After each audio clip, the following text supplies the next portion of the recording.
Good morning. Good morning, everyone. Good morning from Florence, from the refectory of Santa Croce. Today we are ready for starting the second day of working day of our festival. And as yesterday, the program will include a combination of presentations of local cultural storytelling by the university partners of our foundation and a scientific panel. Today the panels will be led by the friends from ICROM in Rome. So let me immediately jump to the first cultural presentation, because for the reason that the coming speakers are from Taiwan, there is a different time zone, and so let me immediately express our thanks and our most warm welcome to the Nanhua University in Chiayi in Taiwan, and the group and all the group led by Yashuan Tsai.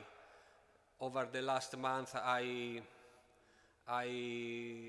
get in touch with all the group and also with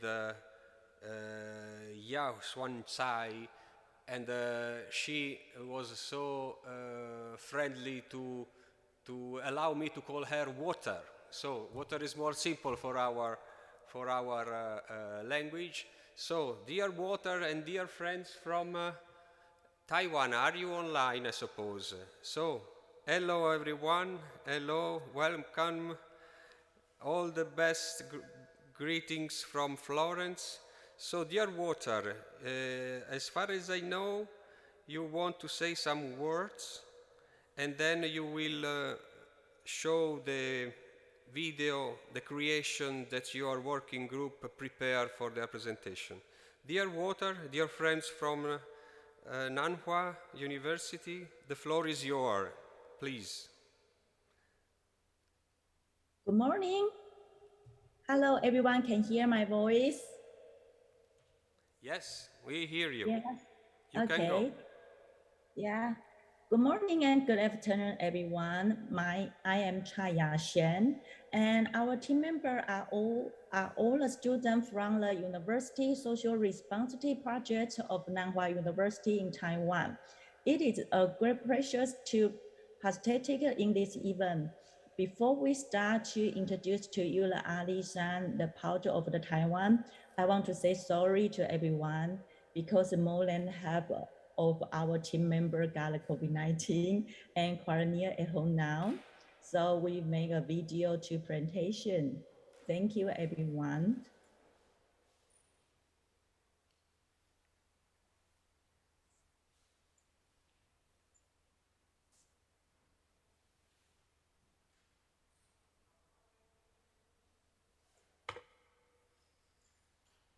Good morning, good afternoon, and good evening. We are Nanhua University students from Taiwan. At the beginning, let me introduce my team member first. There is one professor, Cai Yaxuan, and 8 students. All of the students come from Taiwan, except He Pengqing and Palija Shakya. He Pengqing is from Cambodia, and Palija Shakya is from Nepal. Although we are coming from different countries, we all are studying in Taiwan. Taiwan is a beautiful country. It is located in Asia. To the north lies Japan. To the south are Philippines Islands. To the west is China. And we have a lot of mountains. Furthermore, we are very proud of our national health coverage, efficient subway system, and religious diversity. In Taiwan, there is one county called Jiayi. Our Nanhua University is located here. Let me introduce our school. Nanhua University was founded in 1996 by Venerable Master Xing Yun and built with the collective effort of millions of Foguangshan followers. Why we want to introduce Alishan?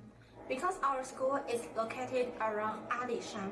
Besides that, Alishan also is one of the most popular tourist spots in Taiwan. And today we want to introduce it to you. These pictures you can see in Alishan. Now we want to share 5 points with you, such as history, 5 wonders, attractive and landmarks, Aboriginal cultures and specialty.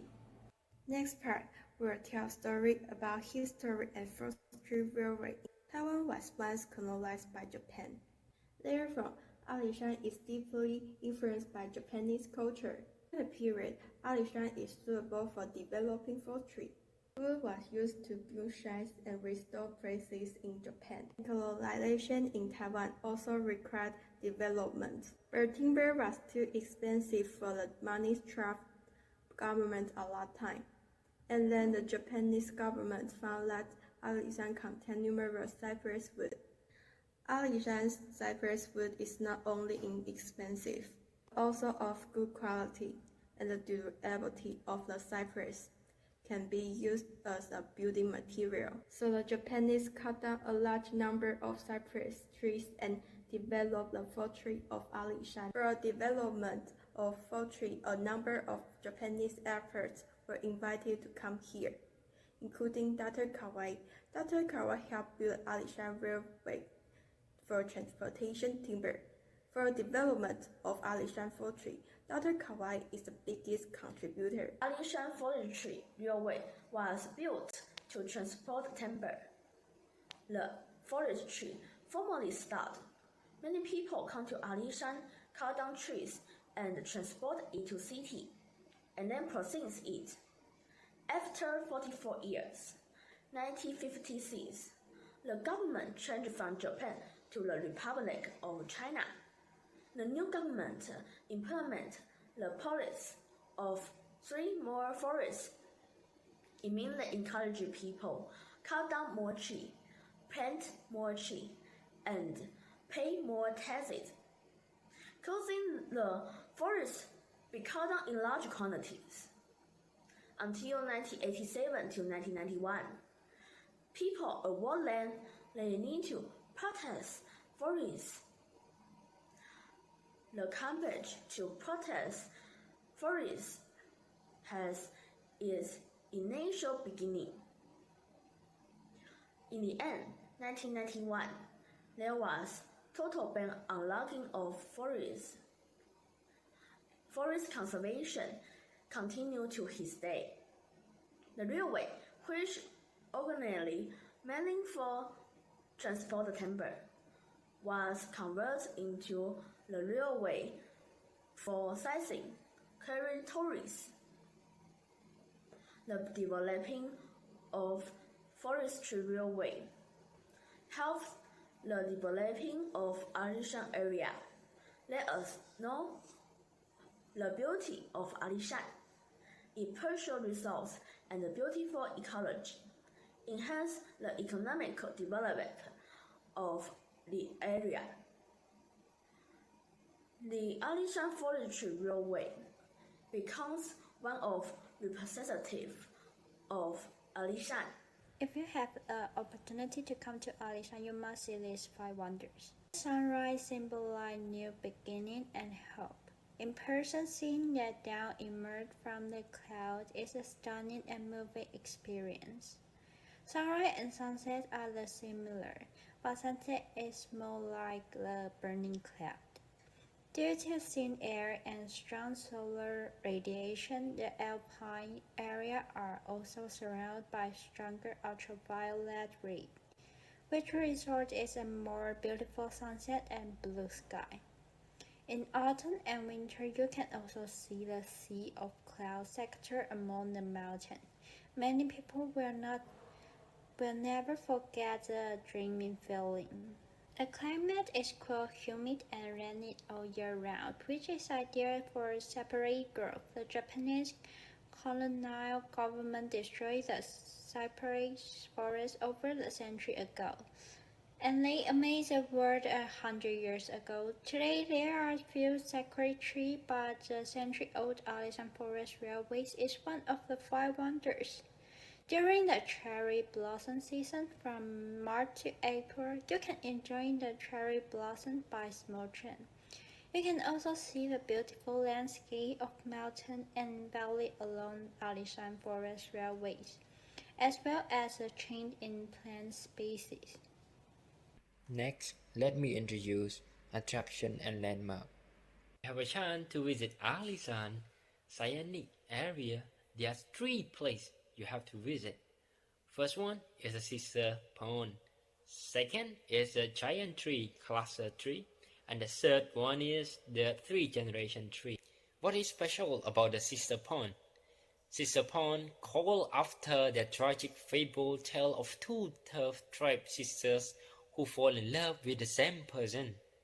It is made up two mountain lakes. They are less than 3 meters apart.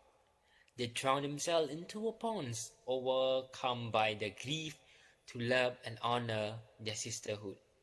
Why Giant Tree Trail is special? Giant Tree Trail is a hiking road in Alishan National Scenic Park. Was built when Alishan sky tree fell down naturally in 1998, earning it legendary life. The Tower Giant Tree is one of the most representative symbols in Alishan. What to explore at a Giant Tree Trail? There are two giant tree boardwalks through the giant forest. One begins from in front of the 1,000-year-old cypress, and the other one is from Xingling Giant Tree. Have you ever seen three trees grow on the top of each other? Here is the one that we call Three Generation Tree. Fun fact about it is that most of the local people they compare it as a grandfather tree, father, and son tree. Do you know how old of the first generation is? The first generation tree is 1,500 years old. The second one is 250 years old. Taiwan is new a fusion of multiple diverse cultures and is home to anyone who calls it home. There are 6 indigenous tribes in Taiwan, and Alishan is the area of the south. I'm going to share Aboriginal culture. Hope you like it. Sul is equal to the meaning of the South language. So much as possible, the South people use their language and culture in conversation. The idiom "I vava you" means join in their language. I vava you, everybody. Okay, great. In the culture of the South people, Mayasvi is one of their most secret ceremonies. It was not only that he prayed him for combat power, but it also set the balancing of the god and boosted the morale of the people at the same time. Keep the great life of the tribe alive. Mayasvi is held in Cuba. It is due to the fact that the South people hunt for a living that leather is one of the most common clothing material they use. The animals caught are deer, mountain gorilla, goats, and bears, as one of their most common dress style. South men like to wear red clothing and feather hat. Usually, a boy hat has at most 6 feathers, which are only attached after hunting. They are made by him, which is one of the things they wear most often. Clothing worn by women, such as chest pockets, in birds' head skirts, and blue and black dresses, is often perceived.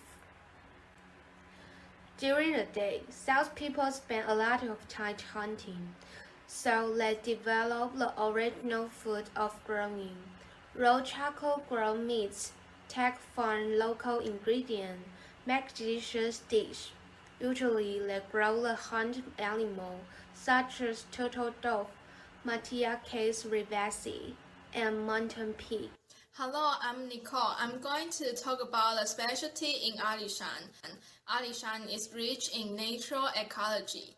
Alishan has thousands of hectares of agricultural production area and products.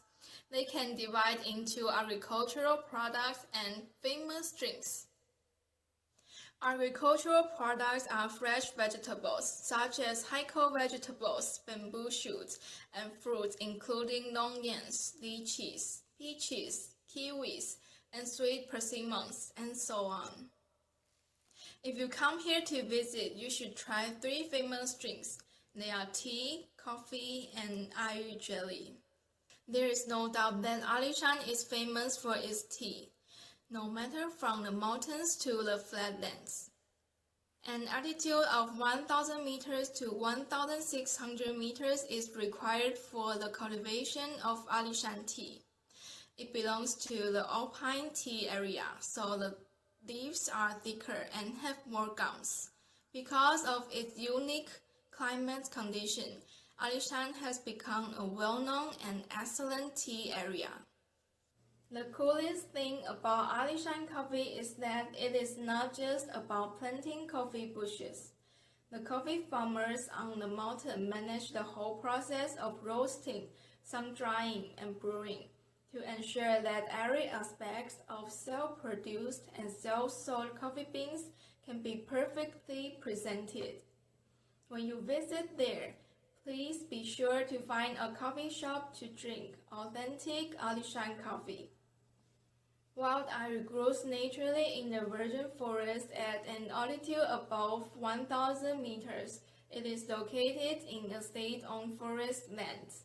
Before gathering wild ayu, you must submit a bid to the Forestry Bureau to obtain the right way to harvest. The harvest period of wild ayu is November to February. When you come here to visit in summer, you must have a cup of cool ayu ice to cool it down. Hi, I am Polly, and I am from Nepal. There are amazing attractions in Alishan that visitors must explore. Besides that, Fangchihu Old Street is also a great place to visit where visitors can explore through a unique antiquity trip and have a lifetime experience. Fangchihu Old Street is also known as Choufen of southern Taiwan. This place is definitely worth a stop along the Alishan Forest Railway. The old street is about 500 meters long. Ahead of development of Alishan Railway and road, various shops and vendors had settled around this area. Fangchihu is considered as an old century street and various restaurants and souvenir shops can be found here. Due to prosperity of tourism in Fangchihu, this old street with the high elevation in Taiwan has become one of the must-see attractions when traveling to Alishan. At Fangchihu, visitors may find various specialties such as pastry, tofu, ayu jelly, and many other local delicacies. In addition, traditional Aboriginal clothing, toys, photographs, and old commodities are also for the enjoyment of your Alishan travel. As we conclude this presentation, we would like to thank everyone for their attention and time. We sincerely appreciate that we have had this opportunity to present to you. If anyone who likes more information or has questions, please feel free to contact us at our given email. Thank you, Grazie. Thank you. Thank you very much, dear Water. Thank you very much, dear friends from Nanhua. A special greeting also to your president and to Miss Mandy Liu. Probably she will attend online the meeting. I am glad to introduce my co-chair. May I use that term? Patricia O'Donnell, he's from USA, landscape architect and the president of the board of our World Heritage. And she was so delighted and very nice to side by me in driving this session. I don't know if you would like to say some words. please, the floor is yours. Yes, good day, and thank you very much from Taiwan. I found your presentation very interesting because it was so thorough. The relationship of the everyday life, the special places, the sacred trees, the village, and the production. I think it's very well rounded, and it's gives a very good picture of the area, Aliyu, of Taiwan that you focused on. So congratulations. Thank you very much, dear Patricia. Now, let's back to Europe. And unfortunately, Domande Vaisvilaite from Vilnius University, Kaunas faculty in Lithuania, felt ill. And she should be here, but she can't deliver her presentation. So let's go on and remain still in Lithuania. And specifically with our friends and partners from the European Humanities University in Vilnius, I invite Antonina Kamelchik. Antonina, are you there?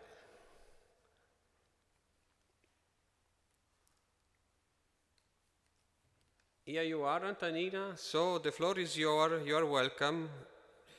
You can go with your presentation. Thank you. Microphone.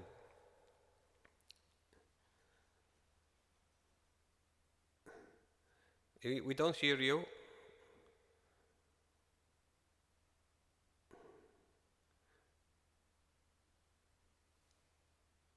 So, try now.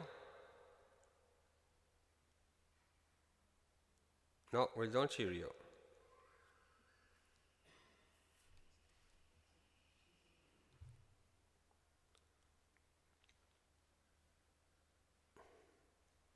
No.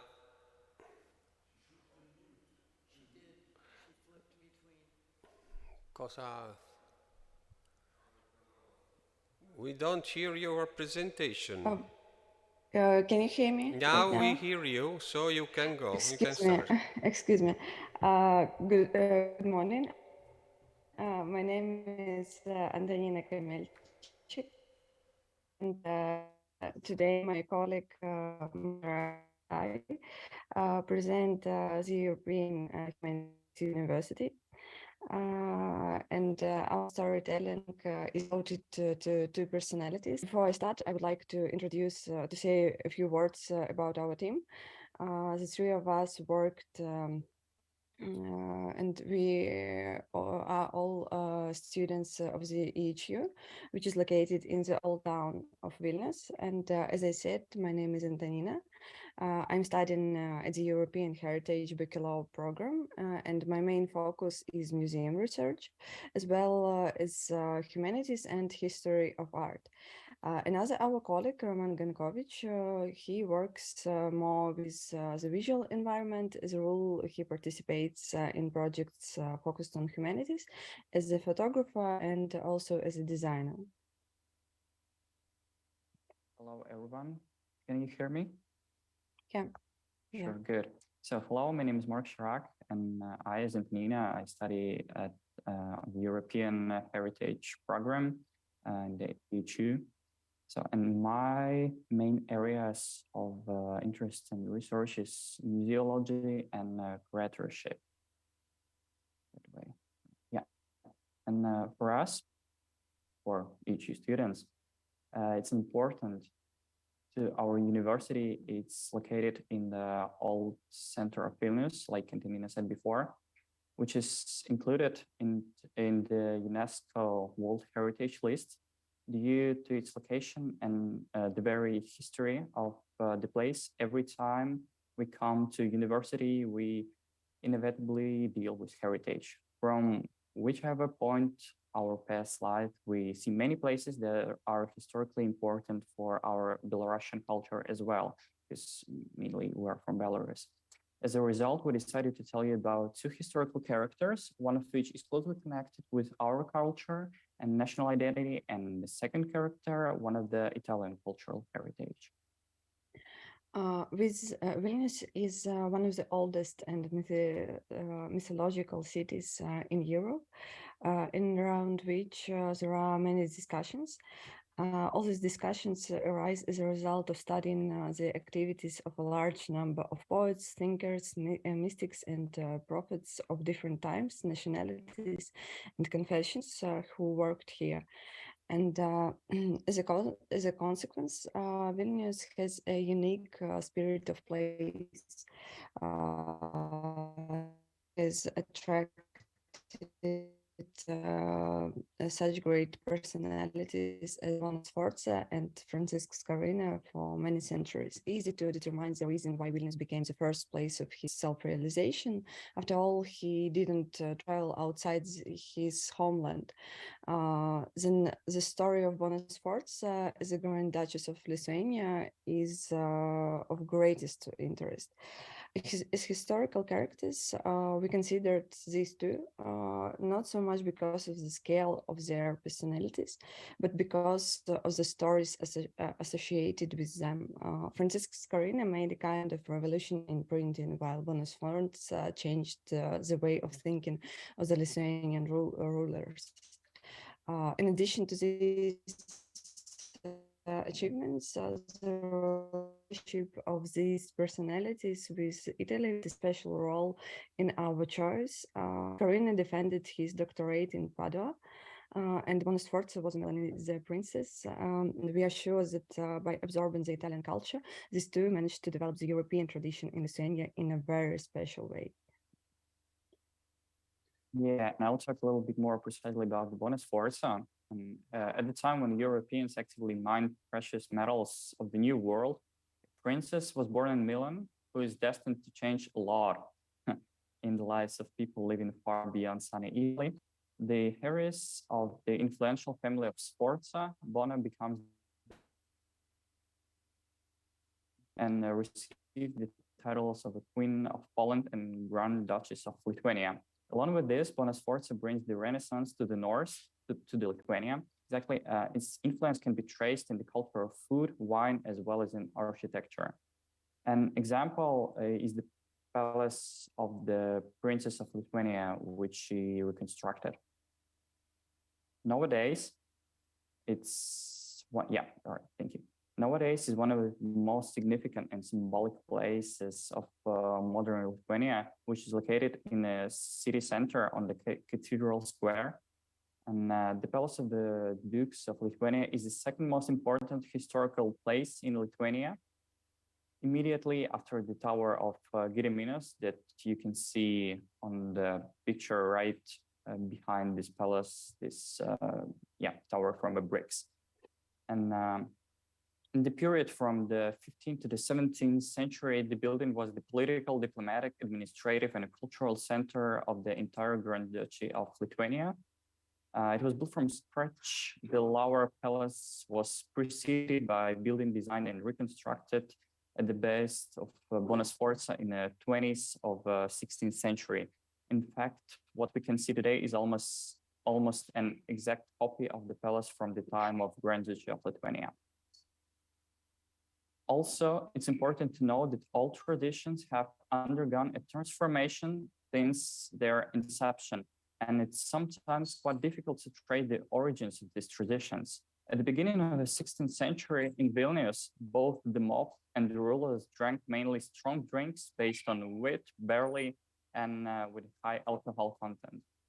With the arrival of Bona Sforza, much began to change. Therefore, moonshine and vodka were gradually replaced with Italian wine. Of course, this applied exclusively to royal and aristocratic events, but over time, the tradition of drinking wine began to penetrate into all layers of society. At this point, we want to move onto the second person and other places. Francisco Scarina is one of the greatest figures of culture, science, and art who had a wide influence on the activity of book printing, both in Renaissance Europe in general and in the Grand Duchy of Lithuania in particular. Today, we can say with confidence that he was a Belarusian Lithuanian first printer, a European humanist philosopher, a doctor, a court gardener, and even entrepreneur and manager by the standards of his time. In the context of Vilnius, we touch on this personality mainly in the field of book printing. On the one hand, Francisc influenced the technology and tradition of printing in Lithuania, setting its main direction. And on the other hand, he was born in one of the most significant cities of the Grand Duchy of Lithuania, namely Polotsk, and subsequently had his own printing workshop in Vilnius, which at that time was the capital of the Grand Duchy of Lithuania. Places that we have chosen were Vilnius University, its library, and the alleged places where the first book was published in the Grand Duchy of Lithuania, and as well as a monument erected in honor of Francisc Scarina. First of all, we wanted to tell you about these two places that played a key role in Lithuanian education. It is Vilnius University. Vilnius University is one of the oldest universities Europe, founded in 1570s university. Vilnius became the first university city of the Grand Duchy of Lithuania, which made it one of the largest scientific and cultural centers in Europe. The Vilnius University Library is not only a part of Vilnius University, but also a part of its architectural ensemble. It is the oldest academic library in the Baltic countries and has been used by many great scientists, politicians, and humanists. And our next place and object was a sculpture chronicler that was cleared by Václav Krutinis on the site of the first presumed book printing workshop in Vilnius. This place is especially important for the history of Lithuania, since it is believed that the first book in Church Slavonic printed in Vilnius by Francisc Scarina. Since the printing press was extremely expensive tool in the 15th 16th centuries, the significance of Scarina and this place on the historical map of Vilnius increases many times over.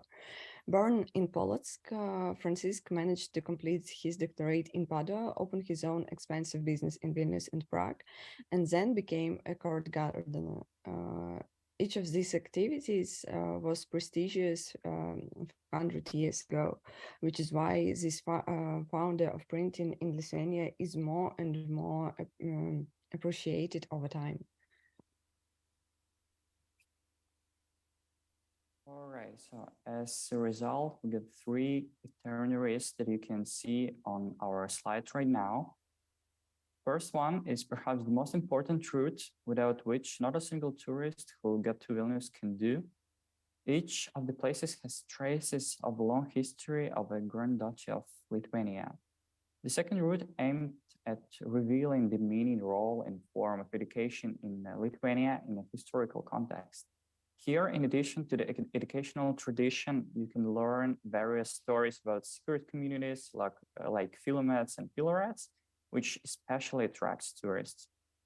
And the third, the European cultural route of Francisc Scarina was developed within the framework of the project Francisc Scarina Cultural Route, part Polotsk Vilnius, and it's promoting the heritage associated with the personality of Francisc Scarina based on the model of the cultural route of the Council of Europe. To learn more about the PES and the project, you can use the QR code. Yeah. So that's And all. yeah. Thank you. Yeah. Thank you for your attention. Thank you for attention. We will be happy to see you in Vilnius. Thank you. Thank you very much, Antonina. Thank you very much also your colleague. And say our best regards to Styapan and Alexei. I don't know, Patricia. Yeah, I just wanted to say that the bringing alive of the city of Vilnius through two historical figures is a very interesting approach, and that it builds on your background in museum studies. The thing that's interesting is bridging these historical figures to places. and understanding the city through the lens of their lives and their influence. I thought Bonus Darsa's bringing of the Renaissance north was a key point, and also Francisque's, I'm sure I'll massacre his name, but his work in early printing is very rich in terms of not only the technology, but the knowledge transfer. So that kind of an approach to presenting a city is very interesting, and the fact that you've also integrated it with the approach to cultural roots to find a way through the city using these historical figures. Congratulations. Thank you very much. Thank you very much, Patricia. Thank again for the friends from European Humanities University. Now I am asking if our friends from Pristina got the connection. Yes, we are here. Yes, Luan, are you there? Yeah, good morning. Great, here we are. great. So we are really glad to hear you and the voice of your students. I don't see you now. Good morning to everybody. Good morning. Okay, here you are. A gentleman is Luan Tashi and from the AAB College Pristina in Kosovo, and they will present Pristina, Ulpiana, Artana, Novo Brdo. I don't know if my presentation is fine. Yeah, it's okay. It's okay. I am really glad in seeing you. So the floor is yours. You can start your presentation. Thank you. Thank you. Thank you very much. Thank you very much.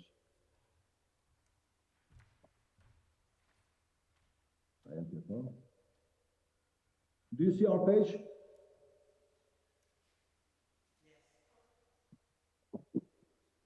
Is everything clear?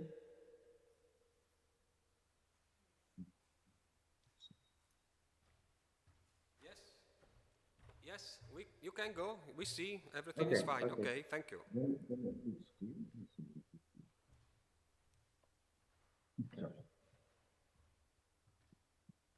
Pristina, the capital of Kosovo. Pristina is the capital of Kosovo with about 250,000 inhabitants. Also a university city with over 50,000 students from throughout the country.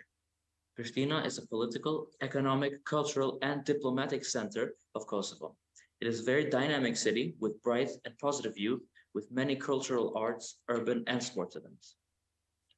A Pristina walking tour includes the Museum of Kosovo, the Bazaar, the Stone Mosque, Yashar Pasha Mosque, Saad Kula or the Clock Tower, Sultan Mehmed Fatih or the Big Mosque, the Hammam, the Turkish public bath, the Ethnological Museum of Kosovo, Mother Teresa Boulevard, the Monument of Heroines, Mother Teresa Cathedral, University Campus, National Library, National Gallery of Kosovo, and Kërmia National Park. Outside of Pristina city are Artana or Novo Brdo Castle, Sultan Murad Tomb, which is the oldest Ottoman building in Kosovo, Monument Battle of Kosovo of 1389, the Gračanica Orthodox Monastery, which is now a UNESCO site, Ulpiana Ancient City, which is now an archaeological park, and the Bear Sanctuary Park with about 20 brown bears. We have Ulpiana, the ancient Roman city, as I mentioned. The Municipium Ulpiana or Justiniana Secunda was an ancient Roman city. In 2016, it was proclaimed as an archaeological park under protection by the Kosovo Council for Cultural Heritage. The protection zone of the archaeological park has 96 hectares and also includes Justinopolis, which was constructed during the reign of Justinian. Ulpiana was among the largest settlements in the Balkans of the late antiquity. During the 3rd and 4th centuries AD, Ulpiana reached a peak of development, thus bearing the name Municipium Ulpiana Splendissima. After an earthquake in 518, Emperor Justinian renamed the city to Justiniana Secunda, in comparison to the earlier fortified Justiniana Prima. Ulpiana lies in fertile land, where nearby there is a mine which has been used since Roman times. The mine notably played a considerable role on the development of important cities in Roman province of Dardania. Today, one can find the ruins of the city around 9 kilometers southeast of Pristina. On the north side of the city is a cemetery, where several important establishments have been found, such as the foundation of Basilica, the Paleolithic Christian of early Christianity, built in the early 9th century by Emperor Justinian. With the addition of the use of air photography and satellites in the past years, archaeologists, with no costly digging, were able to find and describe many big antique buildings, which included a public bathroom, the forum, or the administrative center of the city, a residency of the bishop in the era of early Christianity, and also a baptismal chapel. And we also have Artana, or the Novoberto Castle, as we mentioned before. The Novoberto Castle is a medieval castle and cultural monument in Kosovo. It was mentioned with its present name in documents as early as 1326. The castle consists of two parts, the upper castle with 6 towers and the eastern and western towers with a rectangular base, while the others have a square base. The castle is located around 39 kilometers south of East Pristina. According to existing sources, Artana or Novoberto was mentioned for the first time with this name in the first decades of the 19th century under the name Novomonte, which is in Serbian Novoberto. The castle withstood 3 empires. Traces of the Roman Empire and the Byzantine Empire can also be found. Opposite of the entrance of the cathedral, there's a mosque building with a low minaret, which the Ottoman Empire built during their occupation to leave its mark. The last conqueror before Serbia were the Bulgarians. Some reports show that some channels around the castle were opened by some pirates in search of gold. The castle is protected by the Institute for the Protection of Monuments of Kosovo. Artana, a Novoberto castle, is said to have been rich in gold. The data at that time showed that in 1450, the mines of Artana produced close to 6,000 kilograms of gold per year. And this was the reason why many times it was attempted by different people to dig illegally in search of that gold. The clock tower, or Sahat Kula. The clock tower is an old monument of cultural heritage located right in the capital of the Republic of Kosovo, in Pristina. Clock tower is a building with cultural, historical, and architectural values.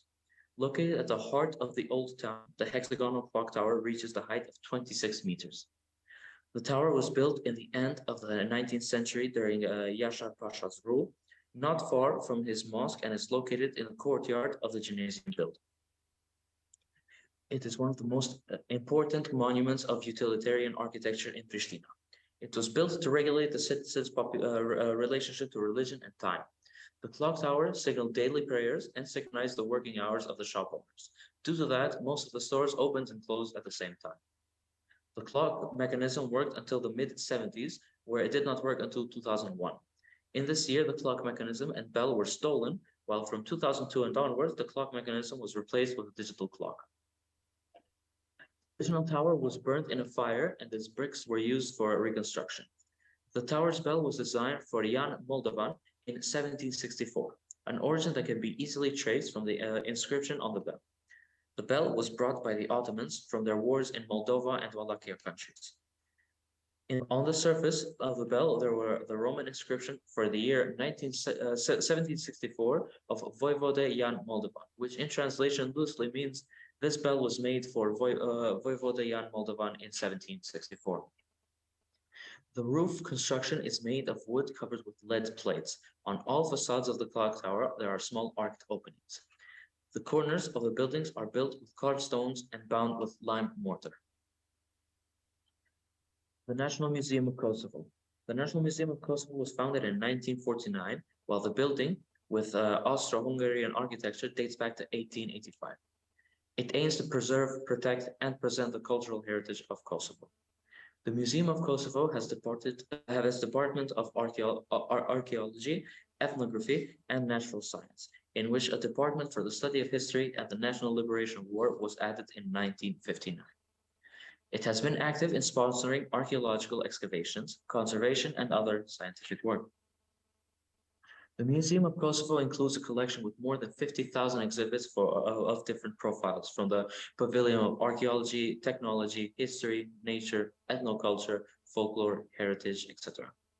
Currently, the museum is engaged in the return of 1,200 objects or artifacts important for the cultural heritage of Kosovo, stolen from Serbian military and paramilitary groups during 1998 to 1999.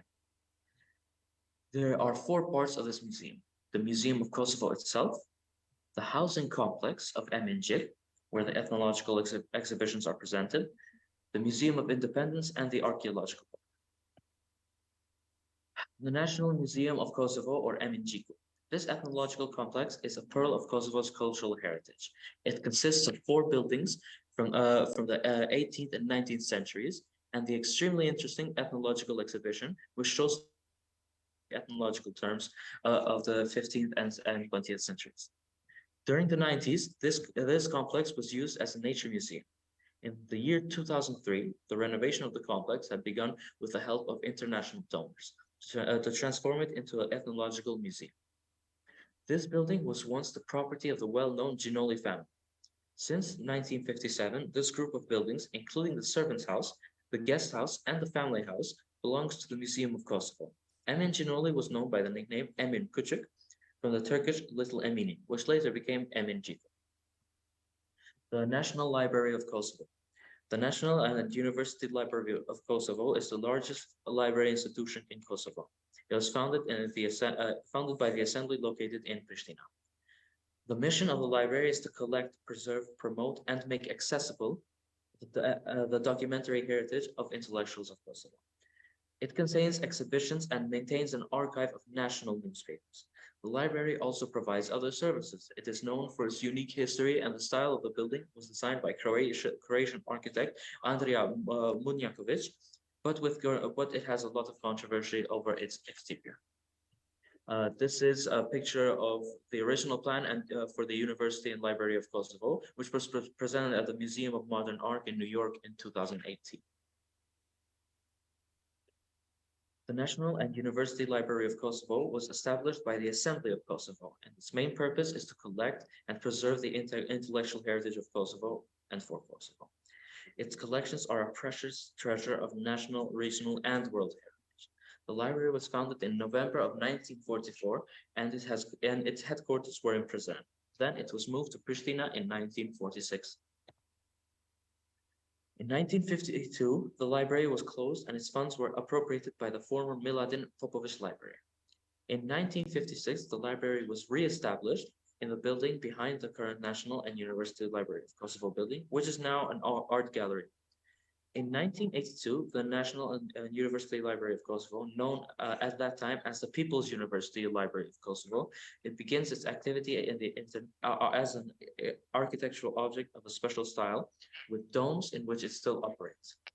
Due to the historical and political circumstances that Kosovo has gone through, the National University Library of Kosovo has performed its function under practices and constraints of the ideological and political system, being known by different names, such as the Provincial Library, where it was established from 1944 to 1952, the Library Center of Kosovo, 1956 to 1961, the Provincial People's Library, 1961 to 70, the People's and University Library of Kosovo, 1990 to 1999, and since 1999, the Central Library Institution of Kosovo is known as the National and University Library of Kosovo. And that's it. Thank you very much. Thank you for your attention.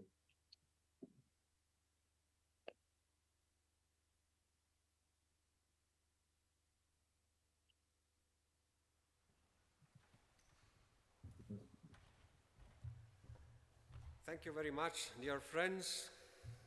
Patricia. Yes, there was a very interesting progression here because you started with Pristina, the capital of Kosovo, and then interestingly, Upiana with the heritage of an ancient Roman city and all of the elements of that city, which is in the territory, and then coming back into Pristina to look at the monuments and the series. I found the clock tower particularly interesting as a way of keeping the day over the historical period, which is important to recognize that in the community there was one clock at that time, and that was the guider of the day. I think the stories are deep. The research you did is very good. The next step would be to link them together and create an itinerary of some kind for Kosovo using the relationship between the city, the Roman city, and the monuments. Congratulations. Excellent work. Thank you Thank you very very much. much. Thank you so much. Thank you very much, Patricia.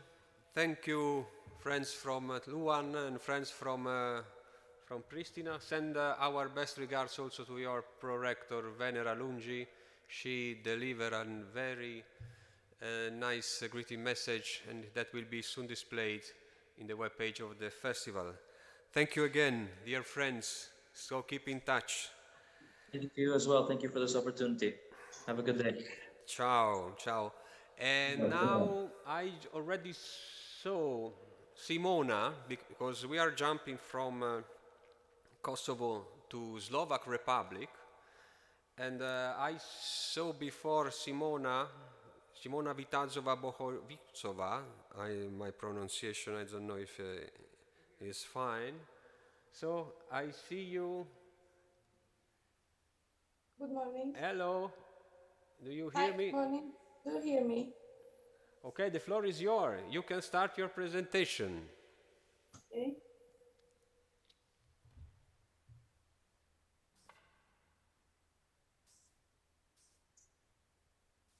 Thank you for the opportunity to participate in this wonderful project. Together with my sister Sofia, we will introduce you to the Hond region, which is our birthplace.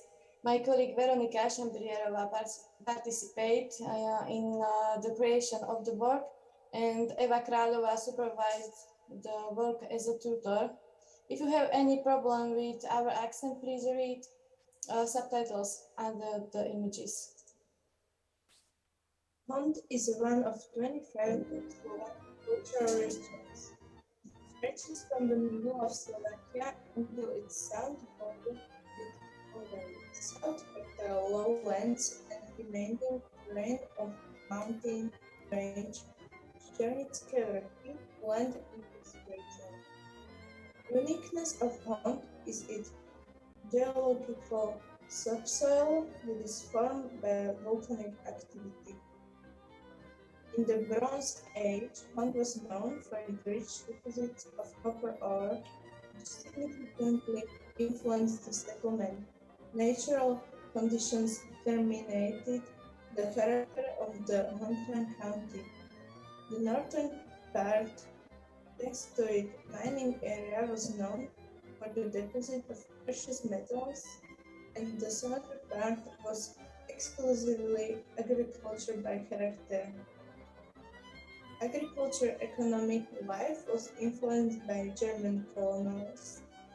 Miners were aware of the greatest upswing in the mining that occurred from 13th century to 18th century in the vicinity of Banska Štiavnica, also known as Šemnic.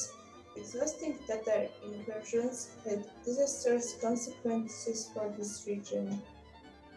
Only after the urban regulation of Maria Theresa did the living condition of the Hongtian people improve.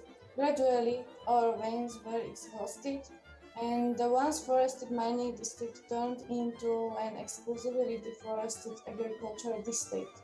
Wine growing and fruit growing flourished.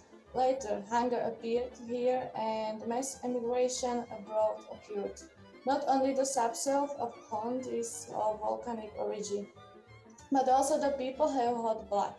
Shortly after the beginning of World War II, partisan units began to gather in the mountains, and revolutionary national committees were formed throughout the territory of Hond in connection with the Slovak Nation uprising. Hond is a region of hot-blooded insurgents and reformers. Memorial active battles like the ones with Ottomans or the Slovak national uprising against the fascist government during the Second World War are organized every year in various places around the region. Hond remains for the most part a backward agrarian region of Slovakia. Later, the areas in Hond began to be cultivated again. Agricultural and economic production was fully restored. Today, Hond is a sought-after tourist area and is known for its wine production, which, thanks to its cultivation on tap rock, has an extraordinary taste. Banská Štiavnica, Ševnic, is a mining town with the most historically preserved substances of the town center of all Slovak cities. It is the most important and most visited tourist site of the Hond region. It is a unique preserved archive of original mining art, original mines, technologies, and technical monuments. The wine village of Stará Hora represents the character of concentric wine cellars outside the wine growers' dwellings, carved into the tough rock. Wine has been stored in them since the 16th century, and thanks to its taste, this area has become one of the largest producers of wine in Austro-Hungarian Empire. Berholze are unique in the world thanks to the specific human dwellings dug into the tough rock, which was created by the volcanic activity of the Štiavnica. In the beginning, the excavated cave served as wine and food stores, but during the Ottoman battles, they began to be rebuilt and used as human dwellings. At the beginning of the 18th century, the miners of Banská Štiavnica built 6 interconnected water reservoirs, dikes, with which they concentrated a large volume of water from the mountains for efficient mining activity. Currently, 24 dikes are still preserved, and they are representing mining activity in medieval Europe. Horšianská dolina is a river valley which is a national nature reserve with the 4th degree of protection. The river created a canyon up to 80 meters deep in the volcanic bedrock of andesite and loess sheet. The valley is richly represented by insects, rare species of birds and reptiles, as well as diverse communities of thermophilic plants. Pitno is the highest peak of the mountain range Štiavnické vrchy. Because of the rich ore districts around Štiavnica, castle was built on Sitno as a defense fortress of central Slovak cities against Ottoman danger.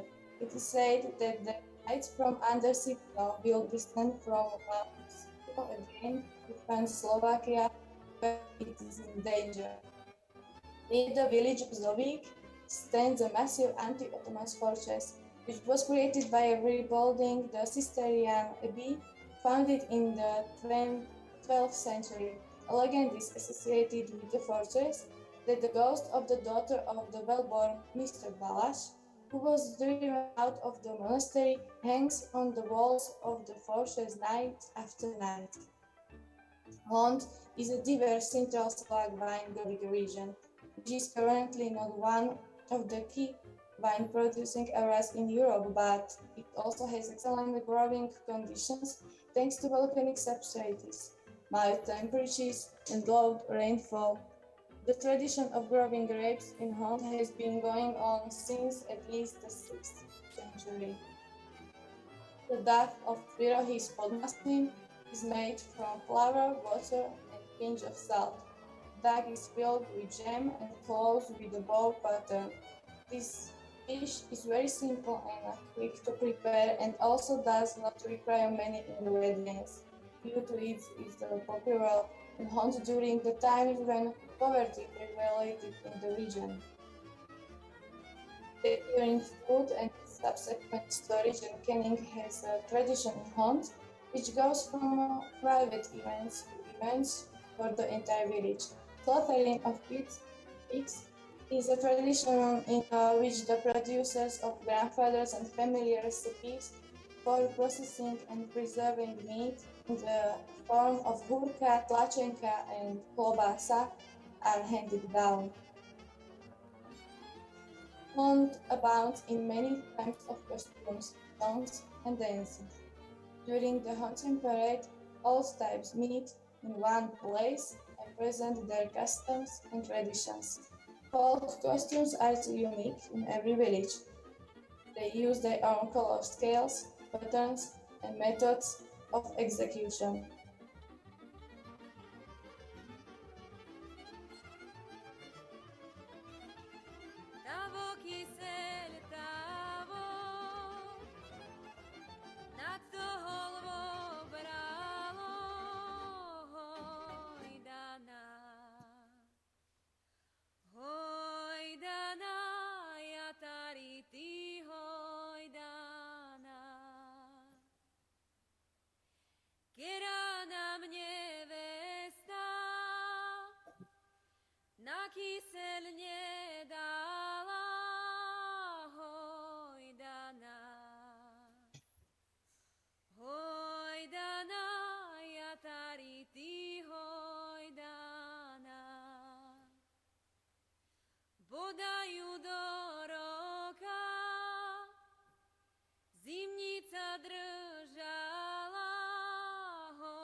The Hun region is a picturesque region of Slovakia. It is an interesting geomorphological development, a life adapted to it, customs, architecture, and the battle history interspersed throughout the centuries. And this exhibition is not possible to present everything that the Hun region is, but it is possible to outline its most distinctive character. That nature that hides a lot of wild animals, those high rocky cliffs that defend their native land from enemies, those fertile fields that feed their people, these are the beauties of Region Hond. Please do not hesitate to visit our Region Hond. Our work is at the end. Thank you for your attention. Also thanks to partners who made this work possible. Well, thank you. Thank you very much for your presentation. Patricia. Yes, this was a very interesting presentation to look at the Hontian country and its peoples. I would suggest to you that one of the terms you didn't use, which is well understood, is a cultural landscape, and that this is defined in World Heritage as the combined works of humanity and nature. It's very interesting to look at the Sovlak Hunt country because of the mining and the agriculture. You used the word backward. I think what you meant was traditional. And what we are finding in the world of preservation these days is that our traditions are often more sound than our contemporary way of life and may help us into a future of sustainability. So the whole notion of the Haunt region being a place of food and wine production, a place where the technology of water was well understood, are likely our largest shortages facing us in the world today are going to be a shortage of water and food deserts, food areas where there is not access. So the peoples of the Hontian region may do very well in the future of climate change and in the challenges to sustainability. You might want to portray the Hontian region in that way as a very strong place of tradition that is enduring. Congratulations, very well done. Thank you. Thank you. Thank you. Thank you. Please refer our thanks to all your working group and to Eva. She is always a long-last friend of us. Thank you again, Simona, and thank you again for your presentation. And now let's remain in the Slovak Republic. And let me invite Martina, Jelinkova, and Dominika to deliver their presentation. And also let me wish a prompt recovery for Dominika, that as far as I know, she is at home affected by COVID. So the floor is yours. Martina, Dominika, are you there? Yes, yes. Okay, so good morning please, to everybody. Good morning. Share your screen and the floor is yours. Thank you. Thank you very much. Good morning. So, thank you. And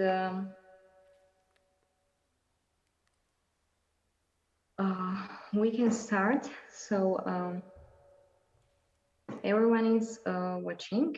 Okay, so it's okay, our presentation.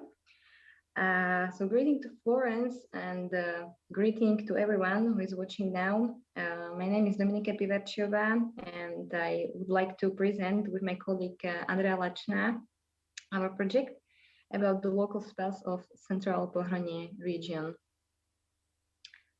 So,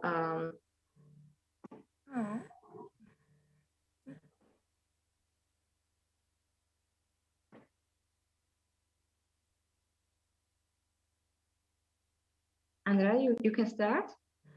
Yeah, but something goes wrong. Okay, sorry. Czechoslovakia is known for its beautiful nature, towns and villages, rich in culture and traditions. Throughout the valley flows River Hron, the second longest river in Slovakia. Tusky mountains on both banks of the river contain rare mineral wool, ores of precious metal, and healing mineral waters too. Sorry, can you show your presentation full screen, please? Yeah, I had it on full screen.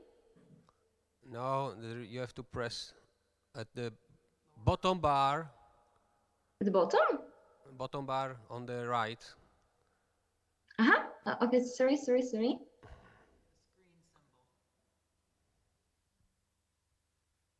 For the screen. Okay, it's okay. Not yet, actually.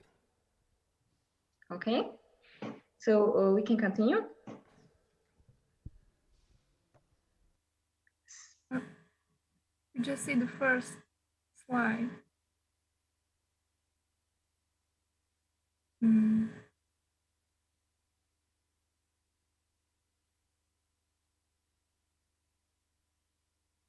You need to advance the frame. If you put on full screen, it will advance when you push. Is something wrong still? Yes. It's Okay, okay. so You can advance one by one, but you need to move down the screen on the left. but I'm just trying to put my presentation at full screen. I'm sorry, the audience doesn't see your full screen. We only see your PowerPoint window. So if you... So I can try it with Andrea. It's okay to present with PowerPoint, but then don't use the full screen, because if you click through in full screen, we don't see it. To mi, že otvor to, že nedávaj full screen, ale otvor to iba v prezentácii. Ja som to skúsila. We still see your window. I think you should continue like this. A že takto, že? Dobre, počkaj, ešte. No, super, hej. Okay? No, it's not okay. Don't use full screen. Okay. So just use the presentation and then we can see it. Takto, hej? Dobre. OK, Adi, môžeš pokračovať. The wealth of healing waters caused the development of spas. Approximately 120 centers operated in Slovakia in the past. The most spa experienced the greatest boom from the 18th to the beginning of the 20th century, and the golden era of spa industry was interrupted by both wars. Many spa areas or disappeared at the time. Here we rather small but historically long now spas in the region. So Sledge is the most famous spa in the Pohrani region. It is situated between Banská Bystrica and Zvolentown. And on these pictures, we can see the Palace Spa House, which is the biggest building in the Sledge Spa Resort. It was designed by Czech architect Rudolf Stockar in the 1930s. Since the 1960s, Sledge Spa has been the only spa in Slovakia that treats cardiovascular diseases because its extensional mineral waters can be used in carbon therapy. In recent past, this spa was among the most sought after the Kingdom of Hungary. And many important personalities were treated in Sliač. For example, the Hungarian King Matyar Korvin, the Archduke Joseph Habsburg, or Czech writer Božena Němcová, who got the subject of fairy tale salt over gold here.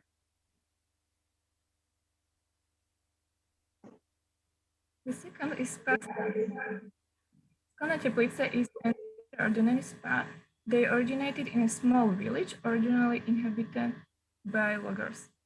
Warm waters float from a small travertine hill. It attracts gas from all over the world thanks to unique composition of spring water.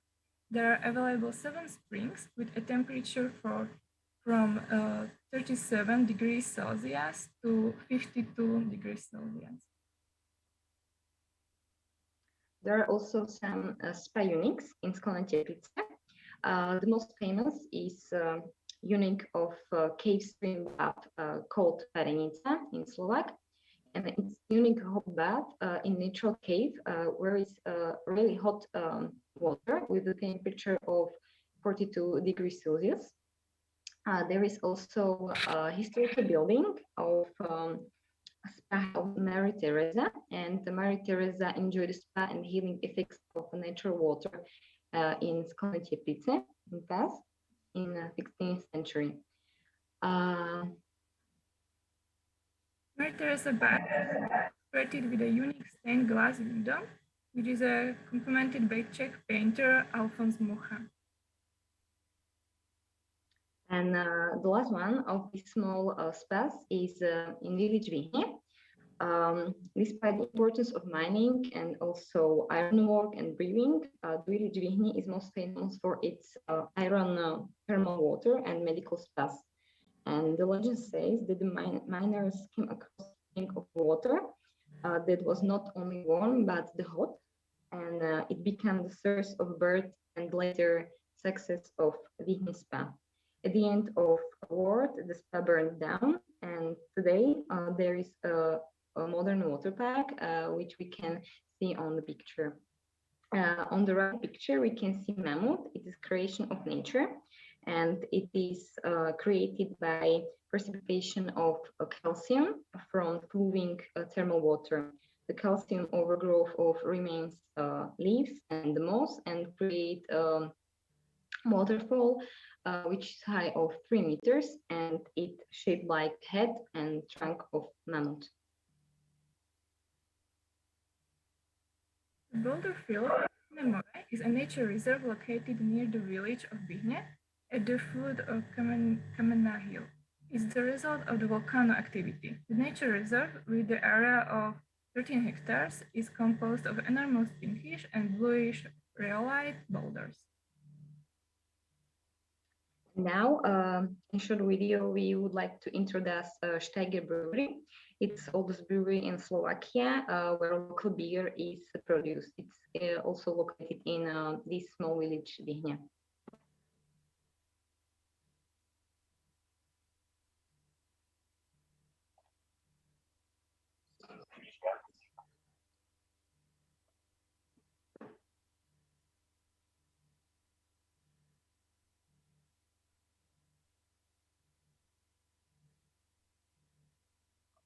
Okay, sorry. It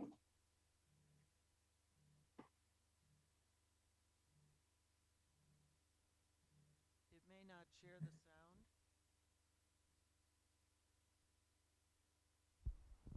Is there a sound with the video?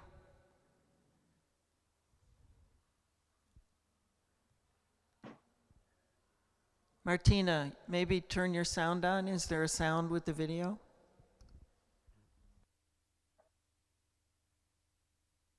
Mm.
Sorry.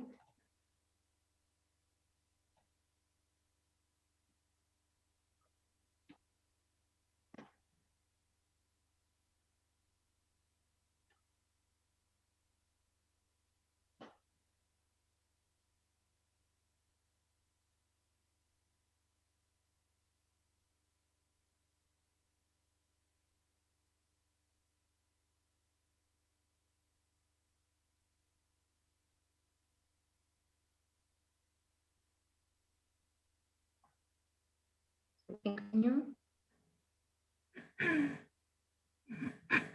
A salamander procession is the top event of the entire carnival.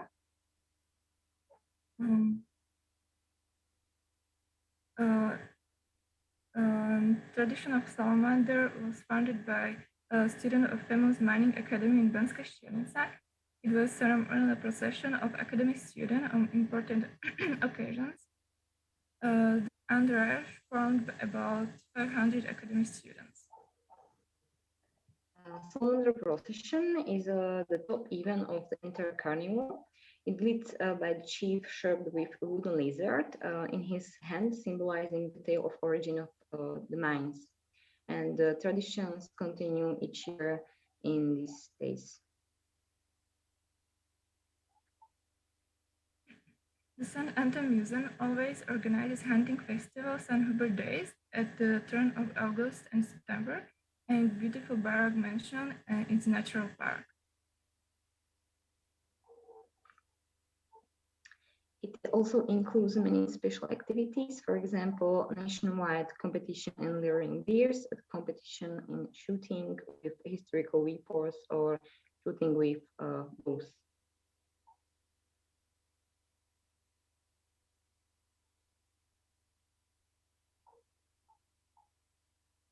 Andrea? Yeah, sorry. European Festival of Humor and Satire, called Kremnica Gags, is a unique festival of good humor and satire with the participation of the top theater, cabaret, and music groups from Slovakia and abroad.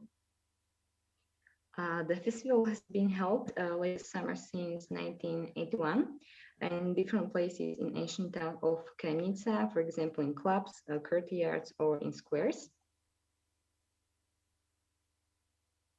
The program consists of alternating theater actors and music groups, showing of films, grotesque, exhibition of caricature, and other artists present their best performances. And now I would like to present to you the three most interesting itineraries in the Central Pohronie region. So Zvolen is the one of the oldest settlements in Slovakia. It is the biggest town in Central Pohronie. And the dominant site and also symbol of Zvolen is Zvolen Castle. Today, the Zvolen Castle houses the National Gallery.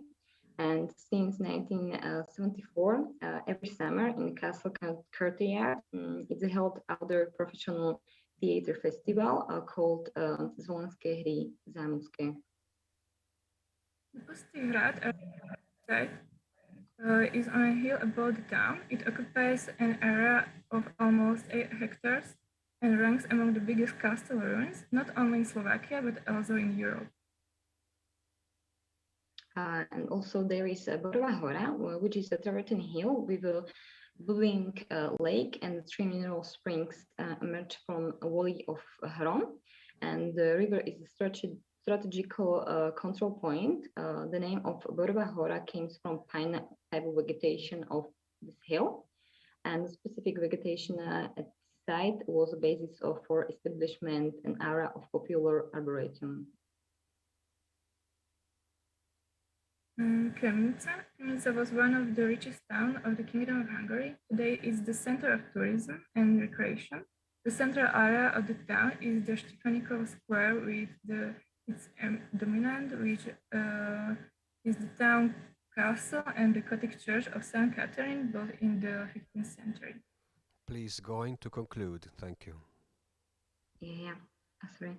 Local mine is established in 1322 and it's oldest in the world and belongs to the oldest consciously operating enterprises. There is also a museum of coins and medals, which is often sought after. And the last one is Banská Štiavnica. Banská Štiavnica, jewel of Slovakia, belongs to the historical most important towns of Slovakia. It's on UNESCO World Heritage List. It was known as the Silver Town due to silver ore it was extracted here. Here was founded the first technical mining academy. The town is full of authentic monuments and of its famous history. And the main landmark of the city center is also an old castle, which is now a museum. And there is also a new castle. It has stood on opposite hill since 1571. There is also a Baroque gallery in Banská Štiavnica. It is not to be missed. It is from 23 buildings located on the beautiful hill of Banská Štiavnica. It's Okay. also I, all. I, So I, I invite you to close your presentation here. The time is limited, and thank you very if much. you want We to, a heard final with my remark, tutor. very short, please. Thank you very much. Okay, you're We, right. Just in time. yeah, Thank yeah. you. Thank you. We will be glad to Patricia, welcome you. your comment, please. To say I was really interested to hear about the Slovakian pearl of the European spa industry, because right now there is a lot of research on spa towns in Europe, and there is the discussion of a serial multinational nomination. I was wondering if Slovakia also contributed to that. I wanted to suggest to you that your two themes, water and minerals, were very nicely threaded through, could have been stronger, and your whole presentation could have been on the theme of the water and the minerals, with the beer, of course, included, because of the important water making the beer is a characteristic. So thank you. And the question, is Slovakia working with the spa towns efforts? Because that may be something you could continue to contribute to.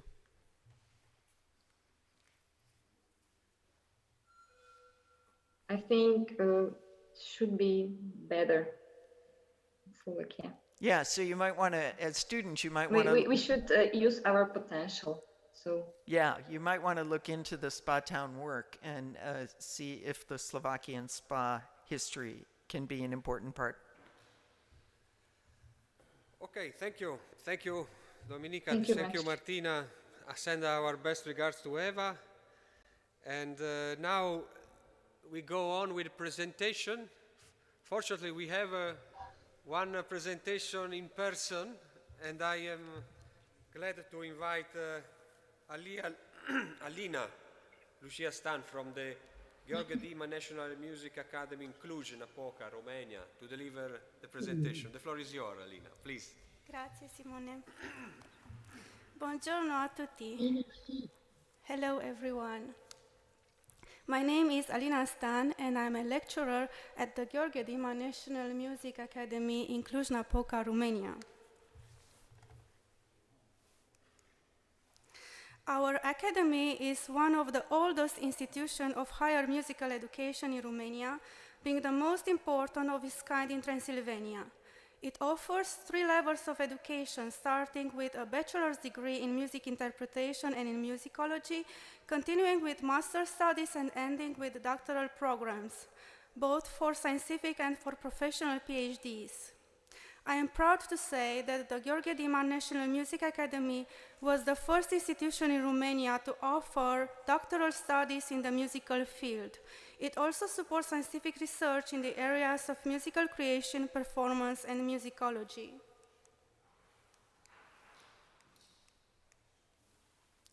Now, please allow me to tell you a few words about a very special place in Romania, more exactly in Transylvania.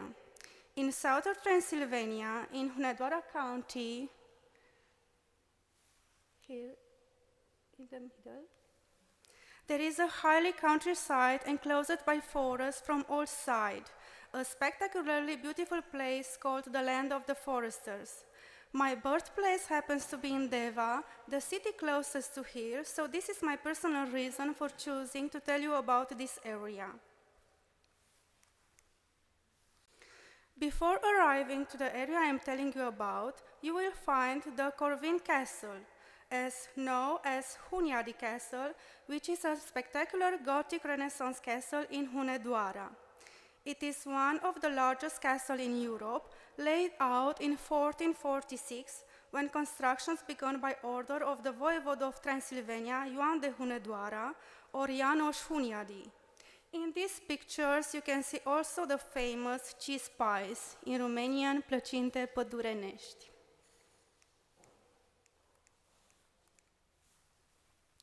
Five years ago, I had the chance to be a part of a documentary field research in this spectacular area, located towards the southern end of the Western Carpathian. The land of the forester is situated at an altitude varying from 600 to 1100 meters and comprises 31 villages. It was mentioned from the first times in 1297. If I were to choose a favorite place, I will recommend you a particularly beautiful village called Alun, meaning hazelnut bush, which has a white marble road and old mountain houses.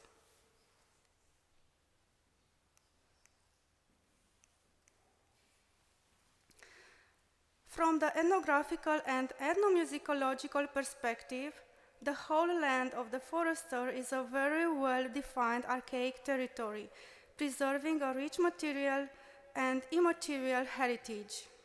Being situated in an isolated area, the traditions are still very well preserved. The villagers are still practicing old customs and sing their old songs. This area sparked the interest of researchers as early as the 1900s. One of the most important figures that conducted research here was Bela Bartok, who collected 80 songs, 120 instrumental melodies, and 30 carols from 5 villages. From the melody collected by Bela Bartok, I suggest we listen to an example recorded on a cylinder of phonograph in 1914, and the name is Ce badie de nu mai vii, and this is meaning, why don't you come, my love?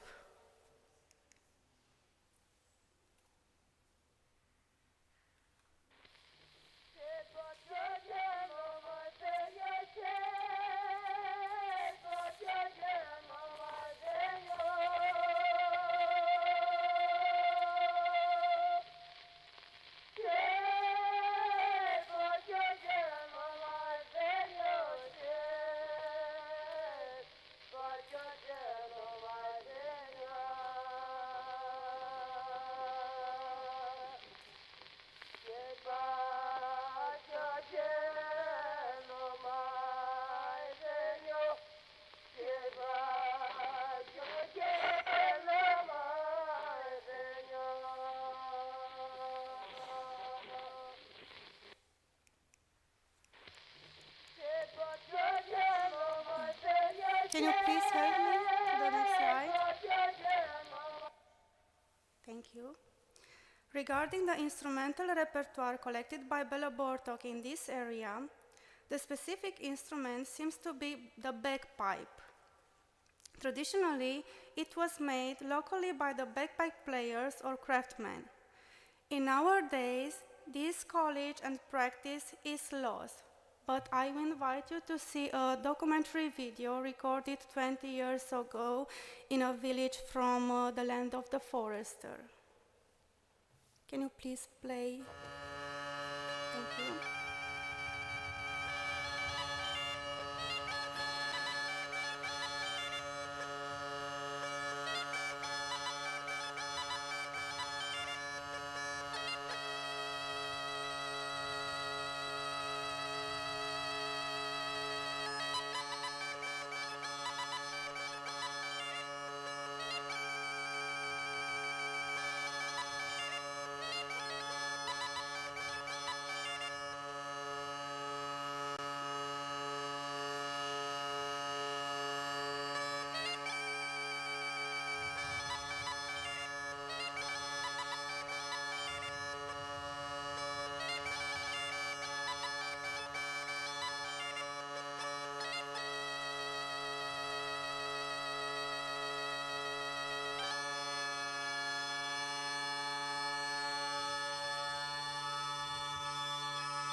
Thank you. We can go to the next slide.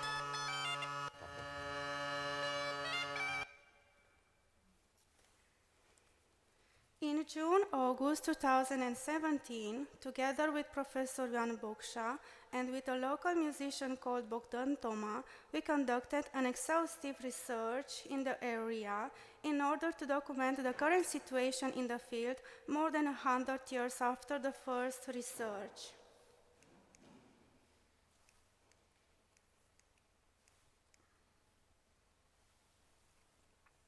We went through all the inhabited settlements, 31 villages and hamlets, the result being the collection of 336 songs. And you can see different folkloric genre, bride song, funeral song, laments, carols. And last year we have published this book with the music from the land of the foresters.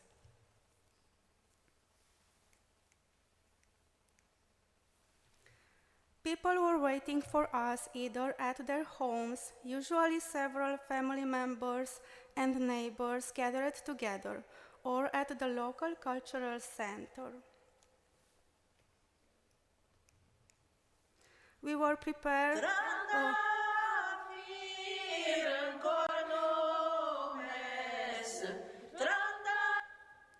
We were prepared. Please stop, yes. They were prepared, the people, they are prepared with the well-known and very tasty cheese pie, you can see there in the middle, and with many, many old songs. And I invite you to listen from our collection, a bride song collected in the village Lelese.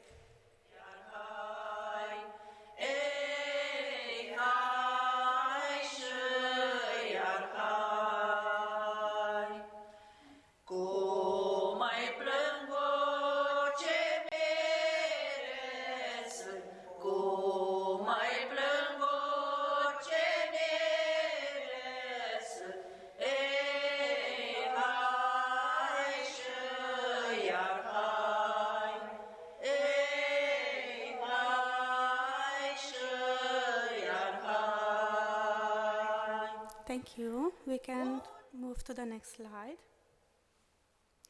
After the research was concluded, we organized a concert at the Ethnographic Museum of Transylvania in Cluj-Napoca, where we invited locals we met during the research in order to showcase the musical treasure from the land of the foresters directly to the academic audience.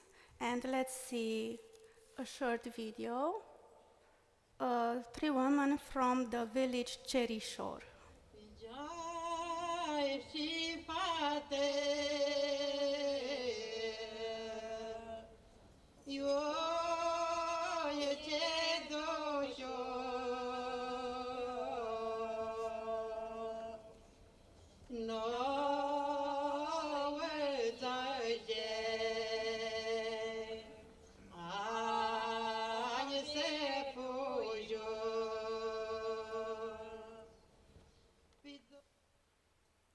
Next slide, please. Next. The Gheorghe Dima National Music Academy has a traditional Romanian music ensemble named Icoane, consisting only of actual and former students of the folklore module, of which I am an instructor. Through the performance of the vocal group, only girls, only boys or mixes together, of the individual singers and of the traditional band, we aim to acoustically restore archaic folk music. The concert I mentioned before also included a recital of our ensemble with songs that we have learned from the land of the foresters, and we are very proud to present them to the public. Here is an example from the beginning of our concert.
very much. You can stop the video.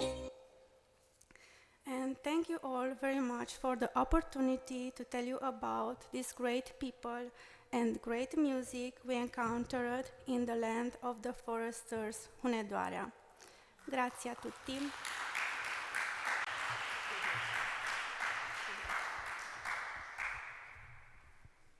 Thank you very much, dear Alina. Please still remain in the podium.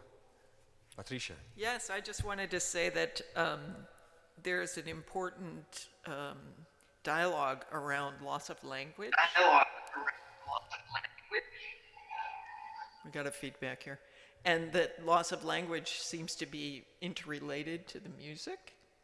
So the question I had for you was, it was a lovely presentation, and the fact that you were able to collect in 31 villages 336 traditional songs.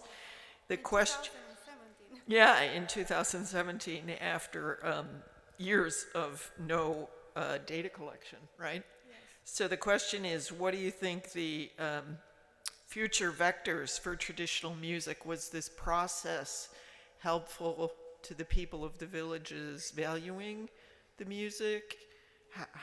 What was the interaction with the people, and how do they now feel about the music? The people we have met are not very young. Most of all, they are 16, 17, 18, and they are still practicing their tradition, gathering together each evening in winters or funeral ceremonies or caroling, because getting married, no one is getting married there. And they are receiving us with a lot of warmth. They are opening their hearts to us, and they are singing to us many, many songs. For example, if you can imagine 70 old women can sing 40 songs so easily, and they have hundreds of lyrics. One song, one funeral song, can have 100 lyrics approximately. They have a huge memory, and we discovered they have the memory of the collectivity and what they are doing, why they are doing, and because this area is very isolated, they are still living like this, because no open road is there. Perhaps I don't see no television in the houses. Yes. Thank you very much. Thank you again, Alina. Thank you, and send my best regards to Nelida and the other person from the academy, Georgina. Thank you very much. Let's now jump immediately to Greece. Marianna, are you there? Marianna will deliver the presentation in Italian, but she prepared the slides in English for a multilinguistic presentation. Marianna, ci sei? Sì, Ecco. no, buongiorno, ci sono. Prego. Buongiorno a tutti. Buongiorno. Allora, Puoi cominciare. comincio a fare il Grazie. share. Grazie. Posso cantare?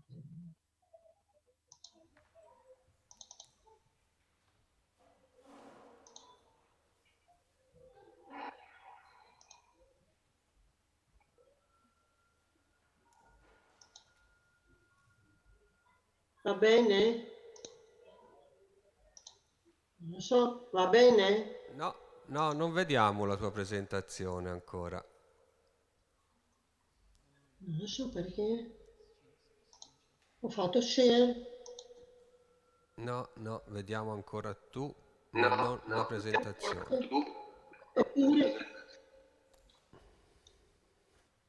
Oppure sto facendo share screen.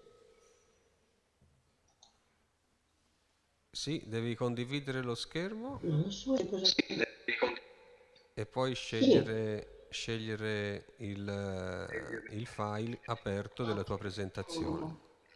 Allora, aspetta. Share screen. Ok.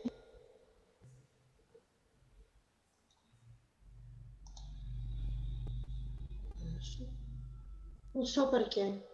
Non so. Mi sentite? Mi sentite? Sì, ti sentiamo, ti vediamo, ma non vediamo ancora la tua presentazione.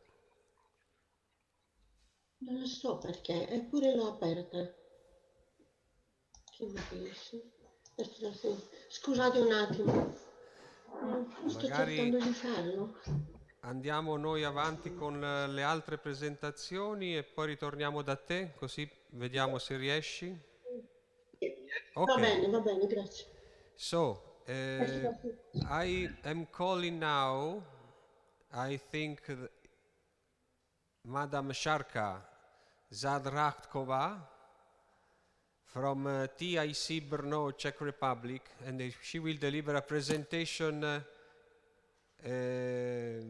that combine Janacek and Brno.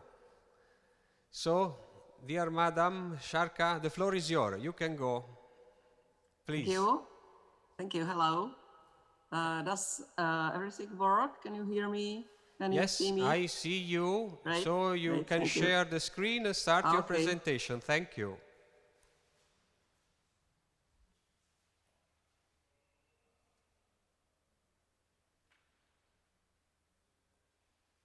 Okay, it's fine. Can you see it? Yes, Yeah. you can great. go. Thank you. Okay. So hello everybody once again. My name is Šárka Zahrádková. I'm from its Brno organization. It's actually the Tourist Information Office, the city of Brno, the Czech Republic. And I prepared for you a presentation focused on our activities related to the music composer Leoš Janáček and the city of Brno. As many other cities and locations, also Brno identifies itself with the important personalities from its history. In the case of Brno, there are two most important figures. Johann Gregor Mendel, nature scientist and founder of genetics, and Leoš Janáček, music composer. And why Leoš Janáček and Brno? Simply because he lived, worked, and composed most of his time in Brno, and also the most of his work was performed for the first time in Brno. And today, Leoš Janáček is the most frequently performed Czech opera composer in the world.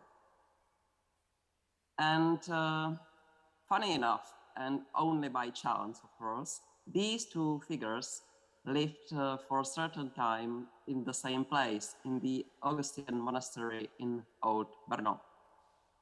As I suppose that some of you, and I hope not all of you, have never heard of Leoš Janáček and his music, let me shortly or briefly introduce him. And if I say shortly, I mean exactly 3 minutes. Minute 1.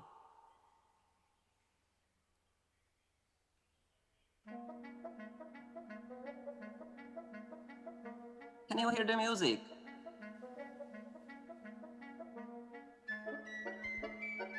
Yes, thank you. Oh, good, thank you.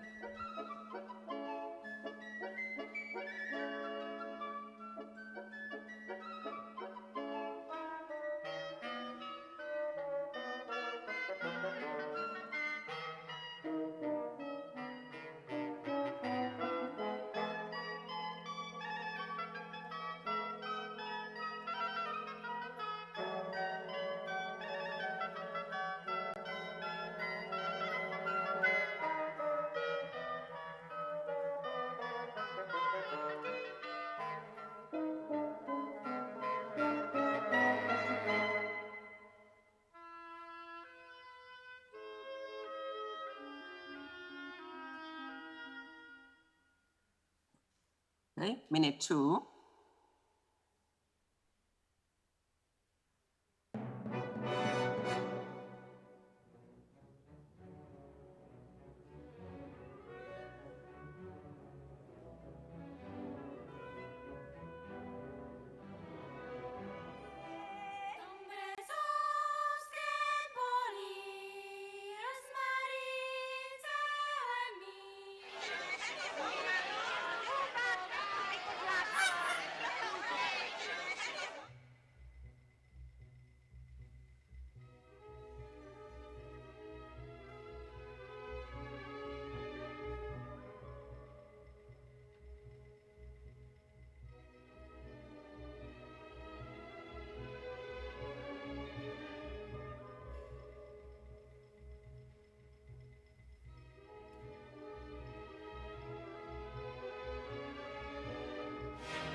And last one, minute 3.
So today, according to the statistics of the Opera-based platform, Leos Janáček belongs among 20 most frequently opera composers in the world.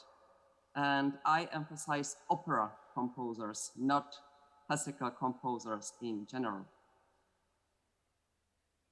Which institutions in Brno continue Janáček's legacy? It's the National Theatre Brno, especially his Janáček Opera Ensemble, Brno Philharmonic Orchestra, then schools, Brno Conservatory, founded by Janáček, and Janáček Academy of Music, Leos Janáček Foundation, and one of the most important, Leos Janáček Archive. It's part of Moravian Museum, and it contains most or almost complete Janáček's legacy, his manuscript copies, photographs, library, correspondence, and so on.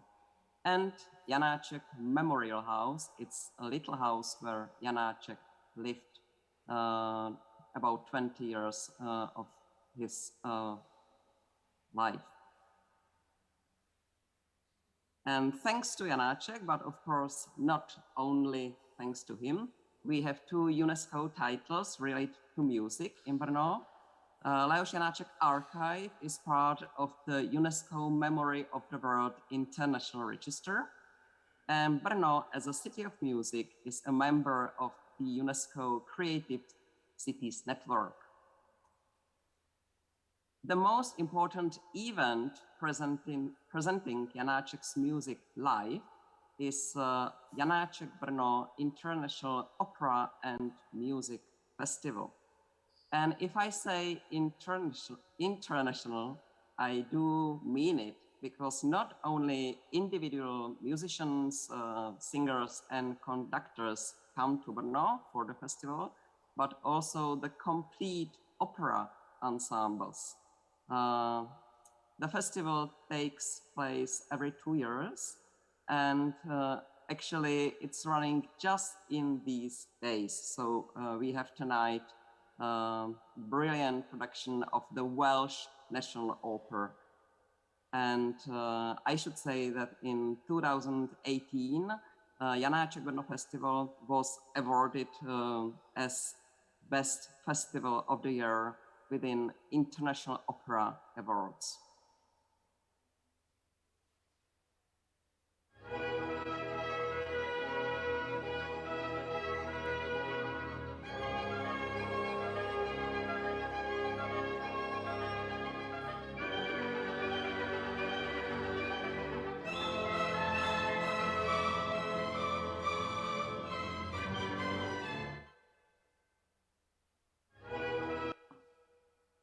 Of course, also our organization, TIC Brno, Tourist Information Office of Brno, focuses on promoting Leos Janáček in connection with Brno as well. For example, we have a trail in the footsteps of Leos Janáček in the center of Brno. We have collections of presents with motifs of Janacek's speech melodies, or a collection which is more for children. And we have quite a lot of other activities. You can explore all of them on our quite comprehensive website, leosjanacek.eu. And of course, we closely cooperate with the National Theatre Brno as the organizer of Leos Janáček Brno Festival. And we prepare things more outside of the concert hall and the theaters. We try to get the festival in the streets and other places. So you can, for example, walk in the footsteps of Janáček with the interactive mobile app, or you can listen to Janáček's music in the streets of Brno day and night, because there are about 20 shape figures of Janáček and his dog, and with QR codes enabling listening of samples of Janáček's music. Or we organize guided bus tours in the footsteps of Janáček, or you can taste some of Janáček's favorite recipes in some Brno cafes and restaurants. And these dishes are prepared according to recipes of Leos Janáček's housekeepers. They were published actually in the book we prepared, 2 years ago. So that's all. Thank you for your attention, and you are most welcome to our next Janáček Brno Festival in 2024 or anytime in Brno. Thank you.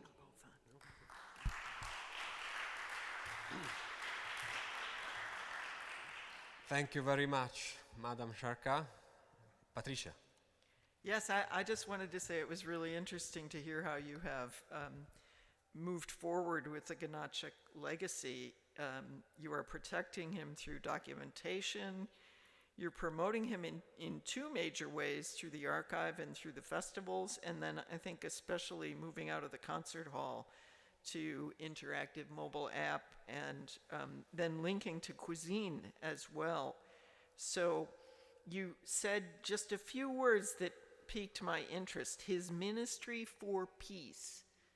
What is that about, and are you working on bringing that to people? I mean, perhaps he felt that the platform of music was a place to bring people together. Sorry, I can't hear quite properly, so can you please just repeat the question once more? Sorry. Of course. The words you said during the discussion was Janáček's Ministry for Peace.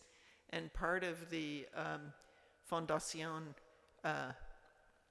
work here on travel to dialogue and so forth is about peace building. So I was wondering if Janáček actually had some thinking about the theme of bringing forward peace. Of bringing forward peace? Yes. Maybe I misheard your comment, but I wrote down a note as you were speaking.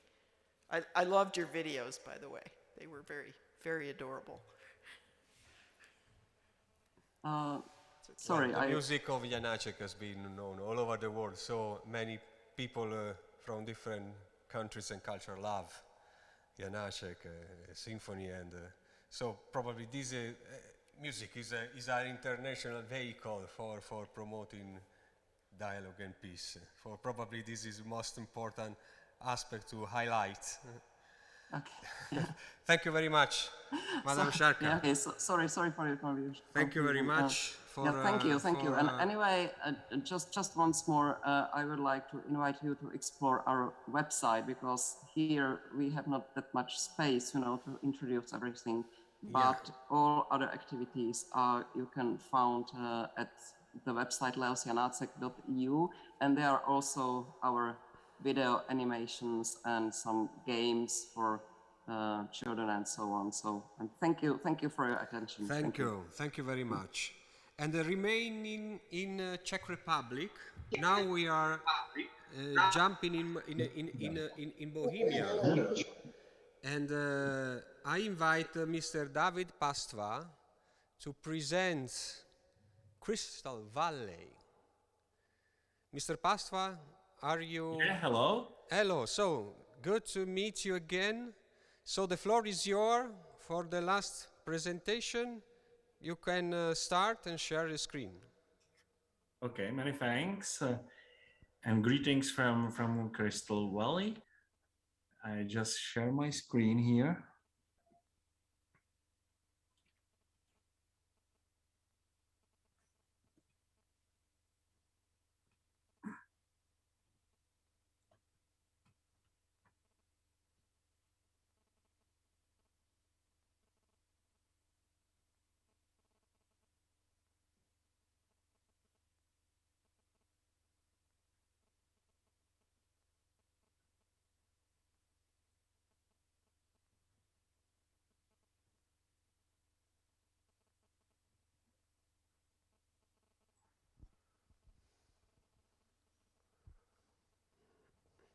Everything is all right?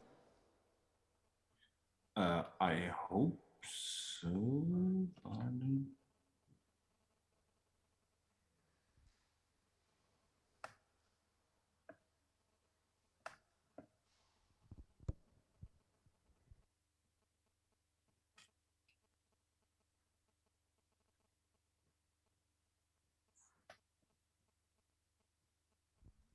So share screen should be in the center. Yeah, I know where it is, but it offers me many options, but not sharing the correct one. Just a second. Just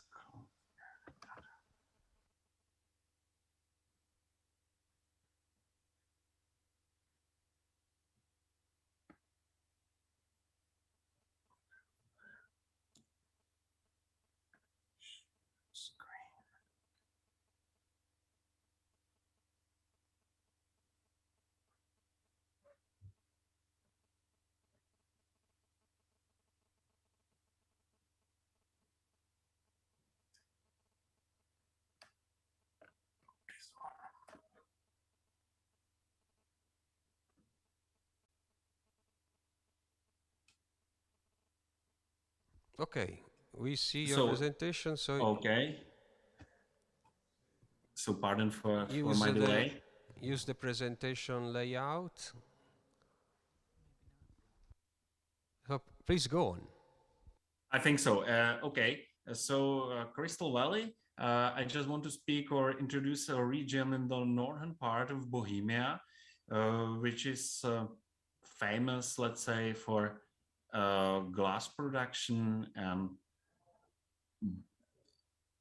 Just one question. Do you see changing my slides? No.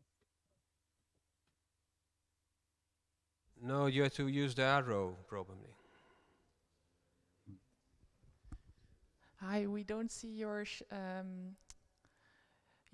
presentation view, so just use the PowerPoint interface. I understand. And I it just works. understand, but I try.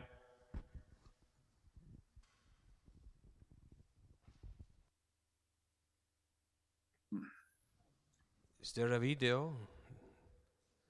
You have to share the video file in that case.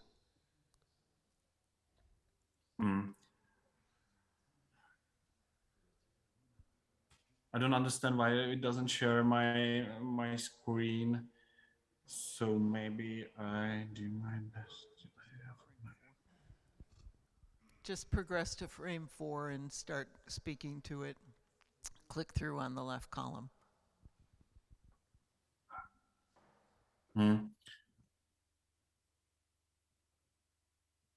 Maybe I try to share it once more because I don't know. Yes, we had this problem a minute ago, but go right ahead, try again.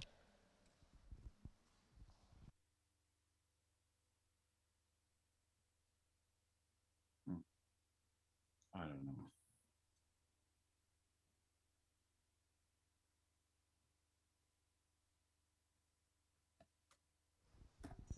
If you press F5, it may help.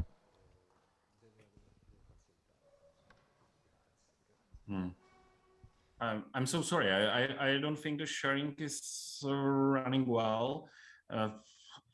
Maybe I just tried to do it this way. I think it changed the slides, but maybe I can do it here. Yes, just change the slides and continue. Yeah. Okay, I'm gonna do it this way. The brand Crystal Valley is a brand presenting glass and jewelry production in northern part of Bohemia, which are the very traditional industries, and we are also doing something with tourism, and we start to present this topic to our visitors in 2019. Just to see where are we from. So here you can see the map of Czech Republic. So we are north of Prague on the borders to Germany and to Poland. We have 5 very interesting holiday destinations, like 5 mountain, like the Jizera mountain, just to see how it looks like in our places. We have also the biggest sandstone area in whole Europe. That means that is the very large area of sandstone rocks between the Elbe Valley. That means on the Bohemian Saxon borders to Eastern Bohemia, and parts in our regions are called the Bohemian Paradise. But the landmark of our region is the hotel and hill, the top of the hill Ještěd, very close to the city of Liberec, which is the capital of our region. The highest mountain in Czech Republic are giant mountains, and so just some impressions. But let's go to our region in the point of view of glass production. You can see we have 6 different types of production. It varies between drinking glasses, chandeliers, fashion jewelry, Christmas decorations, or glass beads. And this concentration of the production is unique worldwide. You cannot find some other places to worldwide to see such a huge variety. Here are some historical facts. We have more than 700 years of history in glass and jewelry production. We have the first mentioned glass work in 1414. Some interesting topics are listed here, but maybe most important is the so-called Bohemian crystal glass, which was developed in the beginning of the 18th century and was the main or important product for export of the Bohemian glass. So we are speaking about Bohemian crystal glass, and we are speaking about the chandeliers production, which started in 1724 in our region and was important to Austrian monarchy, also for the Emperor of Maria Theresia, who used these chandeliers by the coronation of herself in Prague Castle. But some examples of what our visitors, what our guests can enjoy in our region. Here are some historical examples, like chandeliers in churches or other landmark Ještěd at the top of our region, and the huge glasswork called Fall of Meteorites inside of this building is from the late 1960s. But what we offer today to our visitors, maybe most important institution is the Museum of Glass and Jewelry in Jablonec nad Nisou, which is a historical building, but has a new part, so-called glass crystal building, which is a new one, was built in 2020 and open to the public. The upper side of this crystal is used for short-term exhibitions. Here you see some examples, and downstairs there is a permanent exhibition of Christmas decorations. But the whole museum is important for glass and for fashion jewelry. It's the biggest one in the world, showing fashion jewelry made of glass. Here is another example of modern architecture in our region. Very nice connection between historical architecture and the modern one. Here you see our one of the most famous or more important companies producing chandeliers and lighting objects. That's Laswit company, and its headquarters in Novi Bor, which is the glass making town. And here you see the architecture which was awarded by Design Award Prize in 2020. So that is already headquarters, that means offices, but there are also guided tours for visitors. Some examples from the interior. But glass is connected to our region in many places. Here you see, for example, our restaurant in the city hall of Liberec with some modern glass chandeliers, or another example, glass in the park in a town here, or the so-called Václav Havel's place in Novi Bor. Václav Havel's places are to be found worldwide, one of them in Novi Bor. Then the designer of this place is Bořek Šípek, is connected to the place. He was not only architecture designer, but also glass designer. And he designed this so-called Václav Havel's places. So places to keep dialogue. Or another example is the art of Hans van Benten from 2012. This work was made during the IGS. IGS means International Glass Symposium, held every 3 years in Novi Bor. So this is a picture of a roundabout in the middle of the town. So such examples. We have also trains connected to our topic, so Crystal Valley trains.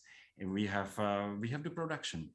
We have the production and the places where our visitors can see the glass blowing, glass making at the real places, which are no museums, which are no exhibition places. They are really manufacturers, producers, factories, glassworks.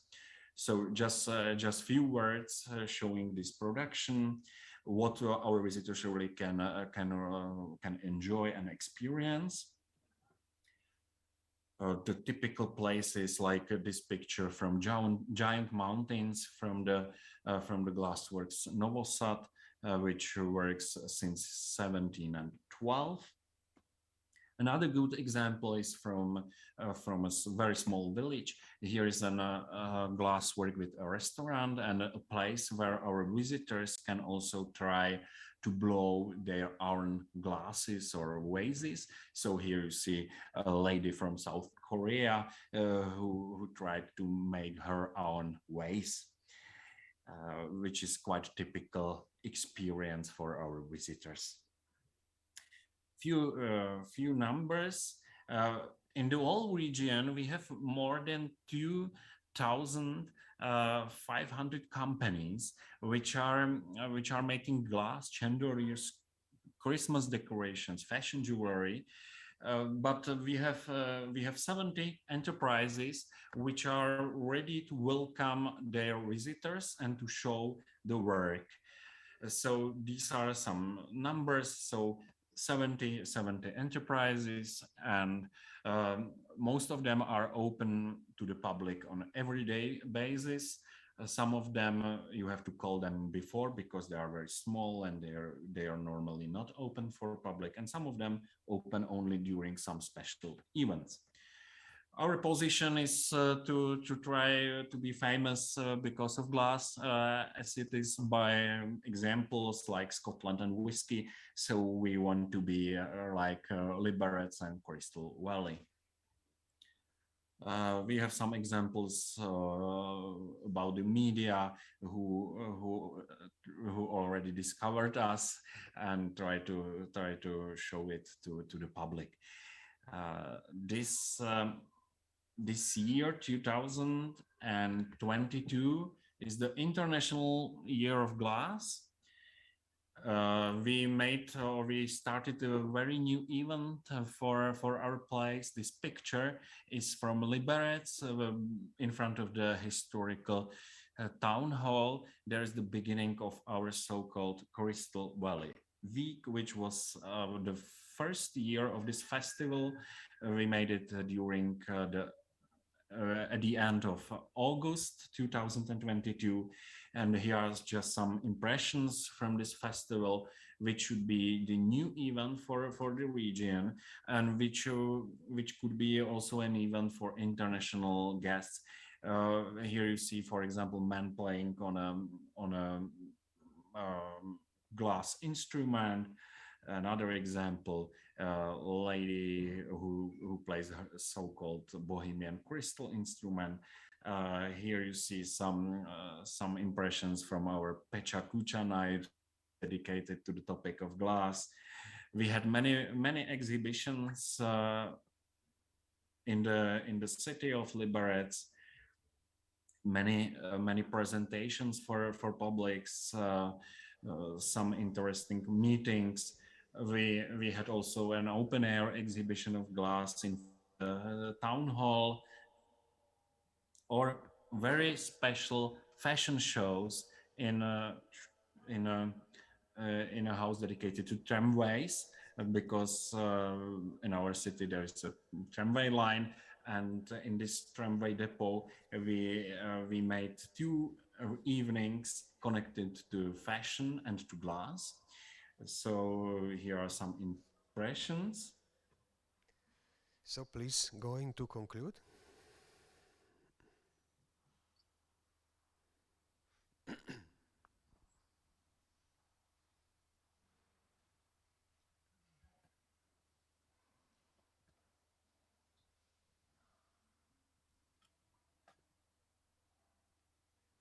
Okay. So, and what we made during this Crystal Valley week in Liberec are also some glass installation, which will be here in the town for next years. One of them is so-called Crystal Tower, where we present our topic and the history of glassmaking. With interesting glass objects and installations, and also with projection of the history, and it's a multimedia show in this historical tower. We have also some flamingos made of glass in our zoo, and we have also some actual events which mostly arrange that way, that we invite open glassworks. One of them will be on the beginning of December, so-called Christmas in Crystal Valley. Open gates in our producers, by our producers. And for example, in January, Made in Jablonec, which is a fashion show showing the new collection of fashion jewelry. And next year we will make our Crystal Valley Week in Liberec at the end of August. So maybe please feel to be welcome in Liberec at the end of August. So many thanks for your attention, and sorry for the problems with the connections. Thank you very much. Thank you very much, Mr. Pasva, for your presentation. I think that we can conclude, and I would like to thank all the people who have presented their images and the spirit of their own town. And I can say also in agreement with Patricia that we have appreciated the variety of cultural expression by the creativity of younger people. And so let me declare concluded that first part of presentation. Now, few minutes of break, and we will come back in very short at 11:30 for the panel sessions in the framework of the Learning Journey Places and Culture in Transition program. And we are glad to listen the panel entitled Climate Crisis and Heritage in Adapting to and Mitigating Impacts of a Changing Climate. Moderator will be Aparna Tandon, ICROM Senior Program Leader, co-moderator Jui Ambani, ICROM Consultant for Disaster Risk Reduction and Climate Action. So, few minutes for the preparation of the panel, and then we start at 11:30. Thank you very much. And thank you again, Patricia, for your help. Ciao Simone. Ciao. Senti, io dovrò partire.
Hello?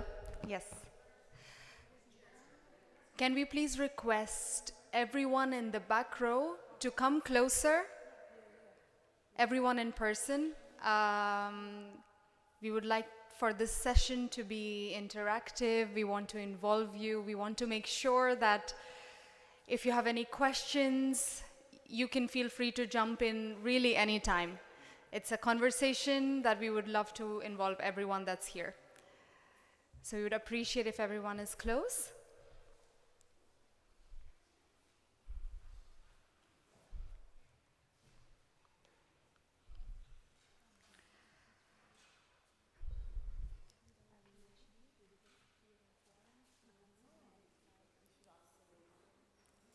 He said 11:30.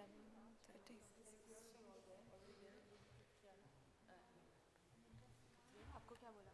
कहती हाँ हाँ तो पहले तो आप बोलोगे फिर मैं बोलूँगी फिर कैसे मैं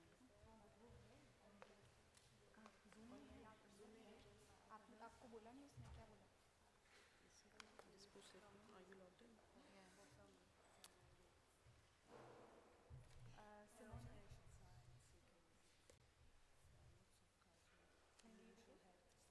I have to begin now.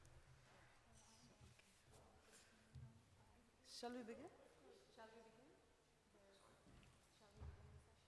Yes, okay, I'm ready. Please sit. Okay. So, can I just a few words? So again, welcome back again. We are starting the panel session led by moderated by Aparna Tandon, ICROM Senior Program Leader.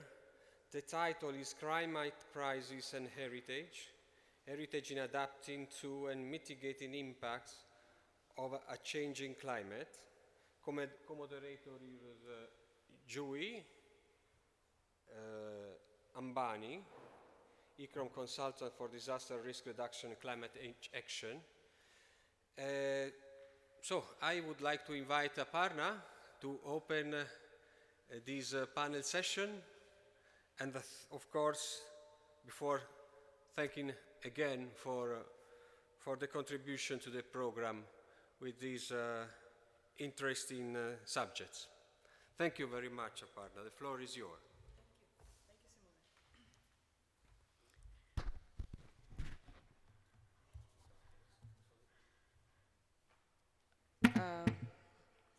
Okay. Can you hear me well? Is it echoing too much? Okay. Welcome all to the second panel of this morning on climate crisis and heritage, which is based on ICROM's work on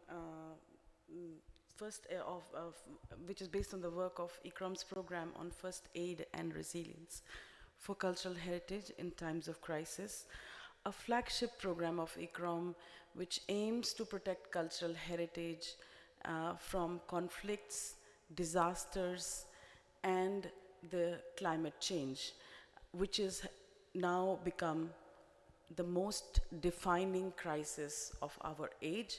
It has become a global crisis, and we are very grateful for the Romualdo Del Bianco Foundation for inviting ICROM to present this panel here today, and we welcome all the attendees of this World in Florence Festival who are joining us online, and one of our panel speaker is joining us from Australia, and she is with us right now. I am Aparna Tandon, as I have been introduced already to you. I'm a senior program leader at ICROM, and I will be moderating today's session with my colleague Juhi Ambani. She's a conservation architect working with me at ICROM for the First Aid and Resilience for Cultural Heritage in Times of Crisis program of ICROM. And in order to define the issue that we will be tackling in this panel, I invite Juhi to make a small presentation on how the climate crisis is affecting cultural heritage, and also in this panel, through our panelists, we will also try to understand how cultural heritage and the knowledge embedded in cultural heritage can be used to understand what is happening right now to our climate, but also to find mitigation actions or to adapt to this changing climate. So how can heritage help with that? And without further ado, I invite Juhi to further outline the theme of this session.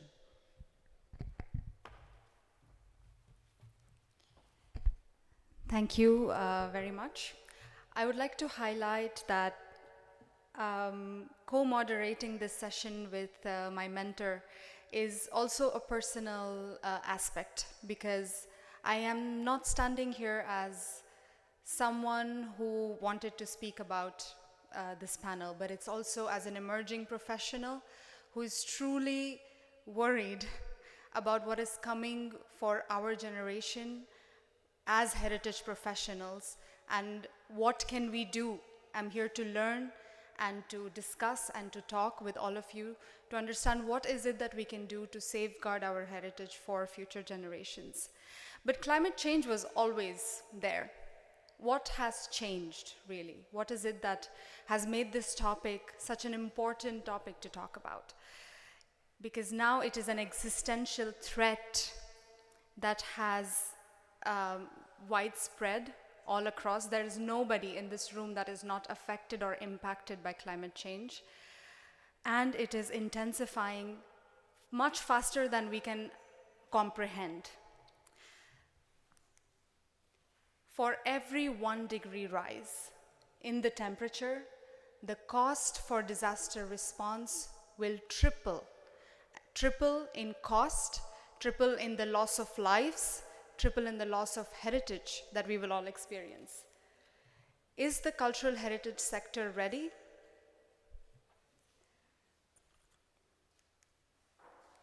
At the same time, environmental stresses caused by climate change are contributing to food insecurity, displacement, unemployment, and it feeds into more root causes of conflict. It is responsible for displacing millions, causing conflict over natural resources. But what role can cultural heritage play in reducing disaster risk?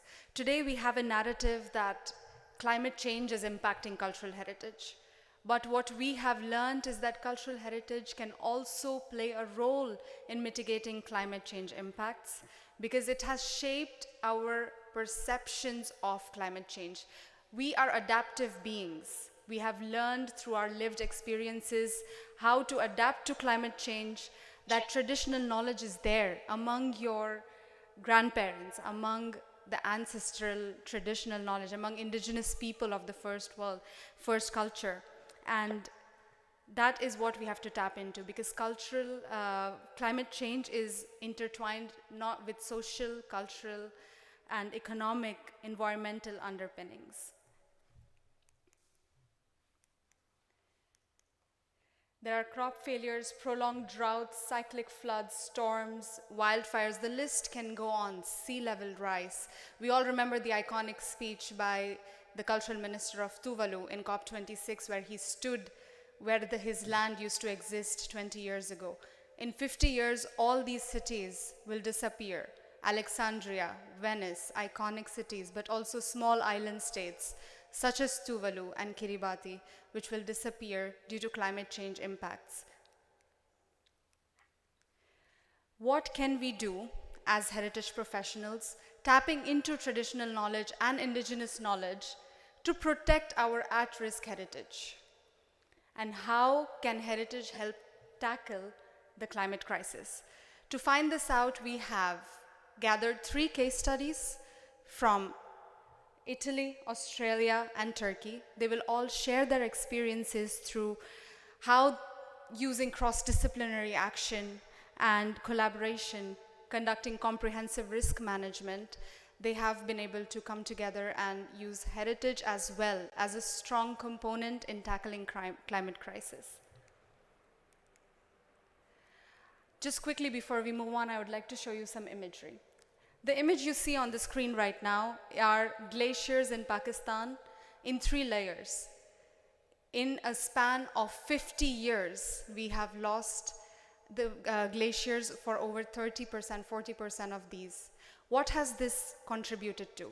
If everyone here remembers 2022 June, Pakistan had torrential rains and the melting of glaciers, which caused this. Over 1/3 of the country was underwater, 33 million people impacted, and hundreds of heritage sites destroyed, damaged, including intangible heritage practices and festivities. What do we see here? These are lakes in Iran. Just from 1998 to 2020, the difference you see, I do not have to speak, the image speaks for itself. Look at the blue then and look at the blue now. That's desertification. That's loss of water sources, and that's water scarcity. Iran is one of the most water scarce countries in the world. But it's not only these countries, it's also Europe. This is an image from Copernicus that talks about the risk of wildfires. We all remember how this summer went, everyone in Europe. We remember how this August felt and how strong the heat waves were and how impossible it is getting to just simply live the experiences of summer. And this is a quick summary of that. Now it's time for our panelists to share their experiences from different parts of the world. I would like to first invite Miss Catherine Forbes, who is GML Heritage Principal and Architect with over 25 years of experience. She's joining us from all the way from Australia, and her expertise lies in analyzing historic buildings, site, and urban precincts.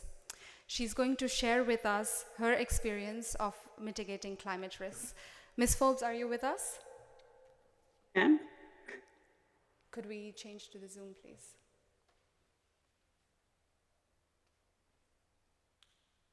Yeah, we see you. Oh, hello everyone. Thank you for inviting me from Australia. I'll just try to share my screen now.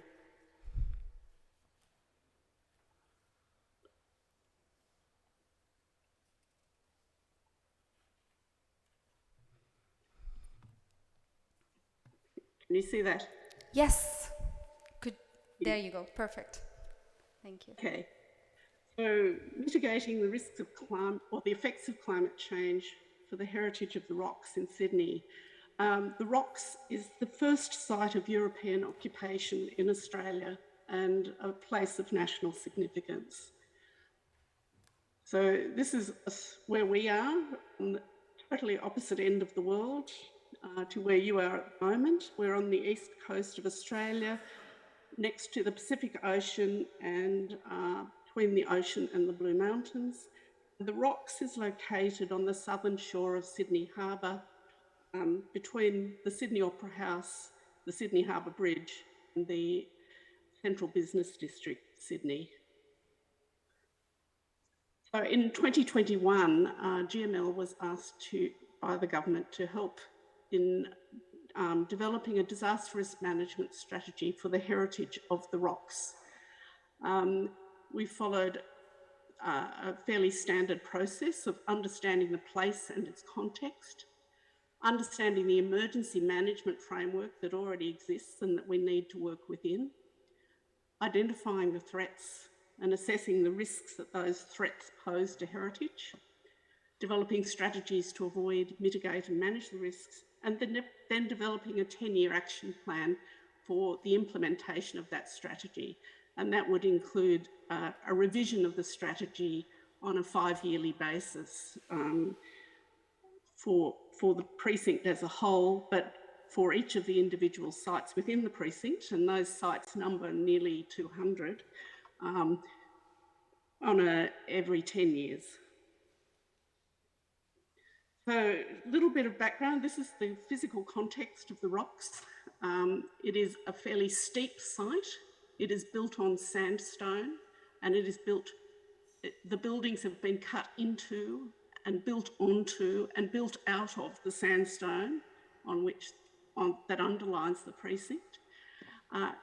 The eastern edge of the precinct has reclaimed land now because it's a major port, or it has been a port ever since it was established, and it rises steeply to the ridge, which you can see by the main road that's going northwards up towards the Sydney Harbour Bridge there, that goes along the ridge.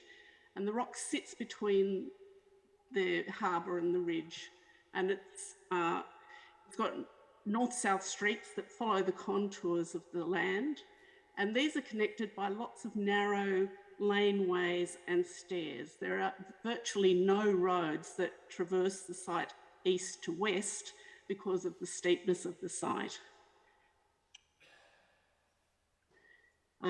It's a very busy precinct, so we get more than 14 million visitors to the rocks every year.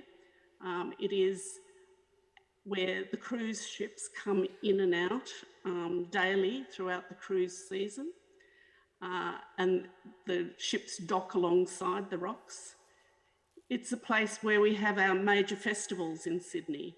It's a place that's filled with cafes and restaurants, but also residential areas, commercial offices, and educational institutions such as schools and colleges, and also churches and government institutions are all there. So it's a very lively and active part of the city and makes a major contribution to the economy of the City of Sydney.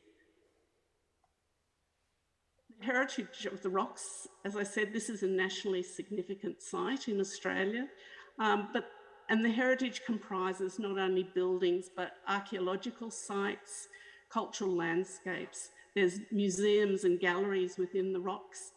And so it is quite diverse, and the buildings are very diverse in their form and their use, as you can see. So the map on the right shows the heritage listed properties. Green are those that are listed at a state level, and the yellow are on other lists, but the whole precinct is heritage listed.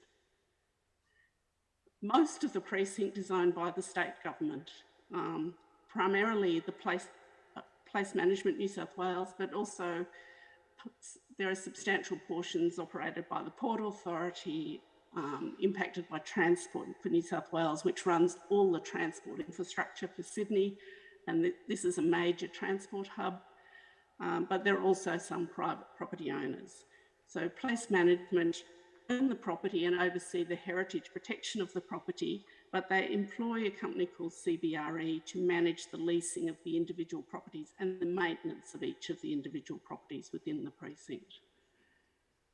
So we undertook a multi-hazard assessment of the place and looked at natural hazards, human hazards, and climate change. And we looked at the historic climate data. We looked at all sorts of hazard and risk studies, academic research and modelling.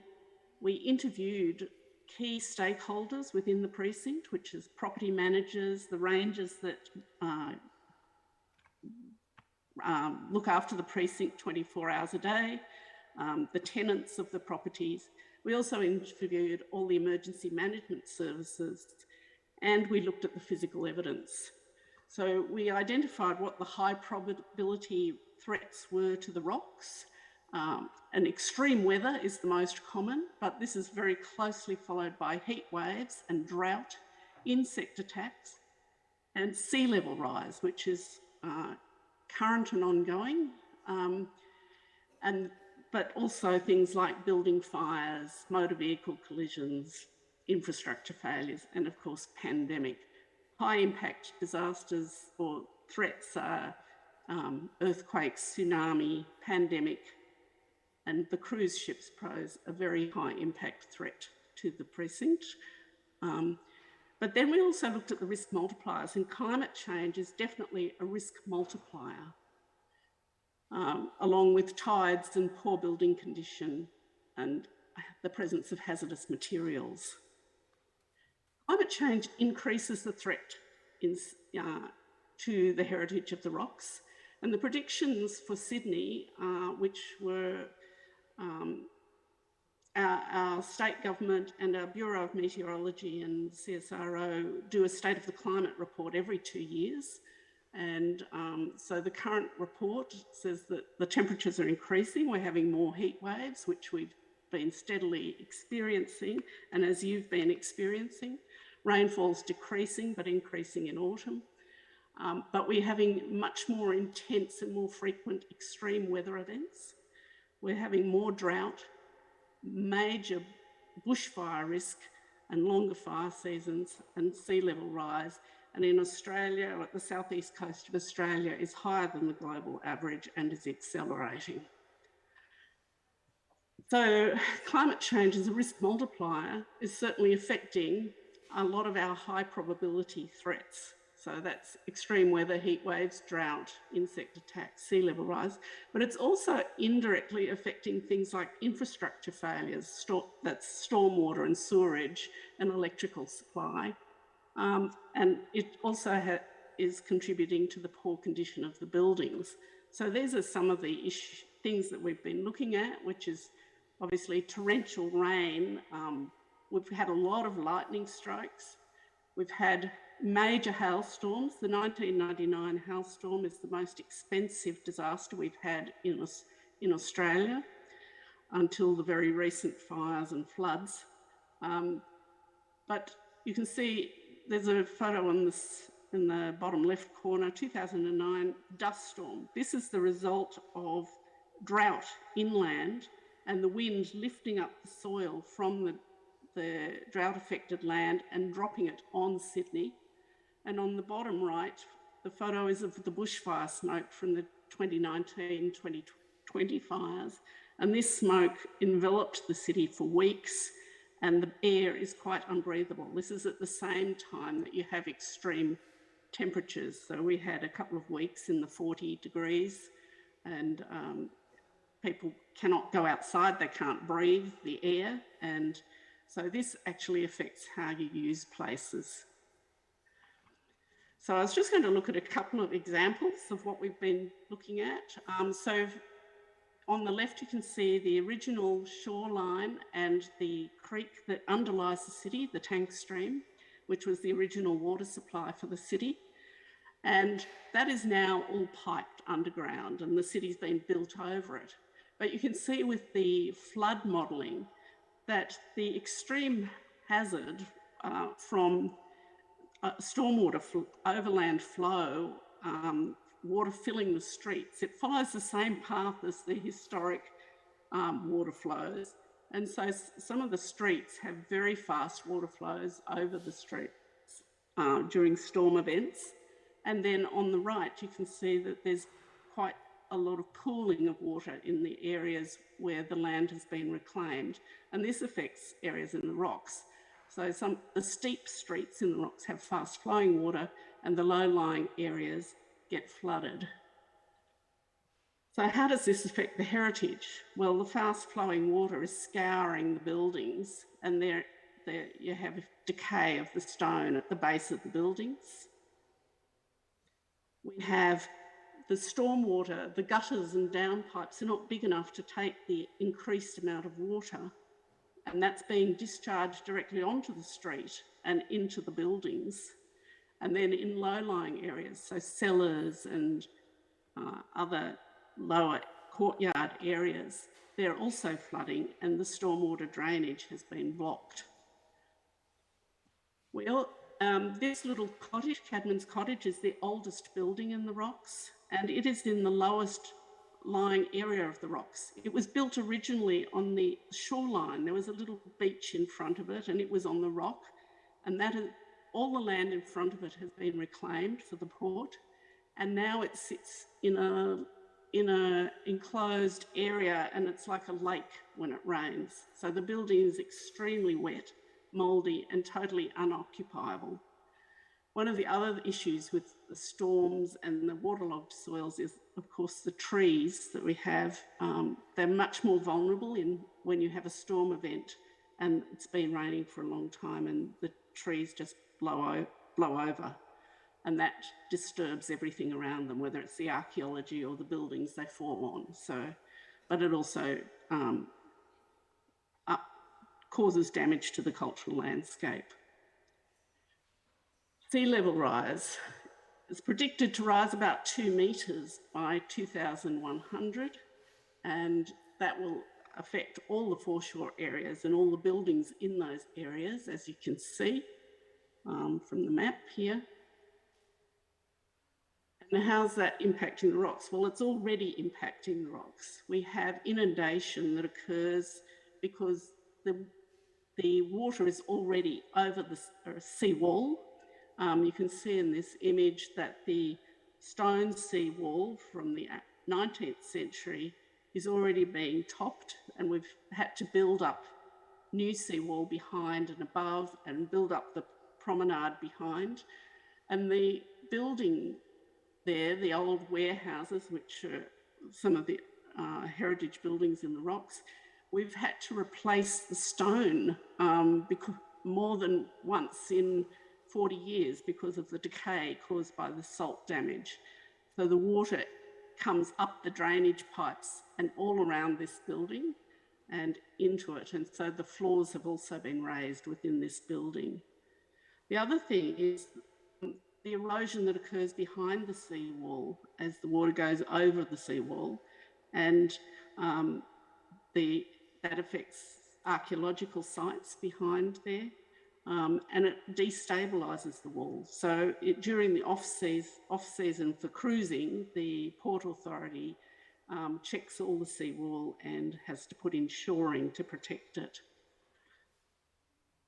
About heat waves and bushfires, well, you may think that that doesn't affect the city very much, but it actually does. The buildings become incredibly hot and too hot to occupy. The bushfire smoke gets in through all the cracks in the buildings, and we have more people die of the smoke inhalation than of the fires themselves. It's a major health issue.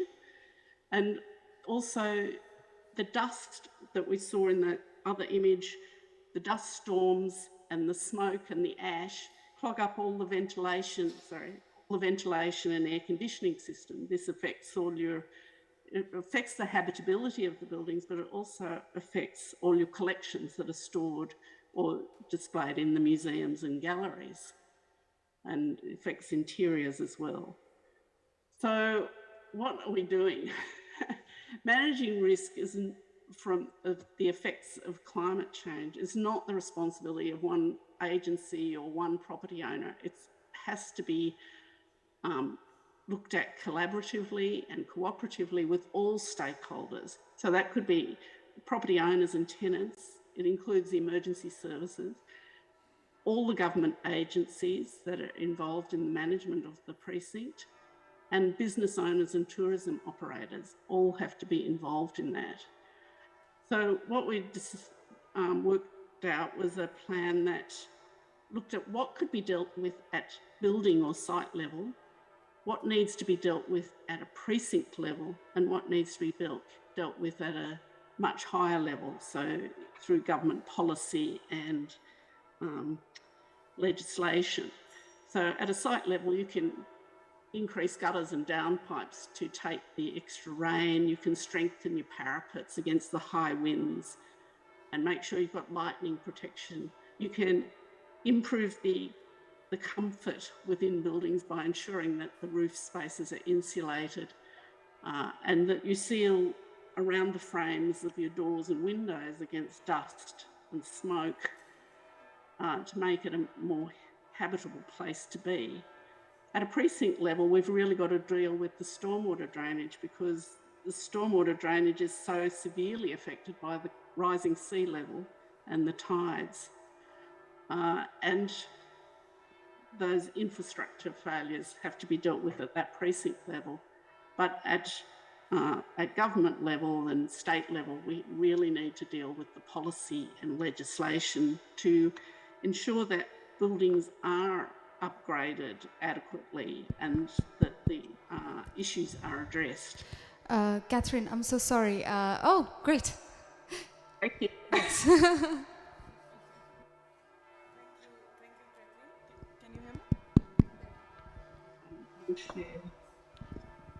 Thank you, Catherine, for that wonderful presentation and also for outlining different types of impacts of climate change on the rocks and the site. It's very interesting how you outlined the impacts at various levels. Before we move on, I thought I would like to capture some of what you were saying and try to summarize it with one question very quickly to you. You have been saying that climate change has enhanced risks. It's a risk driver. But somewhere we all know that climate change is also the result of our past actions. It has a history which is perhaps rooted in colonialism and rooted in also our efforts to industrialize. What do you think in your site you see as actions which have led to the impacts, for you to feel the impacts more at the site level?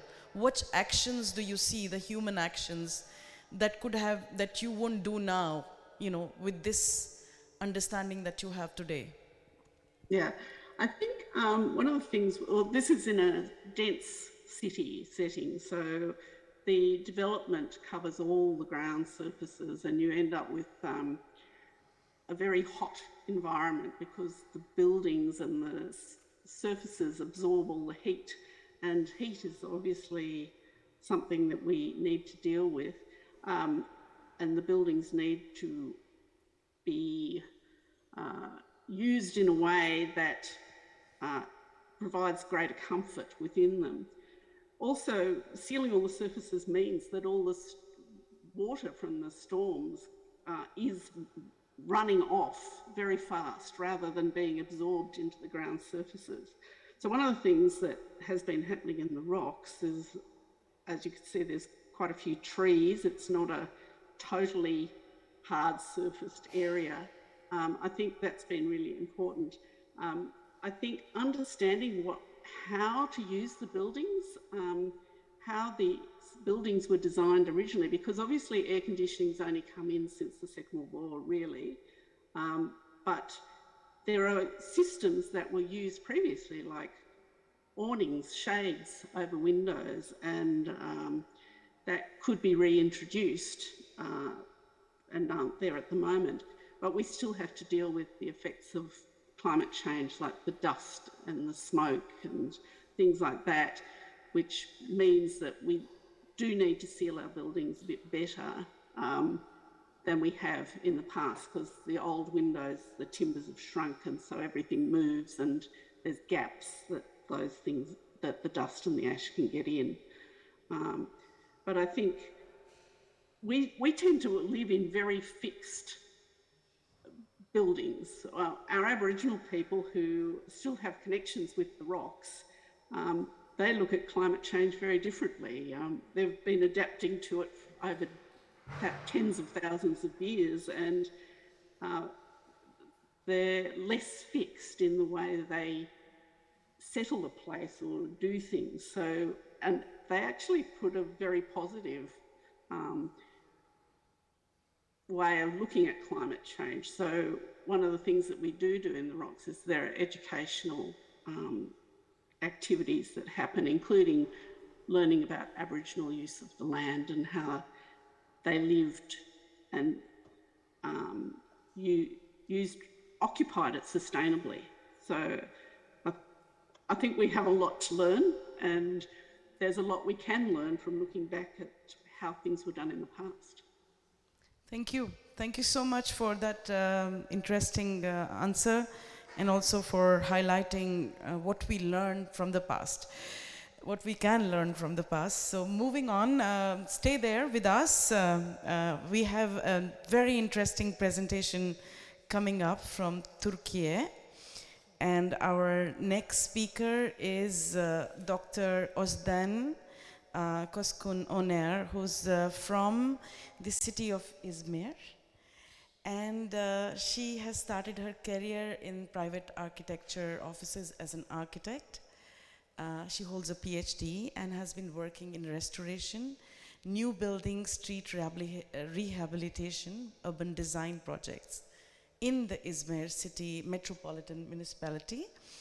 And today she will be highlighting some of her work which centers around looking at the city of Izmir as a historic city, but also adapting to a changing climate and going back into the past knowledge for making sure that the city and the people who live in it can deal with the climate extremes that you have been experiencing in Izmir.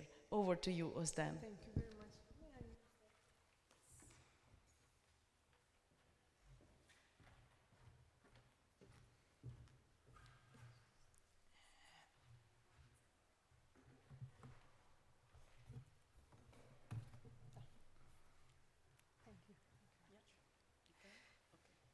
Okay. Dear members of ICROM and dear participants, on behalf of Izmir Metropolitan Municipality, I express my respects and sincere greetings.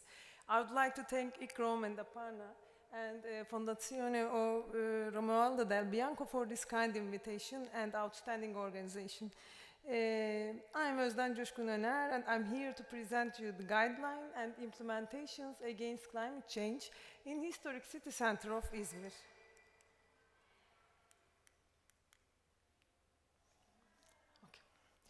Izmir is the third most populated city of Turkey. Izmir is an 8,500 years old Mediterranean port city and has been the bridge between East and West throughout the history. Izmir is home to different ancient and natural sites. It has been a great example of coexistence of groups from different cultures. Climate change is one of the most critical problems of our era and an inclusive issue that lead the activities carried out by Izmir Metropolitan Municipality in any field. A climate model was developed by cooperation of our municipality and Landscape Research Society in 2019. The results of the model, such as the rise of mean temperature, a significant decrease of the total amount of precipitation, flood and high erosion, alert the municipality, and we published and started to implement sustainable energy and climate action plan and green city action plan. In harmony with these strategic tendencies and scopes of the municipality, the climate change action plan in historic city center will be developed for creating mitigation and adaptation strategies against climate change effects. In this context, the historical city center Kemeraltı and its surroundings, which is included in the UNESCO World Heritage tentative list, is chosen as the pilot area. The region consists of archaeological and urban sites. The historical and cultural references of the old city center are dated back to Hellenistic, Roman, Byzantine, Ottoman, and Republican periods, respectively. We prepared the urban flood risk, urban heat mitigation index, and sea level rise risk maps based on global data to understand the climate change risks of this city center.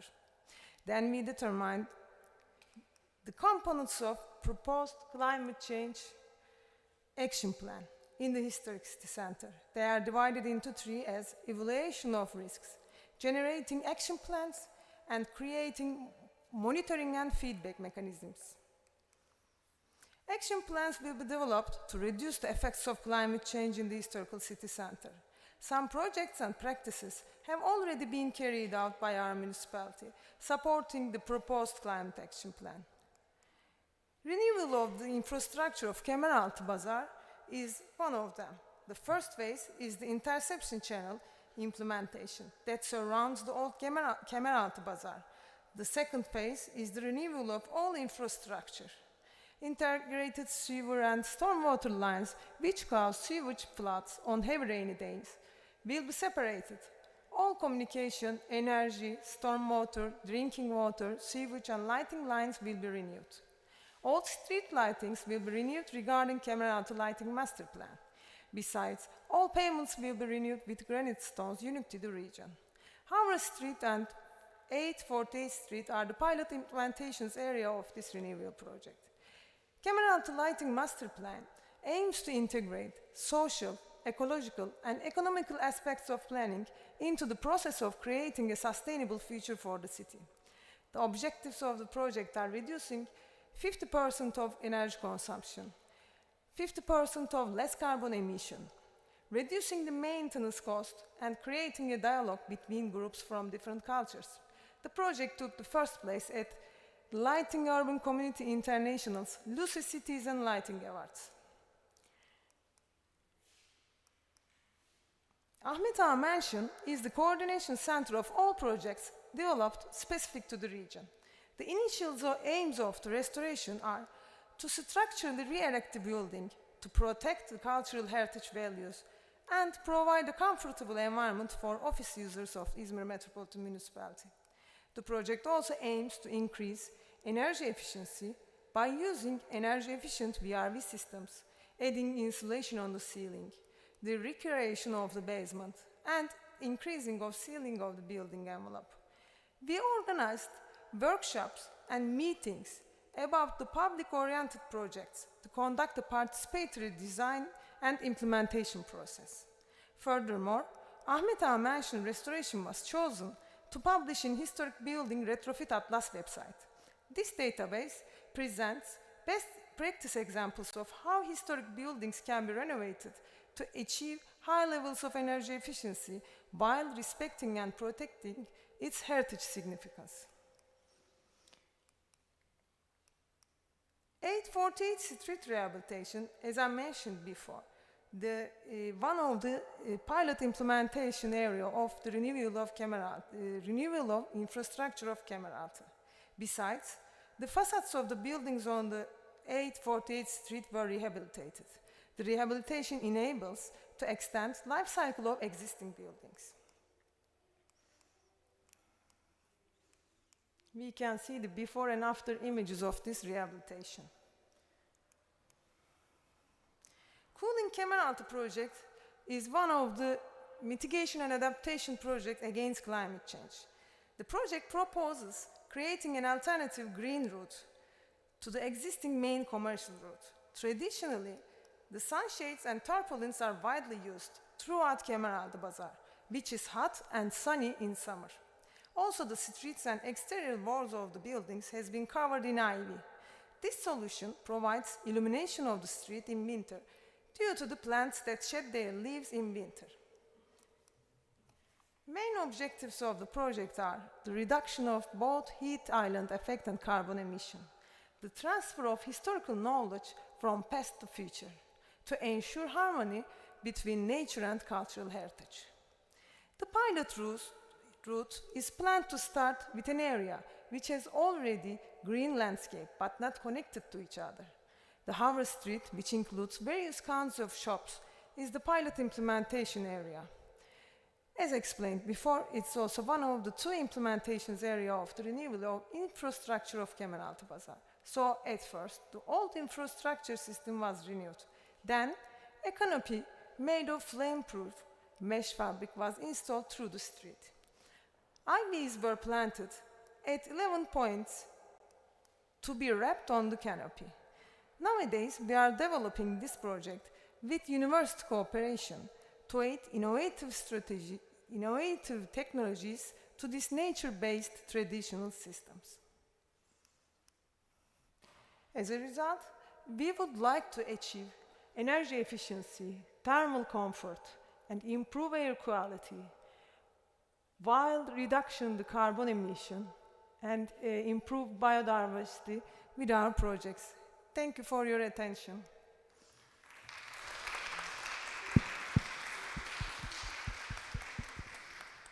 Thank you very much, Dr. Osden, for your wonderful presentation. Yes, I would request you to stay there because, of course, this interesting presentation comes with a lot of doubts, especially knowing that you tapped into the traditional knowledge to mitigate the impacts of climate change. And at the same time, you said something very interesting is that the lighting project that you did had social and cultural underpinnings. So I have a three-part question. The first one is, could you expand a little bit more on what do you mean by how was the socio-cultural aspect integrated in your lighting rehabilitation project? And the second one is, how did you come up with the idea of using traditional knowledge in your project, and how do you plan on sustaining this idea with the local community who lives there to sustain the global temperature rise of 1.5 degrees, since heat mitigation was such a big part of your project? Thank you very much. With the Lighting Master Plan, we proposed a social attention and cohesion. How?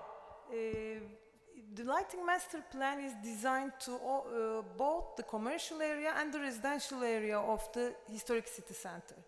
In the residential district, there are lots of people from different cultures live there.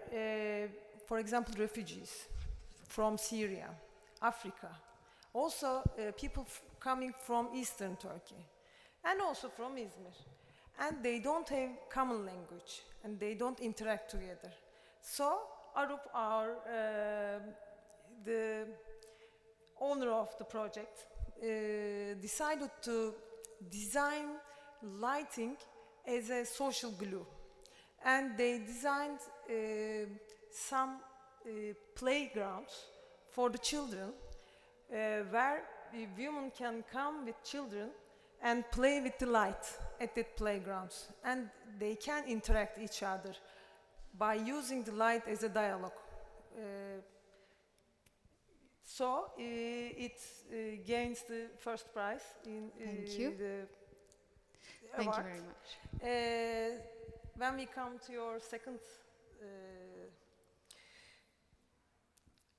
traditional knowledge has been derived from trial and error methods.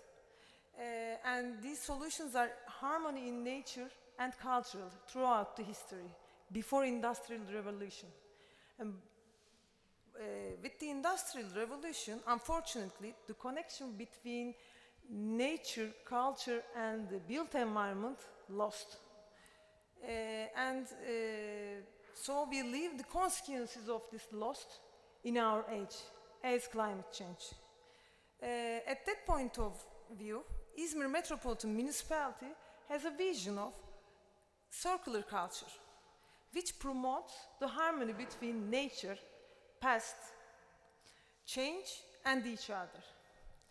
This vision is one of the factors that leads our project. Furthermore, we are living in that historical city center, working our offices in that region. And we are experiencing the benefits of the traditional solutions, such as IVs that I presented. It cools the streets, it moisturizes the streets in sunny, hot summers. And one of the other reasons that we created, we started in 2013 a Izmir History project, which is carried out by a participatory design process with local people, policymakers, academics, NGOs, and private sectors. We designed workshops to understand the potentials, threats, and opportunities of the region, of this historic region. And we designed these projects all together. After the implementation projects prepared, we presented our projects to the local people. and took their decisions about the project. Sometimes we revised our projects according to these ideas.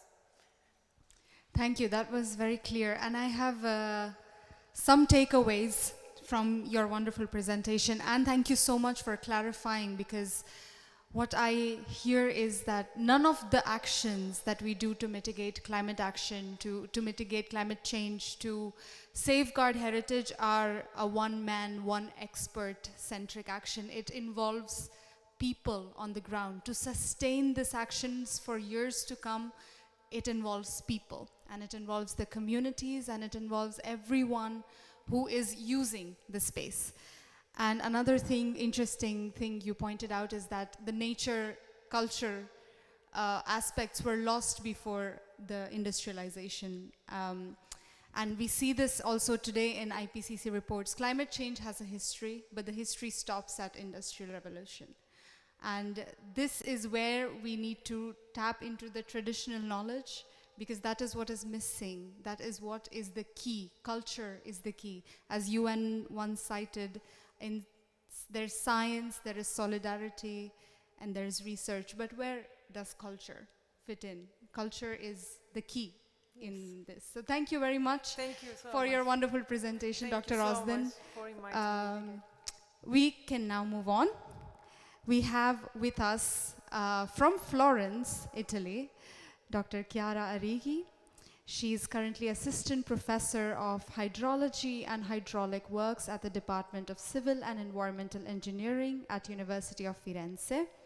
She is Chair Associate of the UNESCO Chair on Prevention and Sustainable Management of Geohydrological Hazards, and she teaches in the field of flood hazard mapping, risk analysis, damage and vulnerability analysis of different asset typologies. Today, she is here to talk about flood risk assessment and resilience in heritage cities. Dr. Arrighi, the floor is yours. Thank you. Thank you for this invitation. I'm very pleased to be here. First of all, I'm an engineer, so I'm sorry, I have a very different background. My presentation will be poorer in terms of picture and nice picture we saw so far. But as engineer, I was involved in the last years in mapping flood hazard and risk in this city, where you are now. And I had also to deal with cultural heritage, which is a huge component of our urban texture, as you could experience walking around here. And so today this talk is about risk and resilience for heritage cities. So according to our background of knowledge, there are several drivers of flood risk changes. And some of them can be particularly impactful and hard to manage. And in the bottom right, you can see that climate change is one of those drivers that has a high impact, but it's difficult to manage. And the other one is related to economic growth and increasing values at risk. Because of course, if you have a flood and you have nothing that is exposed that can be managed, it's not a problem at all. So these two components I would like to focus today in relation to Florence are particularly critical for risk reduction. Okay, so maybe it's not very clear for those sitting far, but this is an aerial photograph of Florence and its land use. You can see we are basically here now, and this is the city center. I'm sorry you cannot see the pointer. And the Arno River flows from east to west. So basically, this was before the 1966 flood that affected the city, and at that time, the flood was, of course, extremely important from the resonance that the event had for cultural heritage affected. But at that time, all this suburban area was without any building, and it was mostly rural. And in this case, the impact of the 1966 flood was not so significant as in the city center, where most of the buildings and cultural heritage were. But if we look what we did in these last 50 to 60 years, is that all these areas have been urbanized. So we had a significant urban growth, and this area also hosts industrial and commercial activities. So this light shades shows the 1966 flood occurring today in the city. That it's still a significant hazard, but today will not only affect the historical city, but also the downstream area, which now is fully urbanized. And this is something we were not able to fully manage so far. The other driver, as I said, is climate change. And we think that flood can be aggravated, but it's not so easy to say what climate change brings as effect in different parts of the world. And according to observations and to some studies, we see that the Mediterranean area is probably, has experienced a reduction of river discharges. So all this part that you see in red, all the Mediterranean area, is where we observed a decrease in the mean annual flood discharge. So rivers are getting a little bit drier.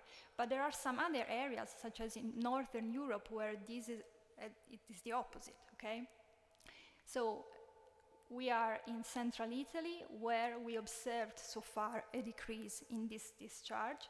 And if we look at the projection from the IPCC, we see that probably our particular context will not be threatened by an increase in longer precipitation that are those that make threats to catchment, like the Arno River catchment, but we should be quite worried about increase in temperatures and increase in consecutive dry days, so in droughts.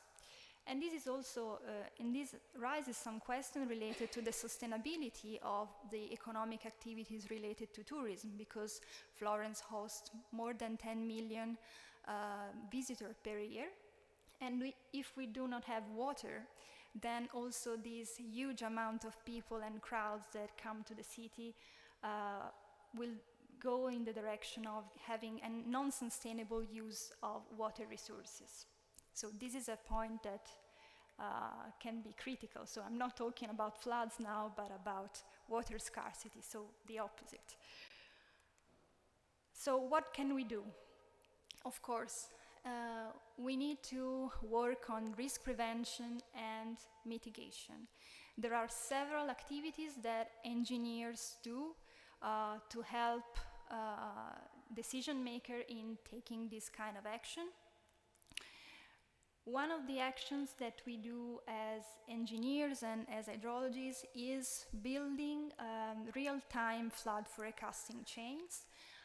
This means that we use the precipitation forecast. We include this forecast into hydrological models to predict what will be the following day the river discharge in Florence at the Uffizi hydraulic gauge, for instance. And then if we are able to predict the water levels in advance, we can save people and evacuate people, but we can also have the time to move artworks to safer position and to try to mitigate the impacts on movable artworks.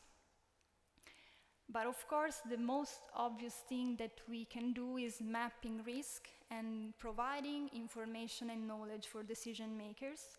And my group was involved in assessing risk to cultural heritage in this city. So starting from the very beginning to understanding the hydrologic scenarios, up to understanding where the water will flow in the city when there is an inundation, and understanding which kind of monuments and cultural buildings are flooded and with which severity in terms of water depths, and understanding what is located inside these buildings, how vulnerable the buildings and contents are. But on the other side, going back to the concept of resilience, um, the fact that we are in an art city poses an advantage because the huge cultural heritage we have, it's the main driver of recovery of this city, as it happened in the past. The huge resonance of the event and the attention to the loss of cultural heritage brought a lot of people helping and brought a lot of funding to go back to the pre-event condition. And I'm sorry I had to put a formula, but I'm an engineer, I'm very sorry. But this model that we implemented is helping us to understand how fast is the recovery in these two lines if the city is flooded. So based on the severity of the water depths in the buildings, we estimate the time the building requires to reopen to the public, and as soon as many buildings are reopened, then the visitor come back, and this is the curve that shows how visitors come back in time. And these two lines show the historical flood in blue and the orange one, the same flood occurring today. All the difference between these two curves is the result of the effort made in prevention, so in changing the river geometry, in changing the bridges geometry, in building dams upstream to reduce the volume flowing into the river. So we hope that this kind of way to see cultural heritage as integrated into resilience and into risk can help decision makers to take action. I leave you with some references. Thank you very much.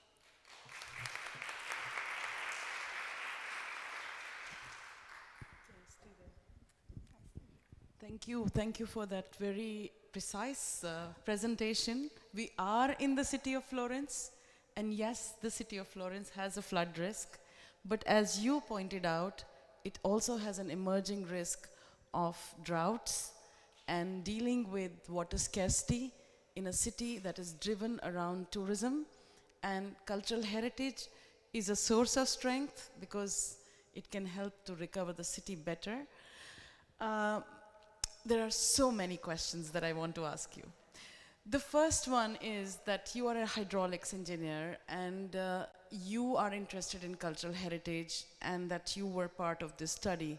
But how can an average, let's say, curator of a museum or of a site manager get in touch with people like you, because the actions you take are clearly at the river geometry level? So, you know, it's not that you will meet a curator in a meeting which you go to. So, do you have any ideas that we can spark such interactions more and more often? How can we do that? Thank you for this question. Well, actually, we do not have such a direct connection, but somehow we have indirect connections. Because as hydraulic engineers, we provide information on the context of flood scenarios, and this information also goes and it's shared with the authorities that are in charge of hazard mapping, and they are the connection with the cultural heritage managers. So even though we do not have a direct connection, we have an indirect way in which our information is provided. Of course, it's not that easy because we come from very different worlds, and sometimes it's also the discussion can be very, very difficult because we have different backgrounds. But nevertheless, we know that it's possible. Maybe it's a longer process. And I think we should engage more as engineers with people that are conserving and managing heritage, but there is a sort of historical diversity that makes this dialogue a little bit different, but it's ongoing. At the moment, we have a project with UNESCO office in Florence, and we are trying to fill this gap and going directly to the UNESCO manager. So it's something that is possible if we are motivated, and we are. Wonderful. So do you know that just day before yesterday, we had 66 high school children here, school students here, And we had a vulnerability capacity assessment game with them. We had a session where they had to map their city and they had to map the heritage which they think is most valuable. Of course, we didn't ask the question as map your heritage. We just said, what makes your city unique and what defines you in this city, your identity in this city. And you'd be happy to know that many of the students highlighted Arno River as the main meeting point. After pandemic, they think that this is a very big, it figures very big in their maps, which are here, actually, you can see them. And, but none of the students, and this building also has the marks where the water went up, but none of the students pointed to flood as a risk. So what can you do at the citizens level to engage them more about risks to heritage and as well as risks generally of, building their awareness, especially you as engineers or your department? Yeah, thank you for this question, because this is a very crucial topic, how to communicate and preserve the memory of the past events that can occur again. Besides, I think we are doing a lot of effort in trying to involve the citizens and communicate the risks. Still, if you say that maybe children in that age are not fully involved, and I guess probably it's also our fault, but because we are not very good at communicating. We need experts in communication that help us, because we have, let's say, some knowledge, but maybe our language and our way of delivering the information is not appropriate for all the audiences. And this is one point, so we need expert in communication.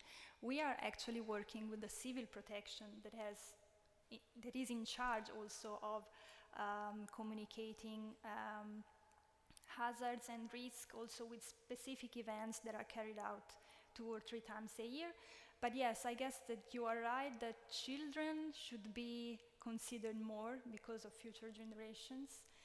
And as hydraulic engineers, we are trying to make some activities in schools, but with high school students. Maybe we should start thinking to extend this kind of audience. So maybe we have a suggestion for Romaldo Del Bianco Foundation, a TikTok video on flood management, on flood risk management and protection of heritage. Yeah, we need people to do that. We need communicators for that. Yes. I'm not going on TikTok, please. No, we are not asking you to go on TikTok. You can still show your equation on TikTok. Okay. Yes. No, I can explain in TikTok in 30 seconds. Wonderful. Great. So thank you so much, Chiara. And with this, we open the floor for questions. Anybody who has question for any of the panelists? Big Bo. So, anyone? Yes. Thank you, Aparna, and thanks for the very, very interesting presentation, because now we are really in the core of problems which are affecting the whole humanity. So I have one question for the Turkish colleague, and one question to our Italian colleague. The area of Izmir that you have chosen as a pilot area, was it funded by the local government or the national government?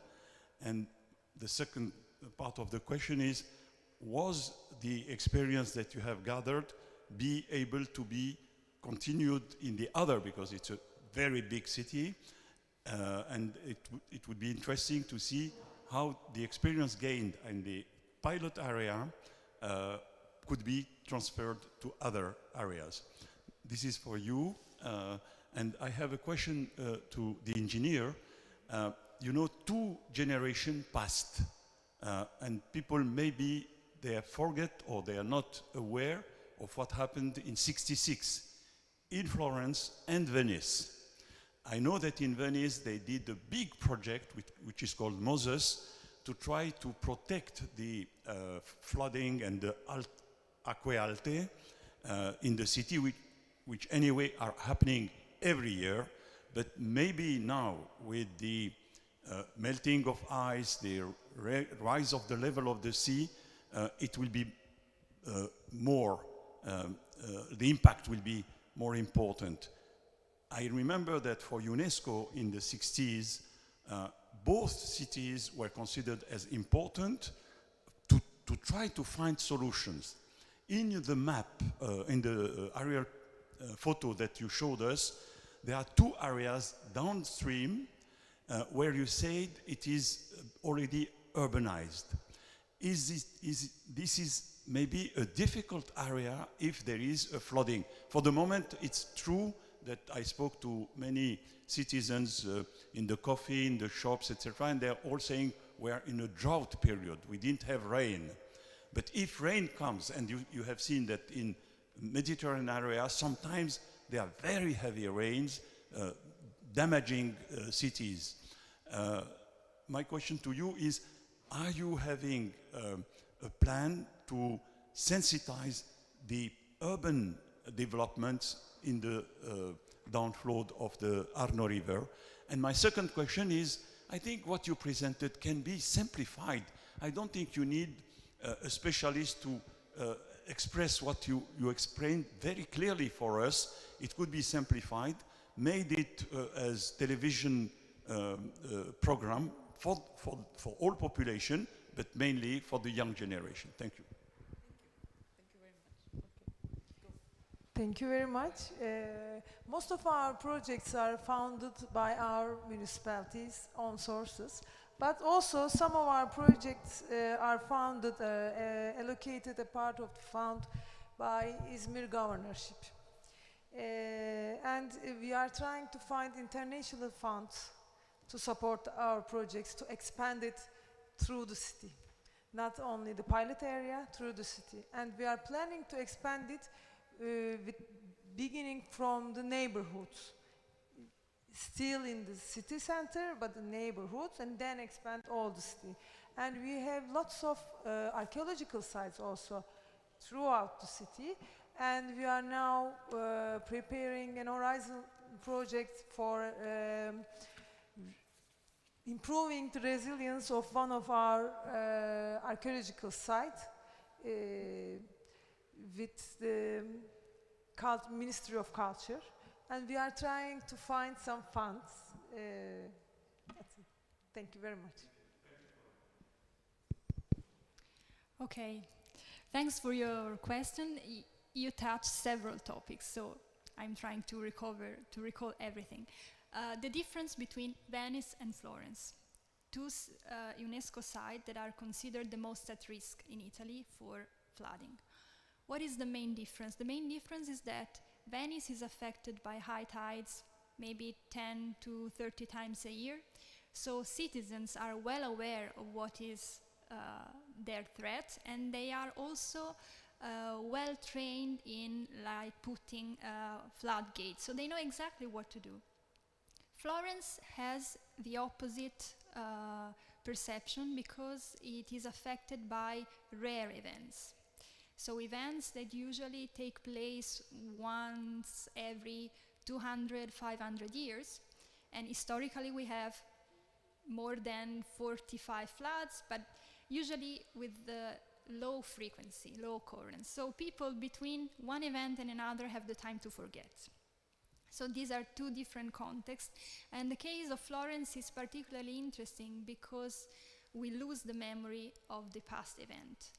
And I guess we are doing a lot of events to remember, but probably there's something that doesn't work very well. We are also going to schools, and there are each year we have the event related to the anniversary, but still something is missing. I don't know what exactly, but there's room for improvement. On the side of climate change and rainfall, you're right that climate change is changing rainfall patterns, and what we observe in the Mediterranean is going towards high intensity and short duration rainfalls. This puts into crisis small watersheds, and in Florence, what I can say, this is just my opinion that I'm sharing with you, is that the problem due to climate change will be more related to the minor river network, so the small rivers, small tributaries of Arno River, more than the Arno River catchment itself, because it's a large catchment that is capable of absorbing this short duration, high intensity rainfall. So this is again a different physical mechanism of flood generation.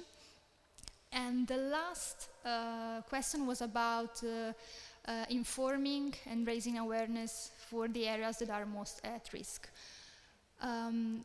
We are doing a lot for this, but I guess that somewhere somebody is thinking that talking too much of this topic is not just informing, but creating worries.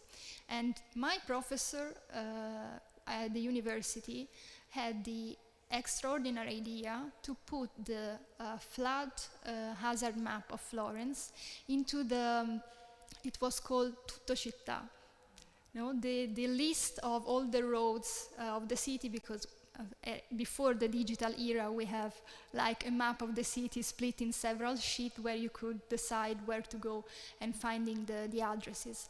And there was a map there, but and that was a document that was going in every house. So each family had that guide of the roads with the map of the inundation.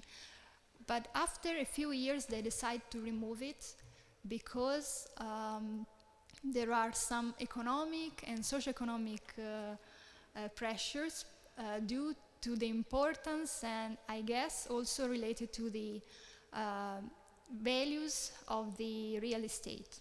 So this is very complex, okay? So what do you do if you know that your house is in a flood-prone areas and you want to sell it, okay? Then its value goes down.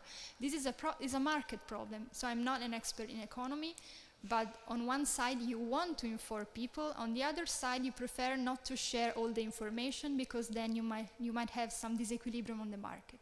This is one of the reasons that experts gave to this lack of information. But of course, we are telling to people what to do in case of a warning and how to save primarily their lives, which is the most important thing beside the losses. Thank you. Thank you so much.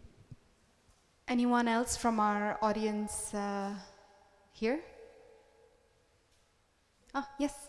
Could you please come forward for the camera?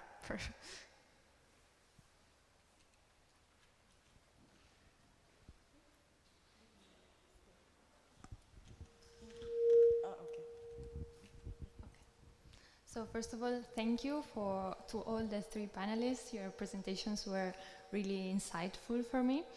And I have a question actually to Ms. Catherine Forbes, but I know that all the three presentations were about sites deeply embedded in the urban environment. So I think that also Ms. Osden and Chiara could answer and provide us with other inputs.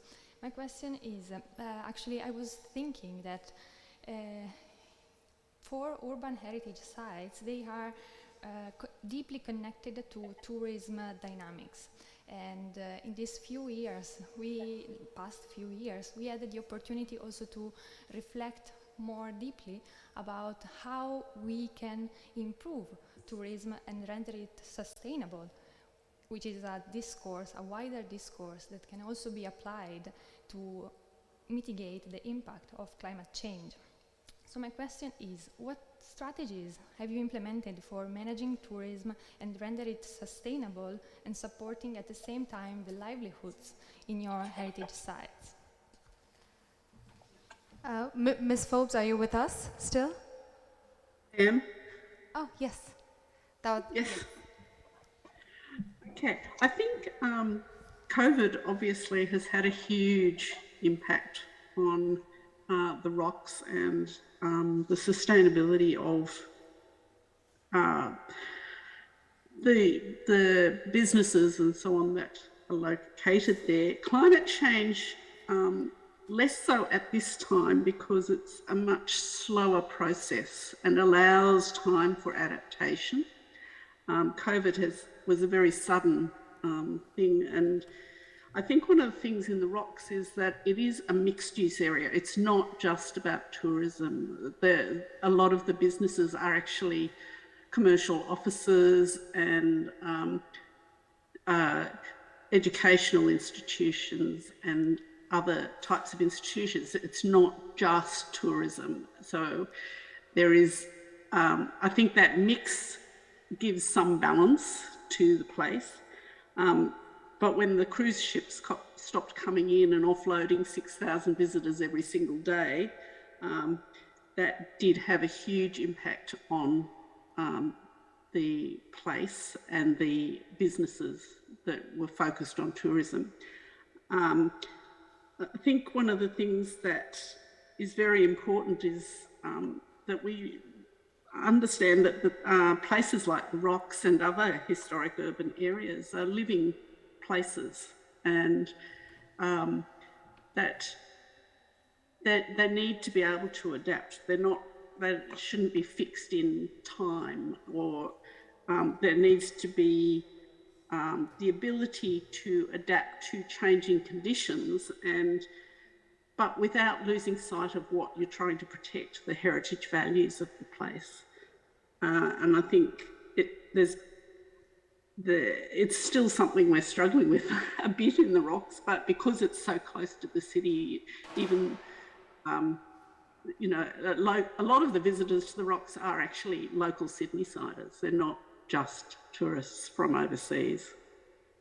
So it's a place that we all go for different types of events and activities. So it can be family-based activities as well. I don't know if that's answered your question, but I think maintaining that diversity within a place actually helps to make a place sustainable. Yes, thank you. Thank you so much, Ms. Forbes. So thank you so much to all our speakers. Once again, let's give them a big hand.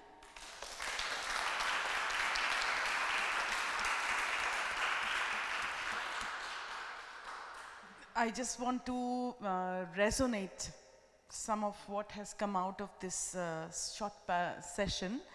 One, that cultural heritage has a role to play in mitigating climate change, because it's human actions that have led to climate change. So human history is deeply intertwined with climate change. Our speakers have highlighted that this is not the work of one, but this is the work of many and intersecting. So intersectionality is very important. It is not a siloed approach.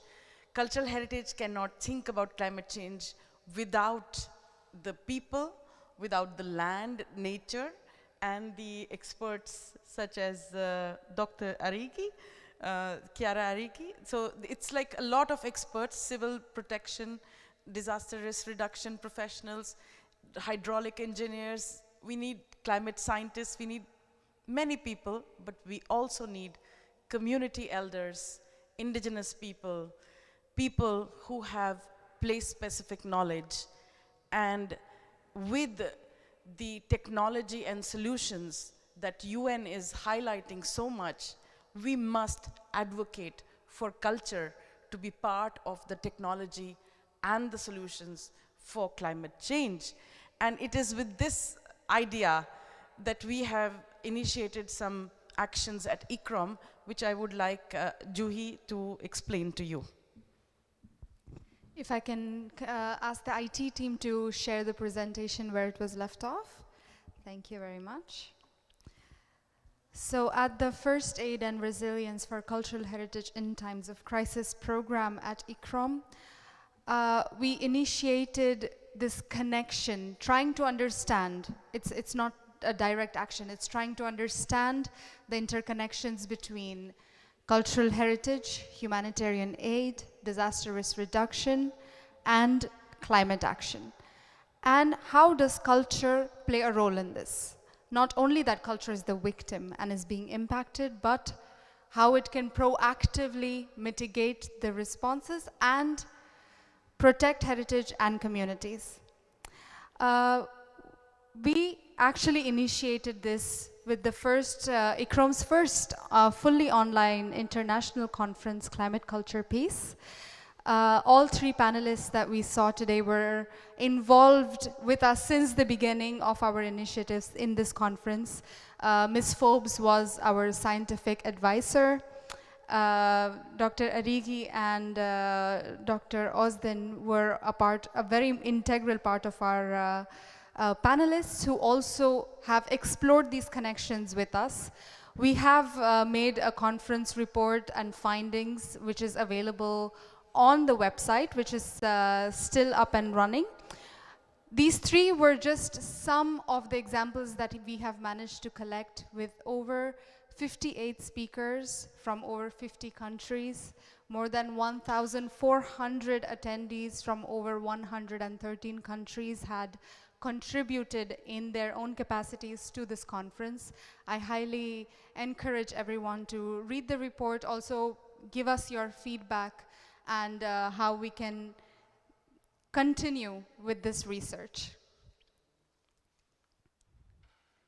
This is a snapshot or video of all the case studies. We have over 40 case studies available from more than 30 countries on the website. Please go ahead and check all of them out. They're all about the role of heritage in climate action.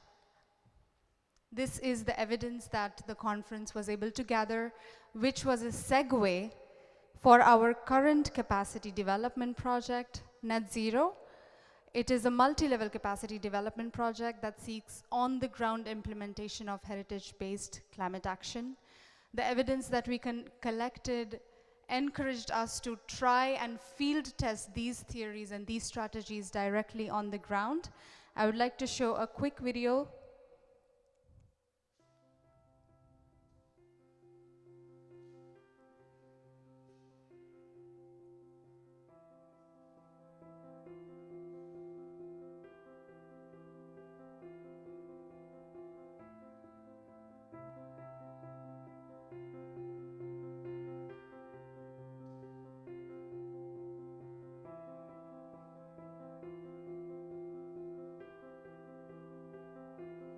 That's your image, Osden.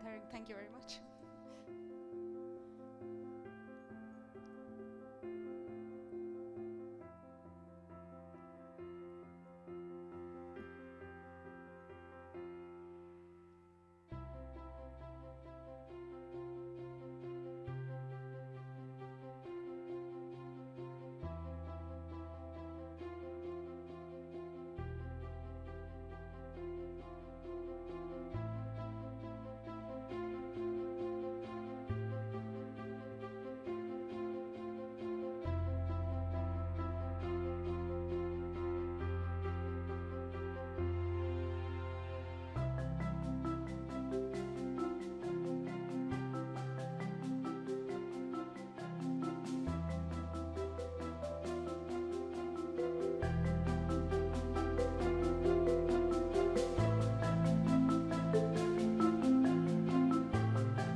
Also, my colleague Mohana Chakrabarti is heavily involved in this project and is very close to her heart. And we hope you wish us luck. This is the first time we're also going to involve a lot of community members and different professionals, diverse professionals in this initiative. And we really hope to make a change on the ground. all of you for your attention. We invite you for a lunch break. Come back at exactly 2 o'clock, and we will have our next panel on heritage for peace building, heritage for sustainable peace. And we have a very exciting panel lined up for you from different countries, from Myanmar, from Syria, and from Bosnia. So we have case studies, and we have experienced group of people who are peace builders, humanitarian aid specialists, as well as heritage professionals. So have a wonderful lunch.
Possiamo cominciare? Se mandi il video?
Good afternoon. Welcome back to the second part of the day of the festival, The World in Florence, and we are starting with the second panels. The title is Heritage for Sustainable Peace, and the moderator is Aparna Tandon, ICROM Senior Program Leader, and co-moderator Mohana Chakraborty. I hope my pronunciation was good. ICROM, Program Assistant, Climate Action and Peace Building. I remind you that for those who are connected with online, with live streaming, can present their question on via WhatsApp plus 39 392 497 7227, or get connect with the Zoom meet link I communicated you before. So, again, thank you to ICROM for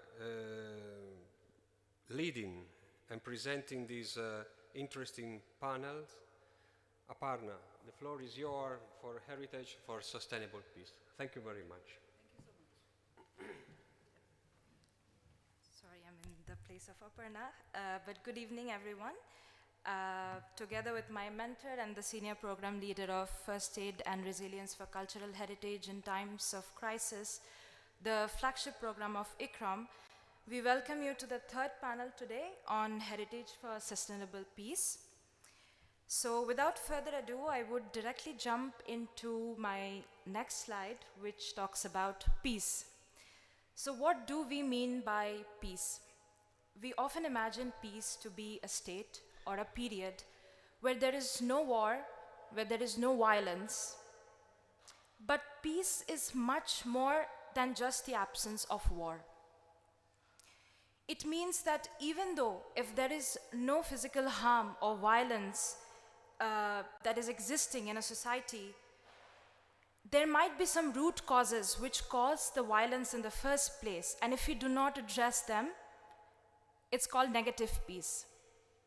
So in order to have sustainable peace, to have long-term peace, we need to understand the importance of positive peace, which does not mean that there is no war or there is no conflict, but it means that people, the community, are able to address their indifferences, they're able to address their disagreements without violence.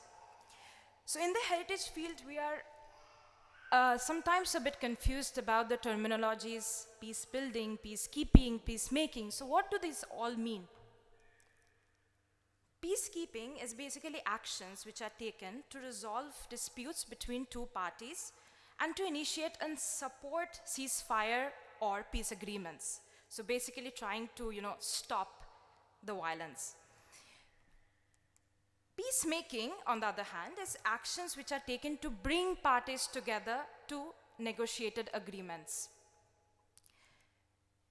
Peace building has a wider post-conflict agenda.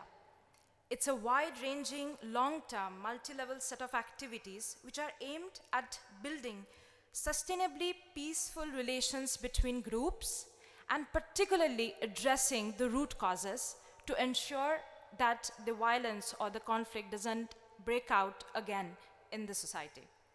So with these core concepts, I would pass on the mic to Aparna.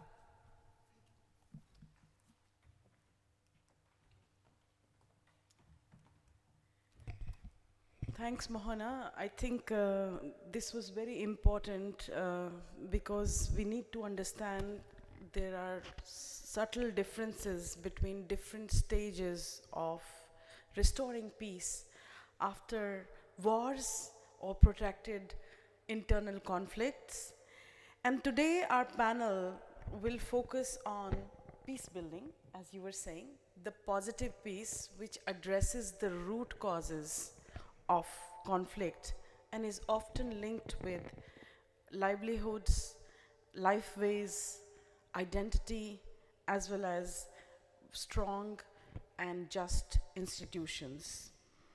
Through case examples from Myanmar, Bosnia, and Syria, we will try to understand how far away from high-level peace agreements. So we're not talking about leaders, prime ministers sitting and signing on those peace deals, but we are thinking about communities on the ground and what does peace look like or feel like to these people who have experienced violence, ethnic cleansing, or other forms of systematic discrimination.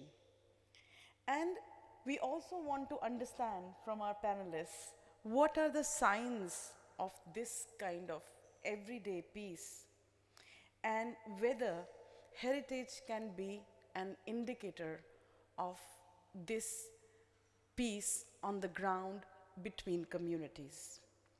In 2021, through First Aid and Resilience for Cultural Heritage in Times of Crisis program, ICROM launched a field-based research for developing community-based heritage indicators of peace.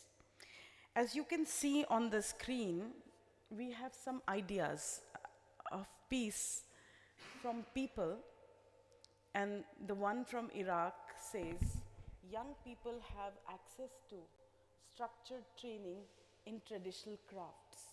This is an aspiration, and this is the idea of peace from somebody in Iraq.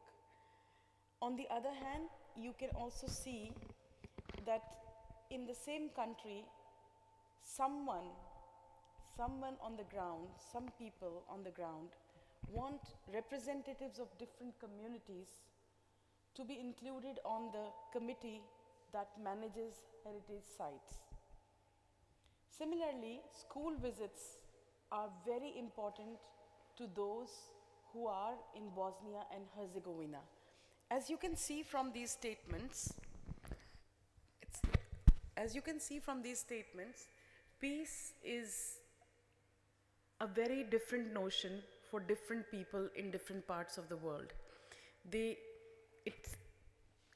look for it through heritage and other things in different ways. And just what did, and we also learn that how important role heritage can play in forging and renewing everyday peace and give a sense of identity. So without further ado, I would like to introduce our panel, who is not going to pay attention so much to heritage destruction, but is going to bring case examples from the three countries that I mentioned before, Myanmar, Bosnia, and Syria, and they are going to highlight how heritage can play a role in bringing peace, in promoting dialogue, and in also improving everyday lives of the people who have experienced violence. Our first speaker, please give her a hand, big hand, is Natalie Palberg.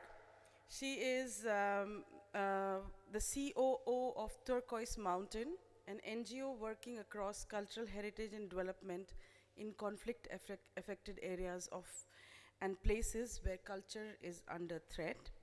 She was the organization's country director in Myanmar from 2019 and until now, 2022, and the deputy country director in Afghanistan from 2017 to 2019.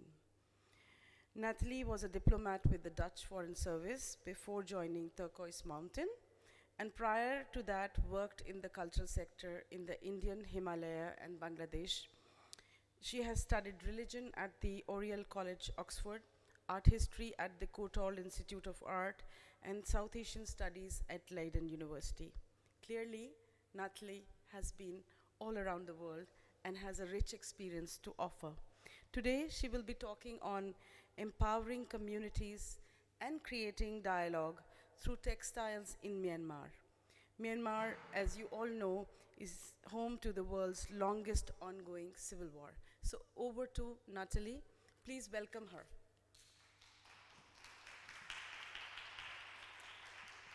Oh, and I forget. Here we have a slight, variation from the previous panel. We are going to show a video of Natalie first, and then we are going to ask her some questions. So Natalie's presentation will be through video, although she's here in person, and we'll be asking her some questions after we show her video. So yeah, please.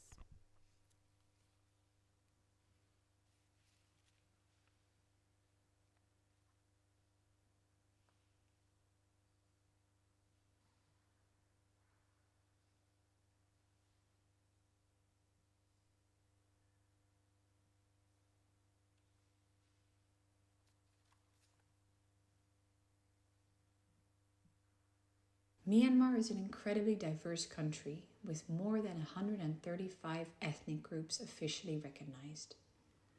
Many of these groups have their own history, language, religion, and crucially, culture and traditions.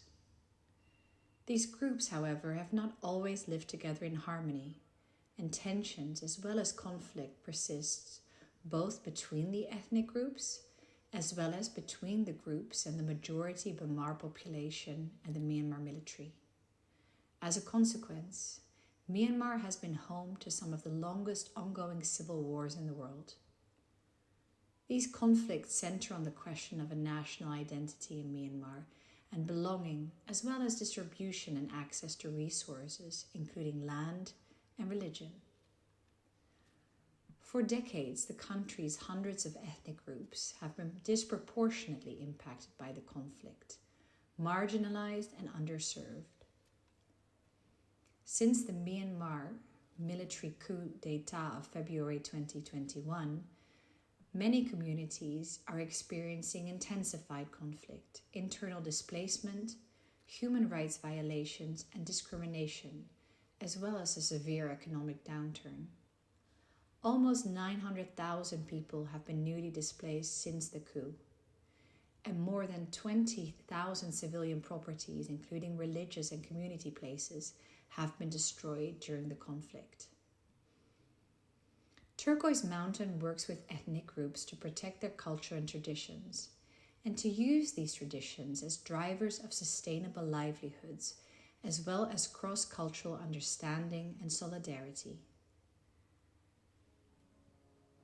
The ethnic groups have especially rich textile cultures that, because of more than 5 decades of international isolation, have remained relatively untouched and authentic. These traditions are incredibly diverse in terms of the techniques used, the design motifs, and their meanings. There are forms of weaving, designs, and traditions tied to textiles in Myanmar that simply cannot be found elsewhere nowadays. As an organization, we specifically work with women weavers, of whom there are estimated to be more than 600,000 across the country, and who are almost invariably from ethnic minority groups. Sadly, many of them are now displaced, living in informal settlements on the periphery of towns. We work with them to document their traditions and to raise awareness of their cultural rights, which are fundamental human rights. The right to participate in their cultural life, for example, by weaving or wearing woven textiles during public festivals and rites. We also provide tools and raw materials where weavers who had to flee left these behind, or where supplier networks have become disrupted. And in the long term, we provide technical, design, and doing business, as well as social empowerment trainings that allow these women to increase their skills and to connect to sustainable, mostly international markets. This helps secure livelihoods for them and their families in a time of unprecedented need. We, for example, link weaver groups to hotels or international designers keen to source the unique products that these weavers can produce. By working with groups to build livelihoods based on the unique textile traditions that they guard, we ensure that these traditions are not only preserved, but that they can be a source of both economic and social empowerment, as well as collective identity and social cohesion. Highlighting the diversity of Myanmar's cultural heritage also creates space for a national narrative that values diversity and plurality, and for cross-cultural understanding and solidarity in a time of divisive conflict.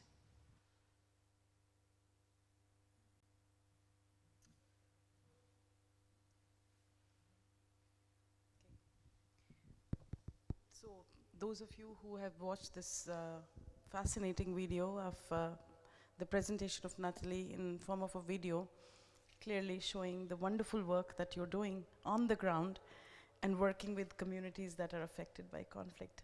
So it's time to ask you some questions. And also we would like our audience to be engaged in this discussion. So please come forward, do not stay back, and move forward, come closer to us. And so my first question, Natalie, is to you, how do you see your work with women as pathway to building lasting peace in Myanmar? Thank you, Aparna, and thank you for having me. I think it's important to realize that the situation in Myanmar is very challenging right now.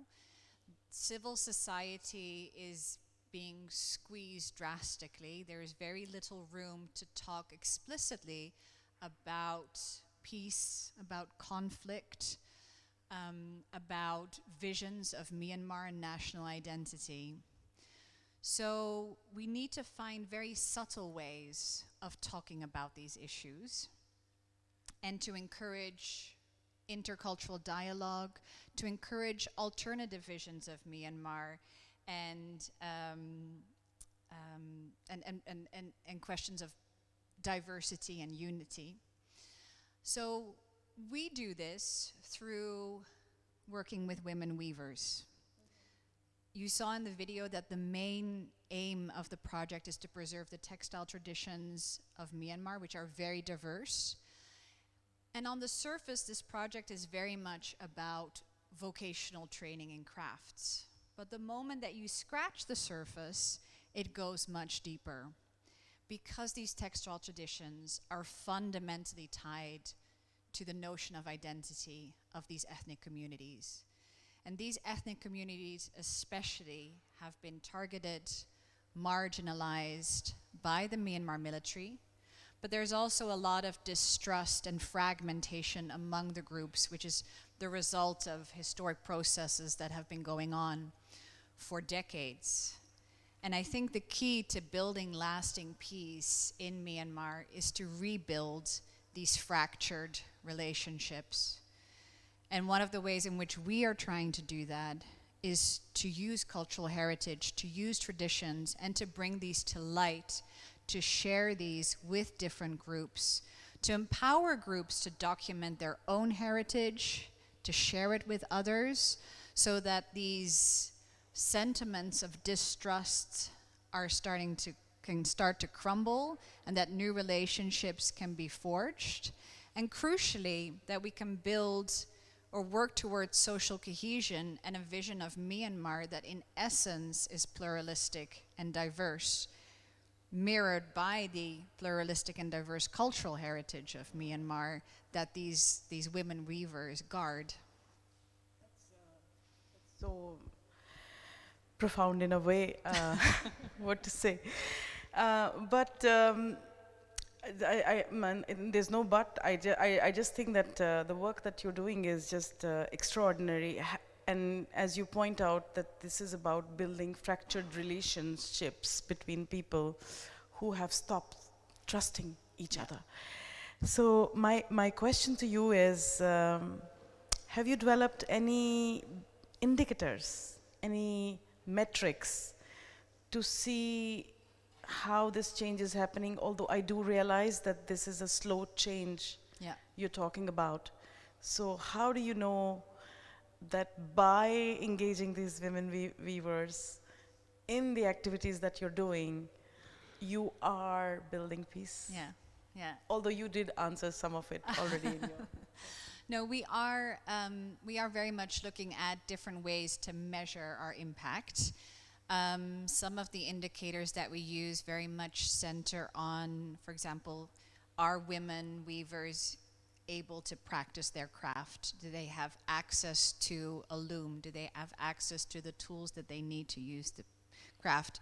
And we've seen with the mass displacement that has taken place over the course of the last 18 months that this performance against this indicator has dropped significantly.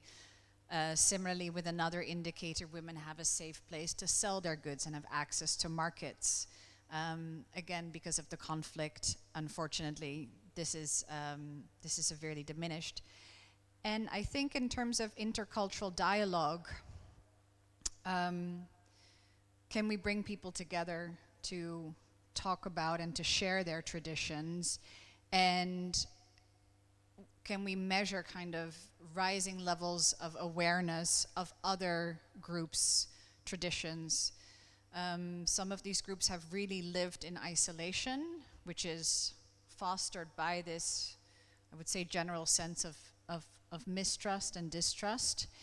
And can we see more interaction between these groups? And I think that will be crucial when it comes to lasting peace, to have more solidarity. Because if it's all these single groups against the military, it's going to be very much an uphill battle. How we measure that, I think that's still something that we're, how do you measure increased interaction? In the Western world, we can look at the internet and we have data statistics and so on. There, it is still very much more at the ground level.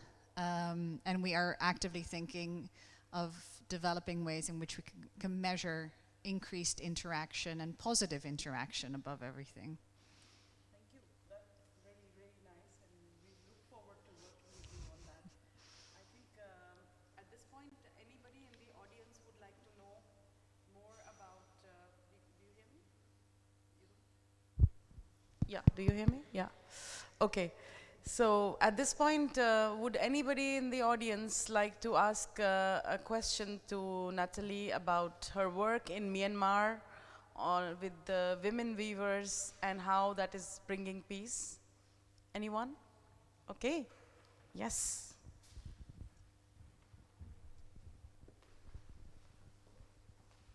So thank you very much for your presentation and a wonderful video with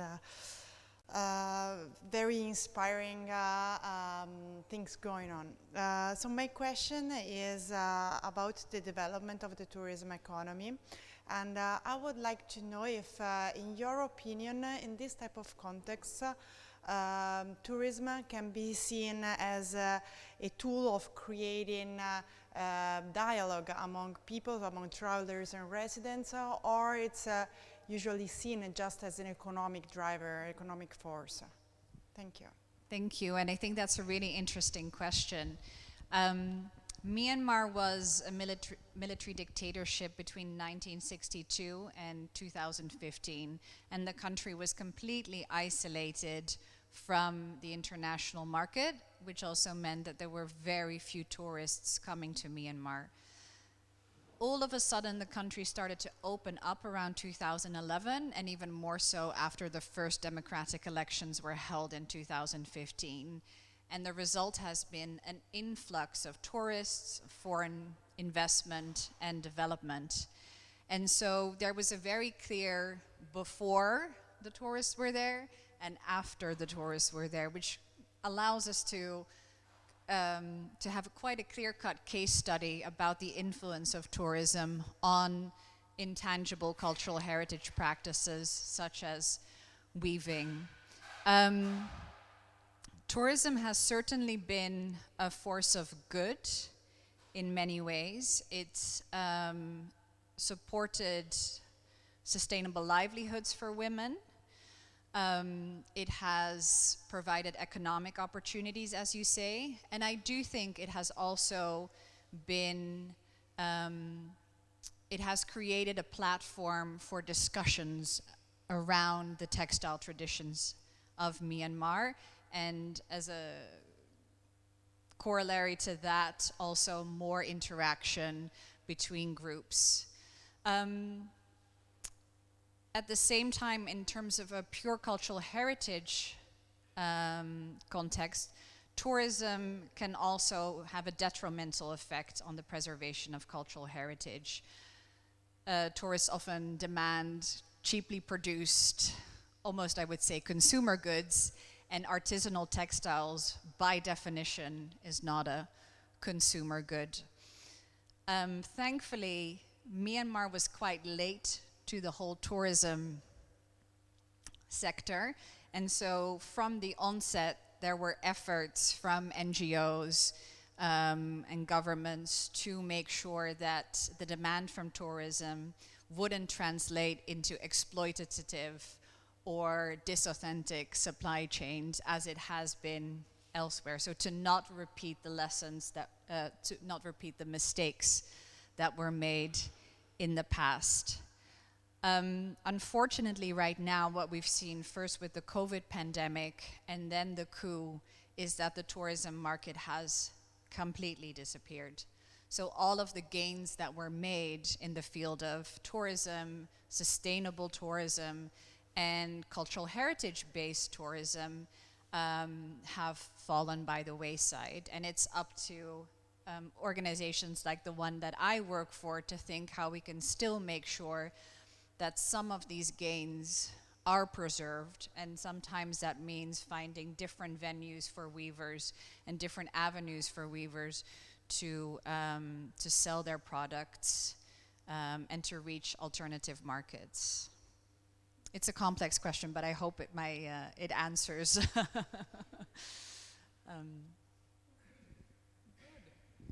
So one last question, and then we move on to the next presentation, unless anybody in the audience has a question. And this is going to add some more tension. And you just said that tourism has been like a double-edged sword. And well, I'm going to play it, dig into it a little bit more and say, by commoditizing the work of textile weavers, like finding them the markets, new markets, as you said, the country is closed, do you think you may have added to some new tensions that could feed into the root causes of conflict in Myanmar? Maybe now it comes in a different shape because just because some people by this NGO called Turquoise Mountain are selling their products in international markets? It's a very good question, and particularly so because the environment in Myanmar is so tense and there is so much distrust. And we've noticed that we need to be extremely careful about attribution. You know, you cannot just mention a tribe's kind of group, you need to mention the subgroup and kind of the family group. It's very precise. And because people attach so much value to their heritage, again, you know, you're touching upon things that really matter to them. So you have to be very careful. I think when it comes to the root causes of the conflict in Myanmar, one has been the marginalization for decades and decades of ethnic groups. Another root cause is very contested notions of national identity and a vision of Myanmar. And the third is kind of the hoarding of resources by a very select group. I think what we're actually trying to do is to address some of those root causes. And one, by working with marginalized groups and making sure that we work with a variety of marginalized groups, so different ethnic groups, but also a good geographic spread, and then working with them to grant them access to markets so that they can build sustainable livelihoods. That's a way for us to address economic marginalization and inequality, which has been one of the root causes of the conflict. And I think as long as you work with local communities and with the widest possible variety, you can mitigate some of the risks that are involved in prioritizing one over the other. And another another root cause, as I mentioned, are these contested notions of the nation. What is Myanmar? Who belongs? Who doesn't belong?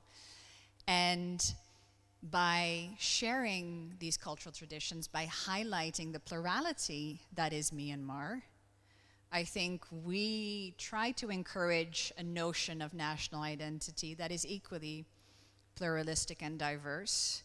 And hopefully that can contribute in some way towards a national narrative that is much more inclusive, because the exclusive nature of the national narrative that has persisted in Myanmar has certainly contributed to the conflict that we're seeing today. Thank you so much, Natalie. Once again, a big hand for her.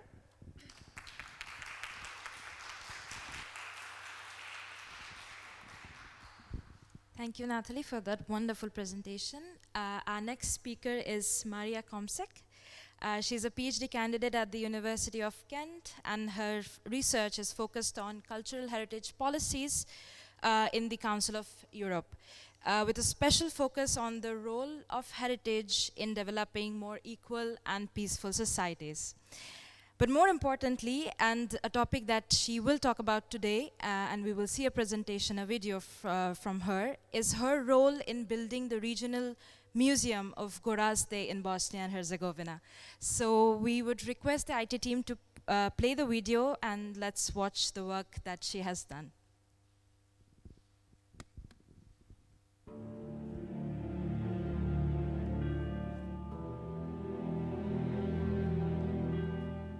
The museum is located in the small industrial town of Gorazde in the eastern part of Bosnia and Herzegovina in the Federation of Bosnia and Herzegovina, a Bosniak and Croat-dominated entity. However, the city is bounded by the administrative borders of Republika Srpska, the Serbian-dominated entity of Bosnia and Herzegovina.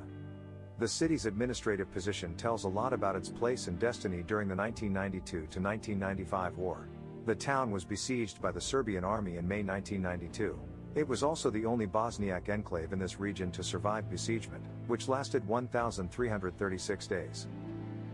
The Municipal Museum of Gorazde was established in 2016 and currently exists as a department unit of the cultural center of the city. It started as the idea of a few enthusiasts and got support from the Foundation Cultural Heritage Without Borders as well as from the National Museum of Bosnia and Herzegovina. Public consultation on the vision, mission and goals of the museum was held in a workshop organized by the Cultural Heritage Without Borders in 2016 as the basis for the development of the midterm strategic plan. The Cultural Heritage Without Borders saw this museum as the pilot project whose main goal was primarily to preserve and promote the cultural and historical wealth of the Gorazde region, but the project was also intended to offer a blueprint for other small regional museums across Bosnia and Herzegovina. The war exhibition was the first permanent exhibition organized by the museum. It was open, symbolically on 18th September, the day of the town's liberation in the 1992-95 war. The exhibition's goal is to demonstrate the citizens' creativity and capability to survive the hardship of the siege during the war. It is also a way to speak about the traumatic events by putting the accent on the community and their everyday struggle, rather than exposing the political and historical views. While this exhibition is without question sensitive in the practically divided city through which the invisible division line of two Bosnia and Herzegovina's entities goes, its approach allows for two communities to reflect on the conflict in a more human way by celebrating the ingenuity of everyday people in towns will to survive extreme war events. Currently, the museum is focusing on the pre-war history of the town and its surrounding with the hope to overturn the dividing administrative line by exposing the rich heritage of the region that witnessed a more peaceful and cooperative existence of the region's multi-ethnic communities.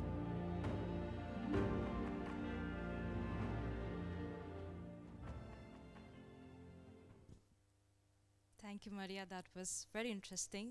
And I think before we were going to start the panel, we were just discussing that in this world, Bosnia has become this lost child whom we have forgotten about. The war that had happened there, we have forgotten all about it. But the people who are still living with this hurtful past knows what it was and what it is to live with this memory.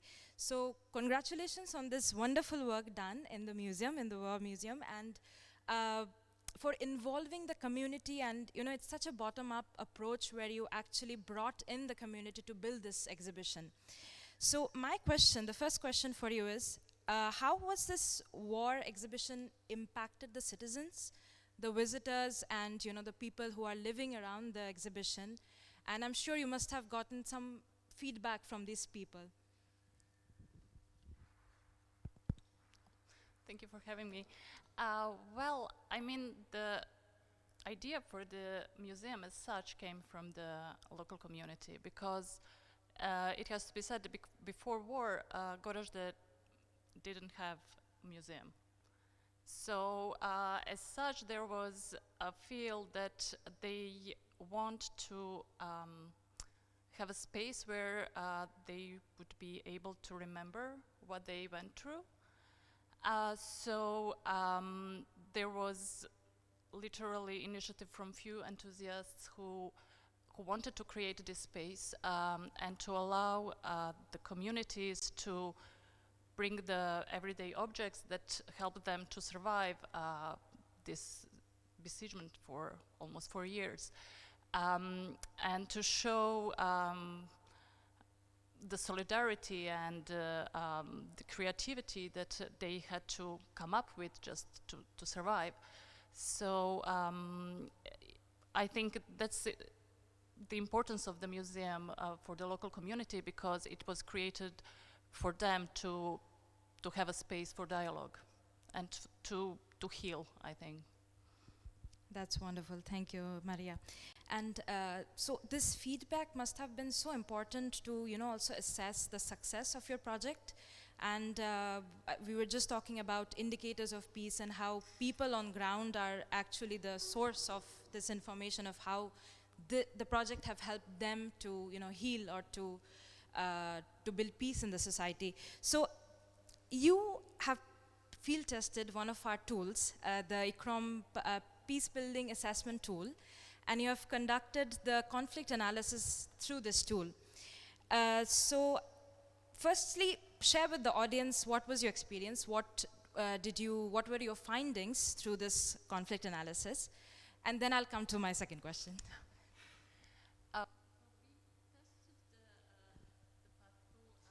Maria, sorry, I think the microphone is not. Maybe you give her, just I think now it works. So we tested the tool when it comes to this particular exhibition,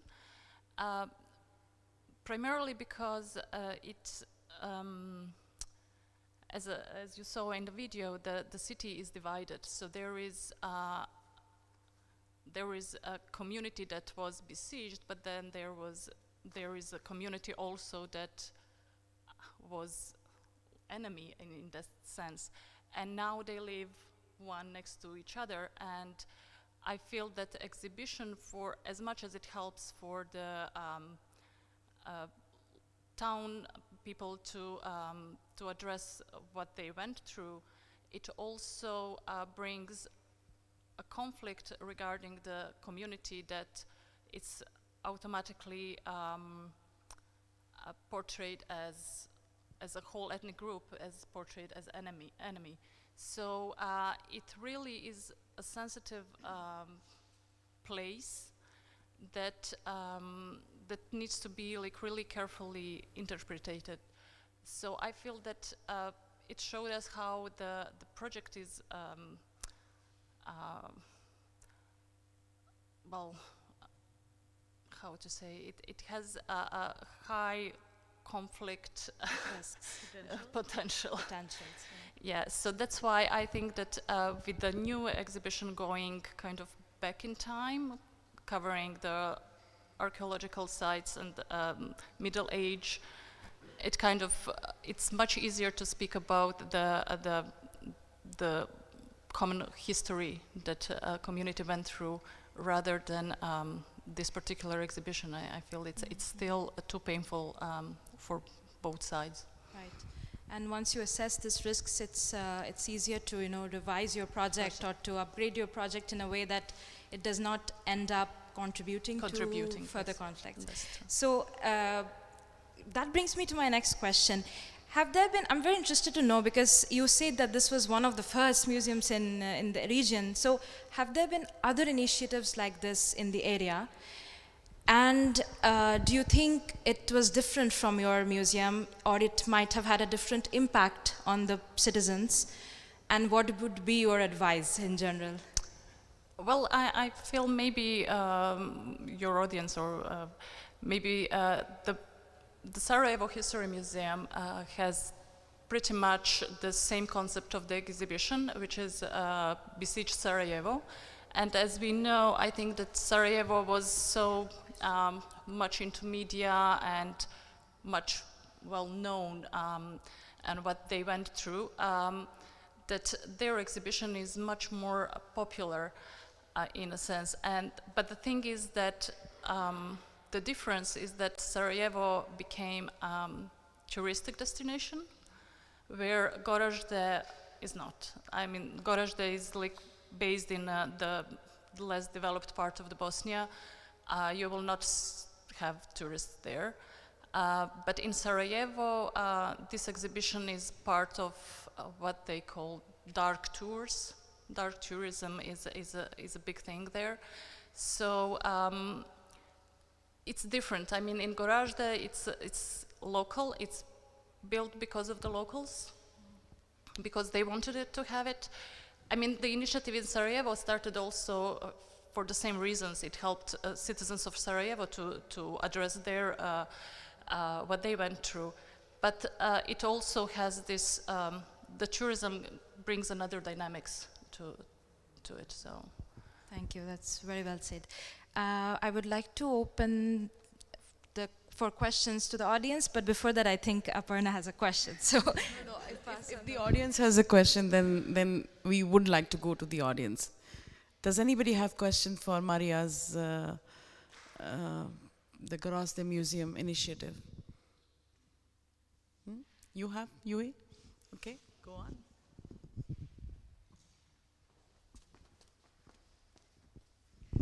Hi, thank you so much for this wonderful work that all of you are doing, and really congratulations on achieving this wonderful work, Maria. I am very interested to know that when a collection, an exhibition talks about a hurtful past, it's like reliving it in a way. How did you manage to convince the communities and the people to join you in this effort? Like, what was the positive narrative probably that that encouraged people to join you? Just that. Thank you. Well, it's an interesting question, because we were afraid that actually, because the general feeling, and I mean like, was that people just want to forget what happened to them and just continue with their lives. So we thought that we will not collect any objects because people just rush to destroy them and and have like normal lives. But then when we had the call for submission, we were really surprised how many objects came in. Because I feel that also it was a really process of healing for most of those people, and the exhibition is special in a sense because it tells like really personal story of every person and family, and so now, for instance, in Gorazde, before war, it had 35,000 people. Now it has 15, which means that there is like huge diaspora and huge amount of people living outside, and then they come to their old city time to time, and all of them are now talking to their kids and explaining how they use those objects, and so I mean it's also history of the city, but also history of the families. So it's I think most of those families are proud to kind of survived and saved these objects. Thank you, Maria. I think I would like to recall what Aparna was saying as well in the morning, that far away from the top-down peace agreements, the reality on ground is quite different. So any more questions from the audience? And Simone, if I may ask if there are some online questions from the audience.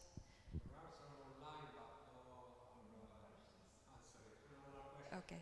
No more questions. Okay. So I have one question for you, Maria. Clearly, it's still emotional for you, and I can see that. I was in Ukraine in July, and yesterday we had a panel on Ukraine.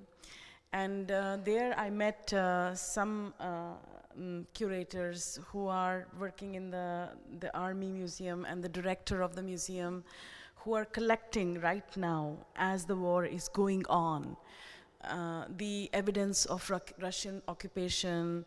They're also collecting all the evidence of how people were kept in these small spaces. And really it's like if you go and see how 300 people were kept in a room, and they have those vivid pictures, and they have actually created conditions in an exhibit in the National Museum for Armed Military History in Kiev. I was wondering, how soon can you do this in an ongoing war? Or is there a time for exhibitions like this where you're showing, maybe how one side aggressed the other side, and to what extent do you involve the aggressor, and to what extent do you involve the aggressed, and how do you balance that? And do you think there is a time, or is it better to do these kind of exhibitions now as the war is going on in Ukraine, or do you think there is more time should be taken? What's your personal view? Well, I think in the case of Sarajevo, they had their exhibition already in 2003, I guess. Mm-hmm. So it was only 7 years after the war, and but for instance, it was only last year that some parts of this exhibition were able to be presented in Belgrade, which was like for the first time that it went to Serbia, and to present to Serbian part what happened in Sarajevo. So obviously, I mean, the timing needs, it's a politics. So it has to, we have to take into account, I mean, you don't want to feed into further conflict with your exhibition. So I feel in the case of Ukraine, maybe because of the new technologies and everything now, it's easier to collect all this, and it needs to be kept for sure. But when the time will come, and how we will interpret the objects. I think that's the work in progress, and it will still be, because I feel that the exhibitions in Sarajevo and Gorazde, they are still like open laboratory for a dialogue, and there is no, it's a work in progress still. Mm-hmm. And I have two very experienced people here, Mr. Luxem and Munir Vishnaki. Do you have any comments about this?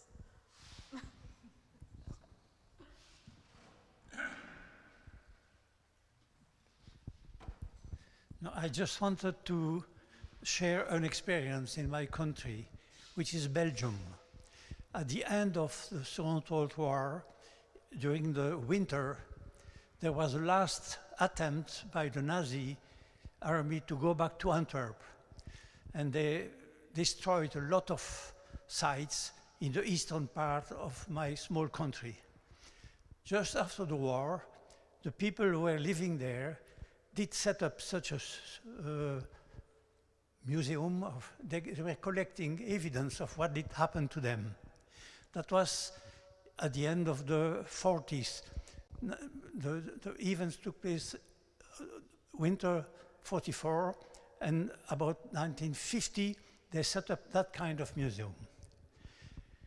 That was very much addressing all the bad behavior of the Germans. 20 years later, people realized that they had to have a new perspective on it. You should know that in the meantime, the European Union has been established and developed.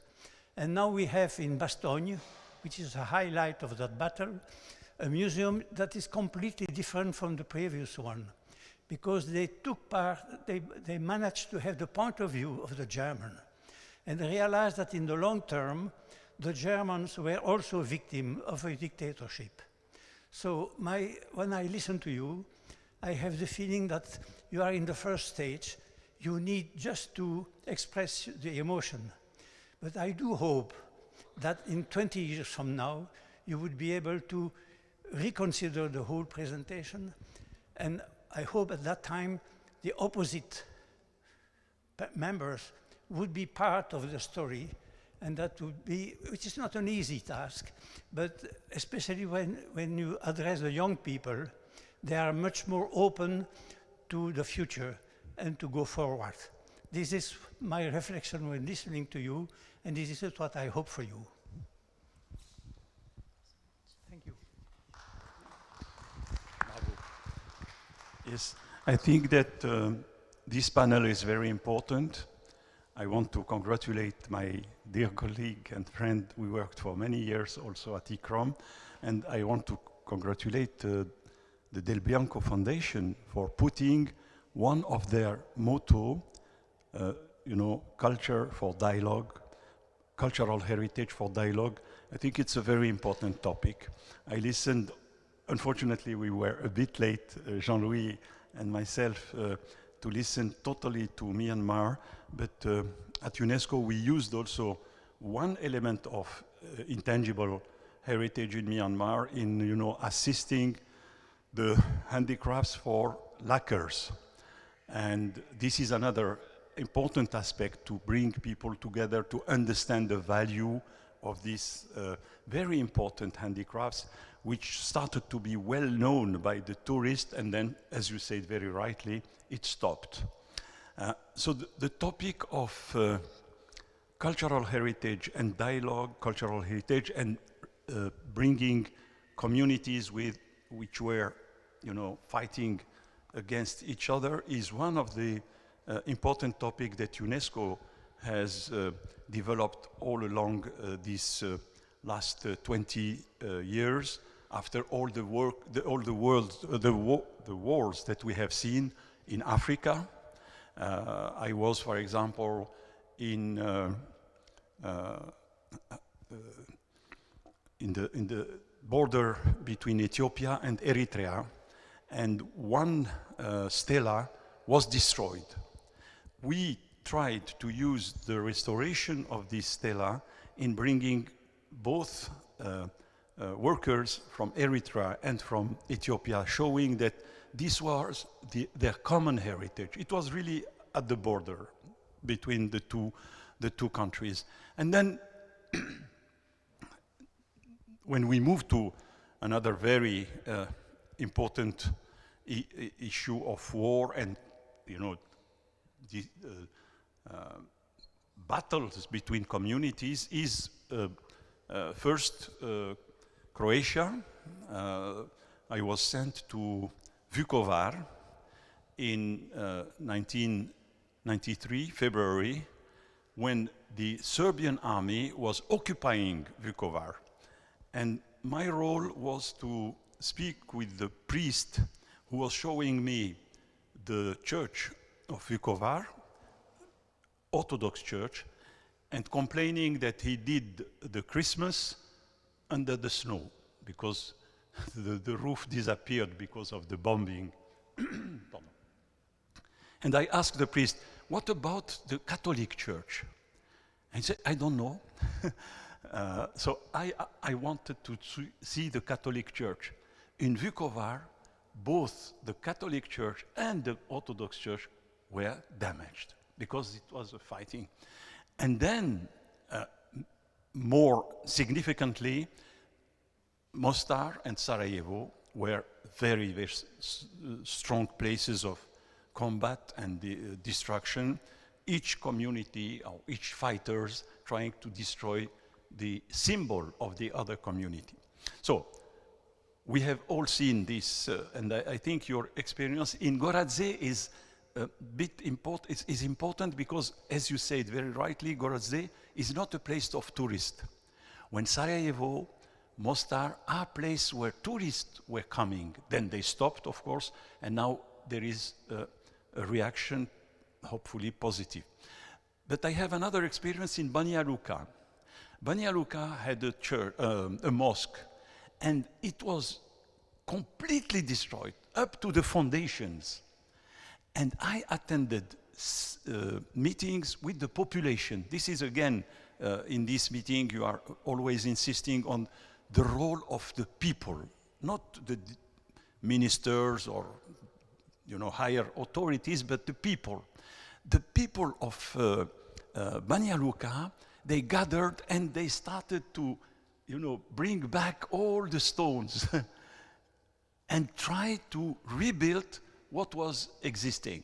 So I think cultural heritage definitely is a tool for returning to reconciliation.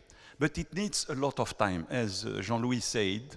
It needs a time for more interpretation, more explanation, more involvement of the young generation, which was not in the war, and which was, in a certain sense, innocent. This is the generation that I think we could work with. In Sarajevo, we had an experience with a very bright architect, very well known, Renzo Piano. And there were two projects, as you know. One art project, and there were a collector, a private man. It was not, again, it was not the government, it was not the ministry, who was collecting the arts and trying to present them using art as a mode of not forgetting, but you know, going beyond the trauma. When I arrived in Sarajevo, immediately after the end of when it was blocked, we saw how the people were eating herbs because they didn't have nothing to eat. So how can these people be ready to a reconciliation? It's very, very difficult.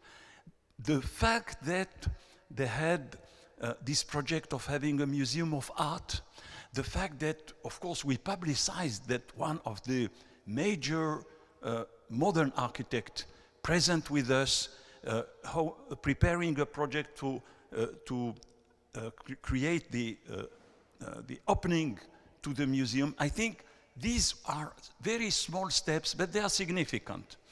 And of course, Mostar for us was a real laboratory, as you said. I repeat myself. I said yesterday, or I didn't say, I don't know. When I arrived with the colleague from the Council of Europe, Mostar was having two mayors, a mayor East Mostar and a mayor West Mostar. But, you know, the only small way by which the two mayors were ready to say, oh, if UNESCO can help us, we think that the best thing that you could do for us, rebuild the bridge. They were not having the same opinion about the rest of the problems that they were facing, both mayors, with the city totally destroyed in all parts. And I think that this was the beginning of a new step, a new approach, and now they have only one mayor, always the same, I know him very well. And what we did at UNESCO, like I said it yesterday for Mostar, we tried to work with the three communities, the Orthodox, again, the Orthodox Church of Sarajevo, of Mostar, again, completely erased. So I spent Christmas with the bishop of the Orthodox Church to say that we will find the money, we will find the resources, and we should return, and your community should return as it existed before. So these are, I mean, these are maybe many other experiences. We have seen what happens in Cambodia. I worked also in Cambodia, and we see how now the work that we are doing with ICROM, with my colleagues at ICROM, for bringing the religious community back, having their own respectability, their presence, when they were completely banned and killed by the Khmer Rouge. What will happen tomorrow when in Yemen the situation will return to a more normal situation? I don't know, because I was in Yemen in 2014.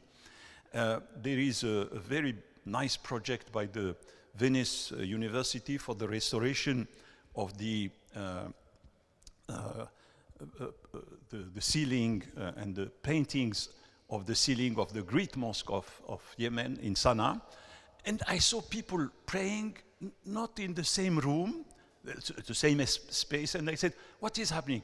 Ah, no, these are the Houthi, and these are not the Houthi. And then the war started, unfortunately, between the Houthi and the non-Houthi. How can we envisage tomorrow a return in a normal situation? So this is, I really congratulate you, because you are posing a real problem, and I want to put my colleagues of ICROM with an institute belonging to the UN, which is called International Peace Institute, to try to bring experiences, what you are doing in Myanmar, what you are doing in Gorajdeh, what others are doing in Africa. I think because we have the same in Mali, in Tombouctou, you have a film, terrible, showing how the population cannot make music. Women cannot get out without being with the scarf. And then one day they have to live all together. Thank you. Thanks. Thank you so much for those vital insights, Munir. Thank you so much.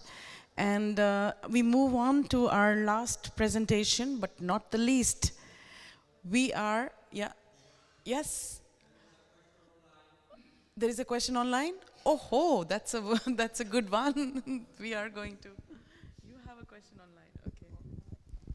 Apologize, I remain seated because I have to care my PC and read the message. She's from Professor Oksana Demidyuk. She was a former professor of the Kharkov National University of Architecture and Construction. And she's writing, I read, there is an idea to create a museum of war in Ukraine in 2023. Mission, to create a digital archive of the consequences of the war in Ukraine and to preserve the memory of these tragic events for future generations using modern technology. The question is, have you created a digital archive of the consequences of the war? And I enlarge the question, could you give, in case, suggestions how should be the main pattern to follow for such a digital archive? Thank you. Well, unfortunately, when the war in Bosnia happened, there was no internet. So of course, there is no digital archive whatsoever regarding. But the thing with Bosnian war was that the media was, we had cameras all over, so it was quite well televised. So there is this kind of footage. But in a sense of today's digital archive, I mean, it doesn't exist. Okay.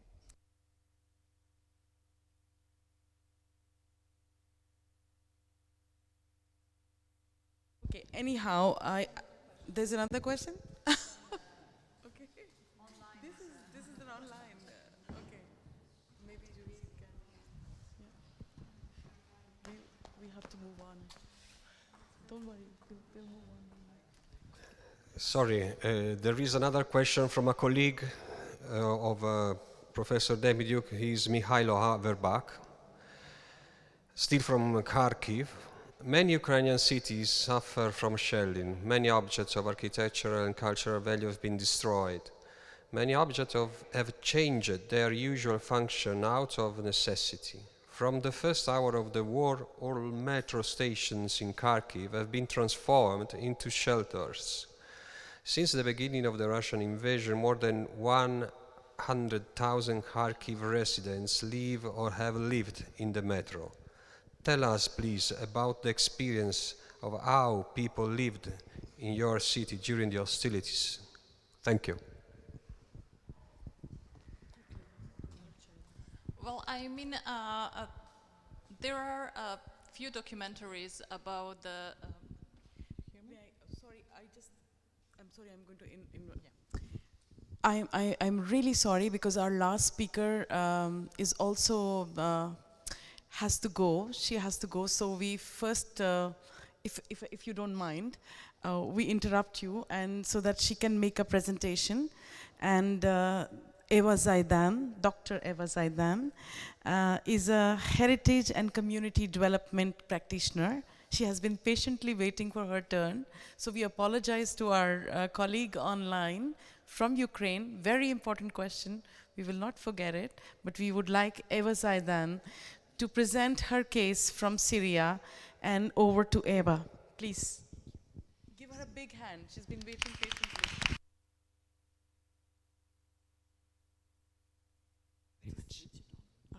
Okay, thank you very much.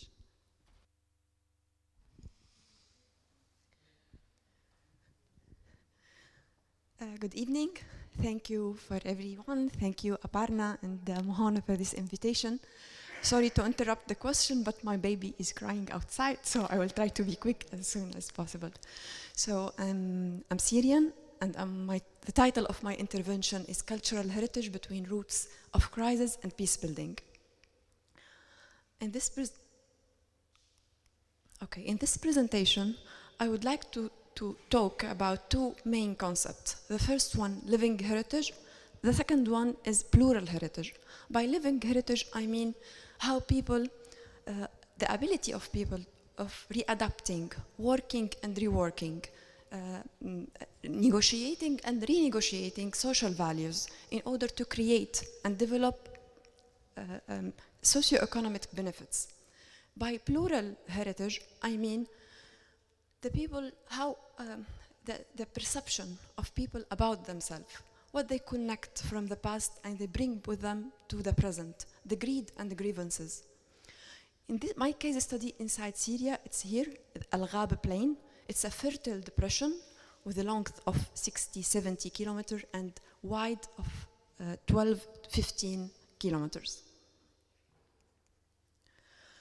This area, like archaeological studies showed how many important archaeological excavations were found, and many related to agriculture, water irrigation system, with, as we see here in the map, some kind of wheel, water wheel, norias, canats and canals. Famous Afamia Apavin is one of these, it's listed on UNESCO, and here we can see it. Some of mosaics found in the site of Apamea shows norias that are water wheels and the land irrigated by water channels. That they still, some of these water channels, they still in use. Some of them discontinued and new facilities were emerged.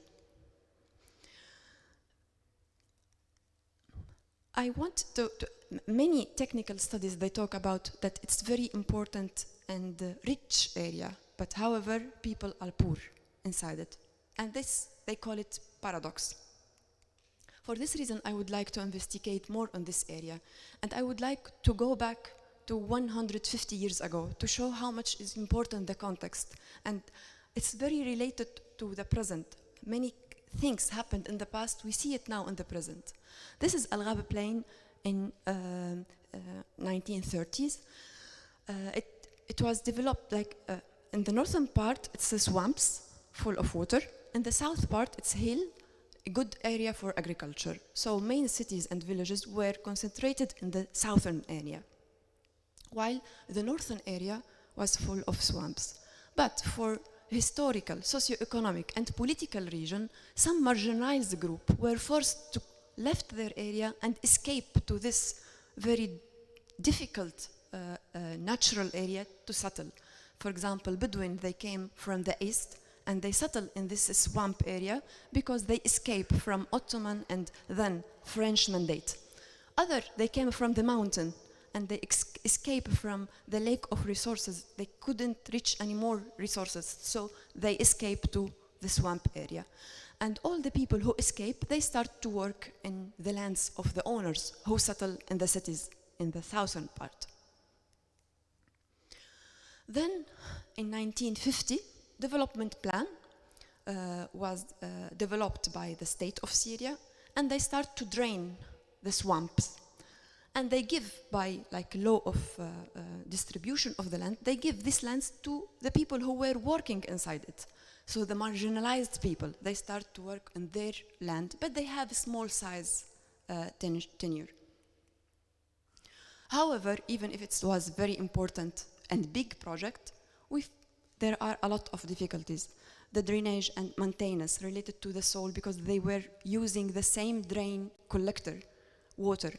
The distribution of small size land, they didn't take into consideration that this family, they will have new generation, they make more sons, so small size is not enough to go ahead. A lot of reasons that I will not go inside.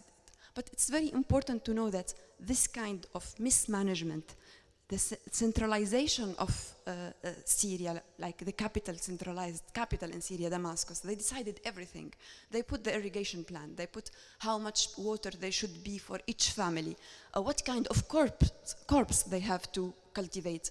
They decided everything. So local demonstration, they have not so important role. And here we notice that there is a lot of nepotism, clientelism, marginalizing of the same group. We are talking like the same group, they were marginalized in 150 years ago, and they continue to be marginalized even after. In the context, we arrive now to the conflict started in 2011.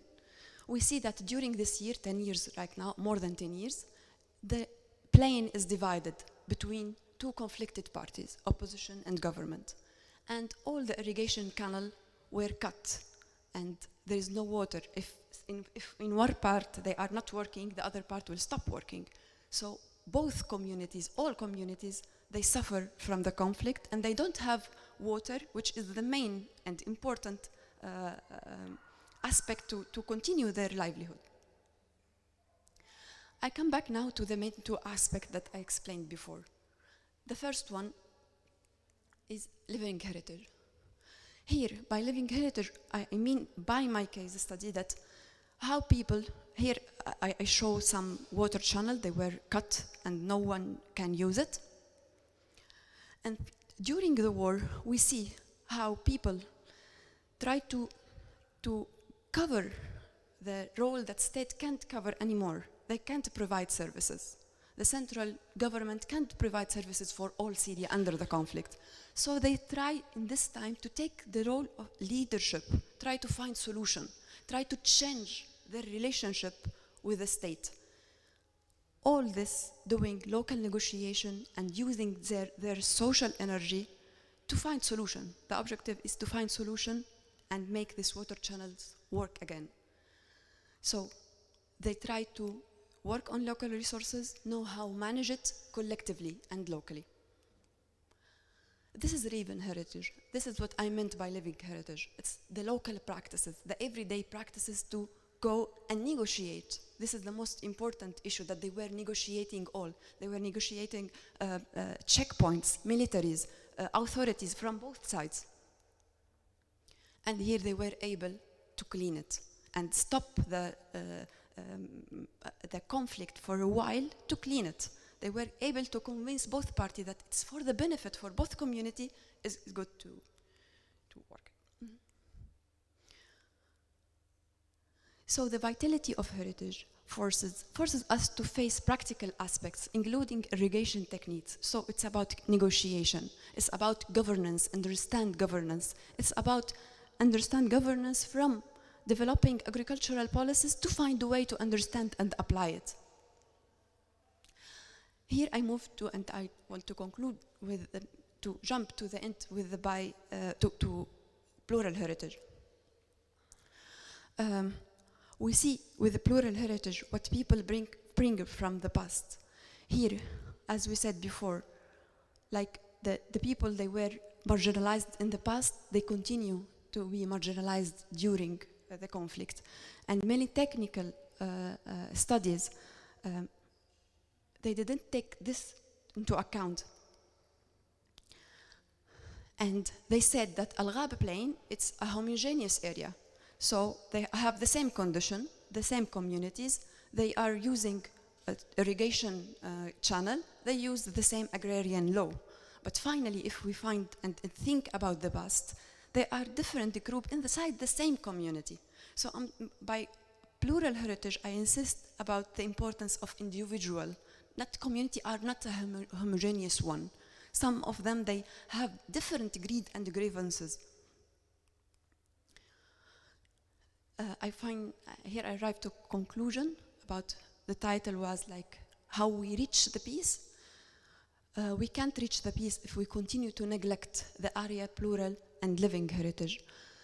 As we see that neglecting them was the main reason of the conflict. So, and then later it was reason for fueling the conflict. The second one is how we can push aside abstract knowledge.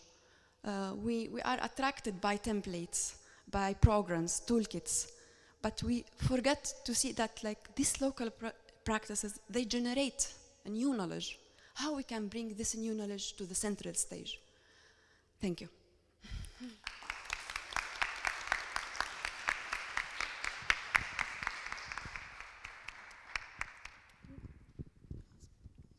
Okay, thank you, Eva, and I'm so sorry I could hear your baby crying in the background. It was like heart-rending. Here we are talking about heritage and we are distressing the child. So if you want, you could bring the baby inside, hold the baby, and we can ask you questions.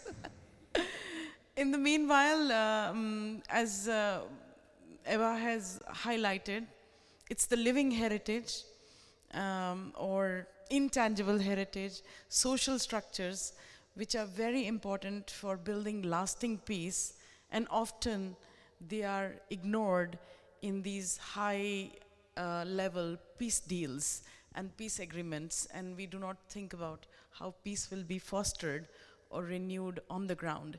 So with that, we open the floor for more questions.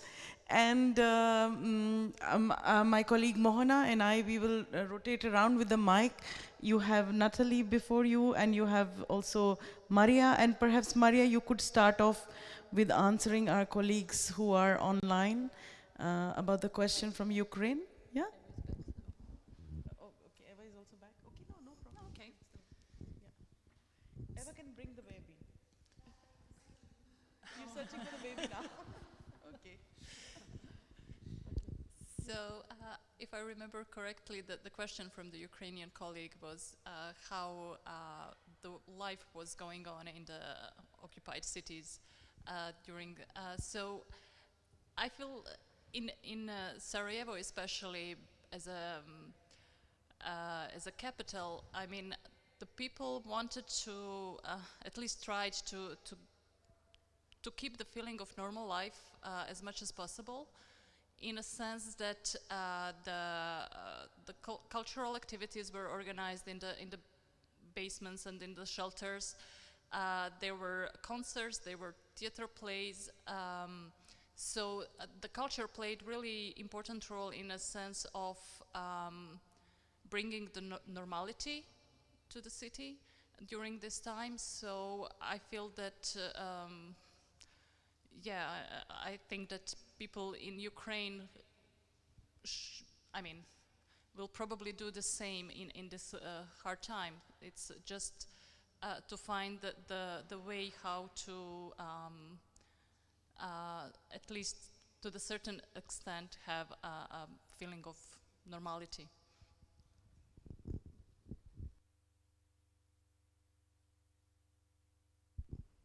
Anyone from the audience has any questions?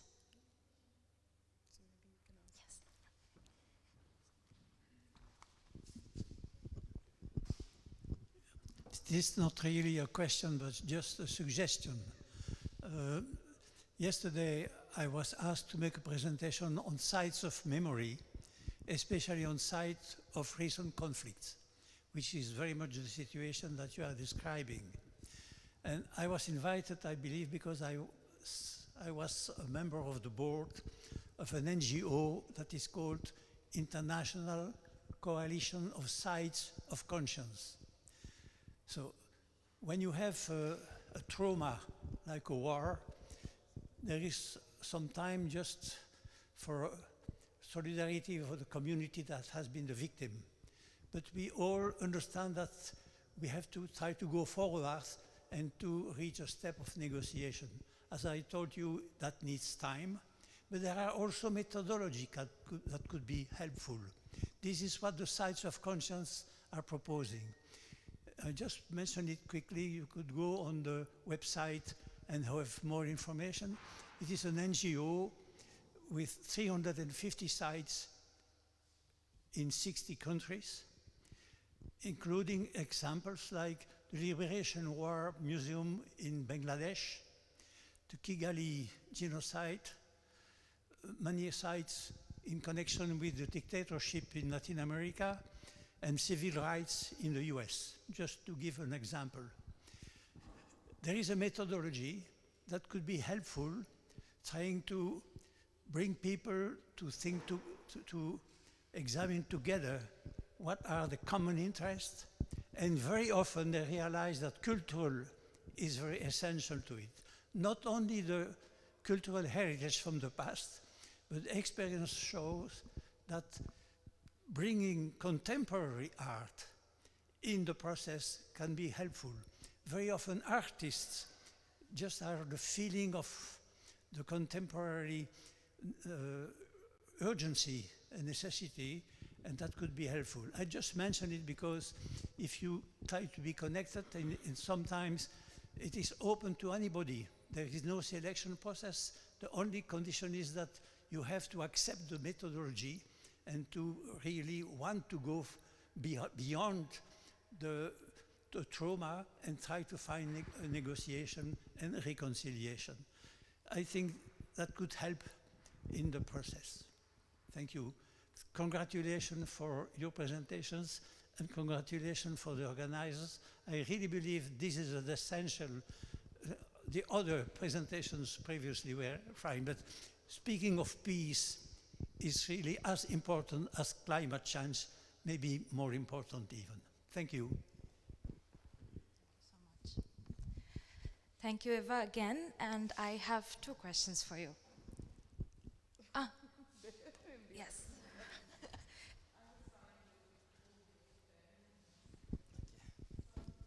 Thank you. Thank you for this good presentation. In Cameroon, in Northwest region, we have a conflict that has already destroyed school, culture, and some church. I want to know it is easy to rebuild, even though a conflict has not stopped.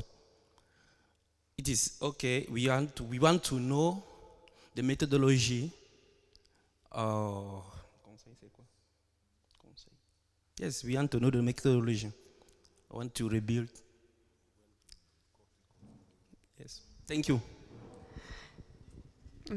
Yeah. Thank you very much for your question. Now they said that in Syria, like the conflict is stopped, and now it's the most difficult days in Syria. So the conflict can't finish when the arms they stop to work. Let's say, from the first day we need to work. I can give you example of Aleppo. Aleppo is destroyed during the war. It's listed in the UNESCO as a site, especially with the old souk, one of the longest covered souk in the area. But who is Aleppo now? Now it's a peace, let's say. There is no conflict, armed conflict. But who is Aleppo now? Are the people who are in Germany, who are a lot, or in Turkey, or people who are dead, or people who are internal IDPs inside Syria, or the new people that they come now? It's not easy to say that we finished the conflict. We need to work from the same day. From yesterday, we need to start to work. Thinking about this question, because rebuilding, it will come the day. No problem, I think, from my personal point of view, no problem with in the time of building the archaeological site or the church or the mosque. The idea how we will do with this. Now, some of international organizations, they make rehabilitation for small part of the souk because it's impossible to do it for all the souk. And they said, look, we help the socio-economic development, the merchants, they get them back. But how? If they depend on each other, the trust network among merchants in all the souk and its functional and symbolic elements are very important. So how can you just rehabilitate small part and think that now you are talking about intangible and tangible heritage because you have a nice good dish of Aleppian? It's not like this. It's all this network, the trust network that they created for centuries. These merchants, some of them, they moved to new area. What does it mean? They are not anymore part of heritage because now they are in new area, but they went there because there is electricity. They continue to have their network in not very nice, beautiful heritage. So we need to follow this, and then we will reach the physical rehabilitation, but we will reach for long term. The same people, they will put from their resources to restore the Umayyad mosque in Aleppo, because it's very important for them. But let us help them in supporting their network more than like just rehabilitate physical or even intangible like craft. To say, good, the Aleppian soap is okay, but where is the network behind it? If we stop funding this project, they will die. So we are not supporting the intangible heritage if we don't think about what is behind it, how they were, their knowledge to manage the market, to understand. So my answer is, look where are the people and how you can attract them, how you can encourage, especially the marginalized or they are in the diaspora, how they can invest. Connecting people can lead to good rehabilitation. Thank you. Thank you, Eva. So I'll jump into my question now for you. As you beautifully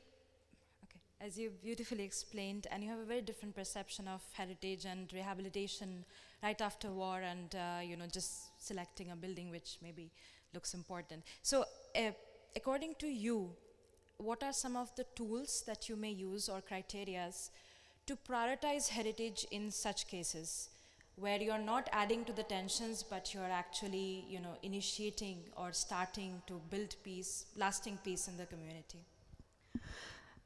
To rethink heritage and tool of heritage, because as I'm Syrian, before being interested, and now after hearing from my friends, when I say heritage, it means very clear things. Old houses. It's like a kind of templates in our mind. One time, one project, livelihood project, they want to call it heritage, in Arabic, turath. My friend who is the director said, no, please don't use this name. It's for the tourism, for touristic, for foreigner people. We don't use this. So we became like observers of the past, safeguarding the past, but it's not like this. So I would invite to rethink heritage, rethink new tools, coming from new practices, living practices. Let us put it in this, and here we can really change, hopefully. Thank you, Eva. Actually, that brings me to my next question, because the heritage that you have been talking about talks about the knowledge systems, about the practices, and not a physical thing. So it's quite different from the authorized discourse of heritage, where we talk about a physical thing. So what would be your strategy, that you can suggest to our audience for changing this common perception where we look at heritage as a physical thing? Mm-hmm. Yeah, please. Yeah, as I said, the first thing, let us rethink and then monitor, like developing tool for monitor this local negotiation. It's part that it seems like we don't, what is the relationship of the people negotiation to understand how they can understand the procedure of law. It seems not heritage, but it's heritage. If they understand how to deal and how to negotiate, to have their properties, to make a good restoration, to not follow nepotism and clientelism, to be able to come back to their, it's part of heritage. It's not like something not related. So how we can develop tool to monitor this negotiation? I think it's very important step. Thank you. Very well said. Natalie, would you like to answer? Yes, I think although there's certainly been a push to bring intangible cultural heritage to the fore, in my experience, often tangible or historic buildings still take up a very prominent role in the discourse of heritage. And I see this when I try to find funding, which is something I do a lot. When you look at a lot of funds that fund cultural heritage work, whether that's the Ambassadors Fund for Cultural Protection from the US State Department, or there are many different funds, often they still focus on tangible cultural heritage. And as an NGO, where I can often find money for intangible cultural heritage, it's not specific cultural funds, it's actually a livelihoods program or a climate change program or a peace building program. So it's always in an indirect way where we try and address, let's say, economic growth for minority communities and preserve textile traditions. And I think that's a shame, and it ties into the living heritage that Eva's been emphasizing. Intangible cultural heritage and living heritage are so incredibly interconnected, and also, of course, tangible cultural heritage. But whether it's in skills and knowledge around water management, weaving, this is happening right now. It's not static, it's constantly changing, it's moving. And I guess my message would be to continue to emphasize the importance of intangible cultural heritage and living heritage in the global discourse of heritage. Yeah. Well, what to add? Well, I think when we think about also the standard setting that is out there, I think maybe we should also, as a part of my research, for instance, I do the Council of Europe policies, so I feel that they, with the Faro Convention, moved this authorized heritage discourse and change it, change the way how we look at the heritage. So maybe this framework would be something interesting to look at as a new way of how we are dealing with heritage. Thank you. So thank you all the panelists for this wonderful and very engaging session. And please, a round of applause for our panelists.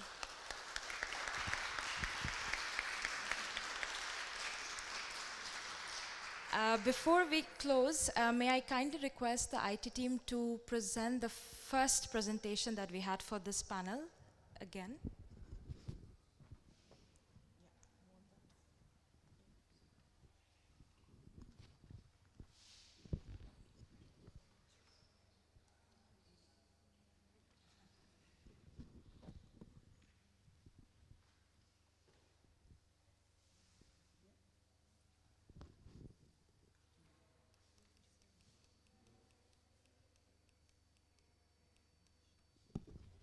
I just wanted to talk about the peace building assessment tool for heritage recovery and rehabilitation that was developed by ICROM's FAR program last year. And it was field tested in more than 5 countries, including Bosnia, thanks to Maria, in Syria, in Mali, in the US, in Egypt, and other countries.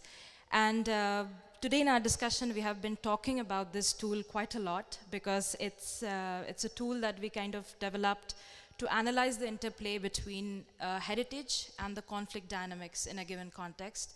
And this tool is a very interactive tool which has 4 distinct steps with guiding questions, which allows any heritage practitioners who are doing projects in conflict contexts at any stage of their project to assess the risks in their project, whether they will be, fostering peace or adding to the tensions, and to revise their projects accordingly. This tool is available to download for free in the ICROM website.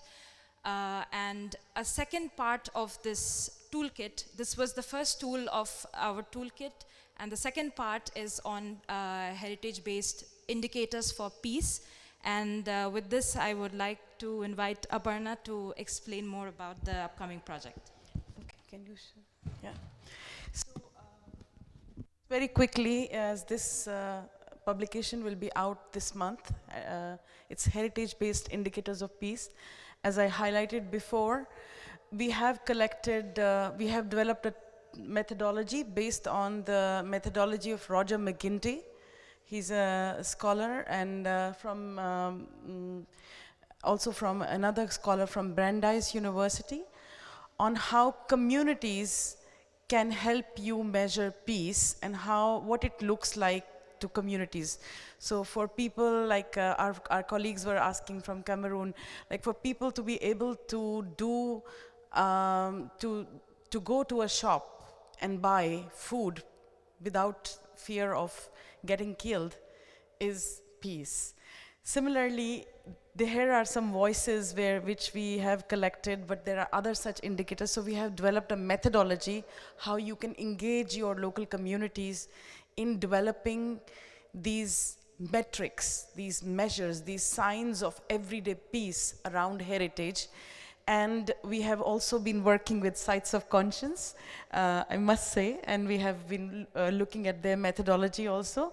Plus, we have been working to do this conflict analysis, and I'll be happy to speak with you later on the tools and methodologies that you were asking.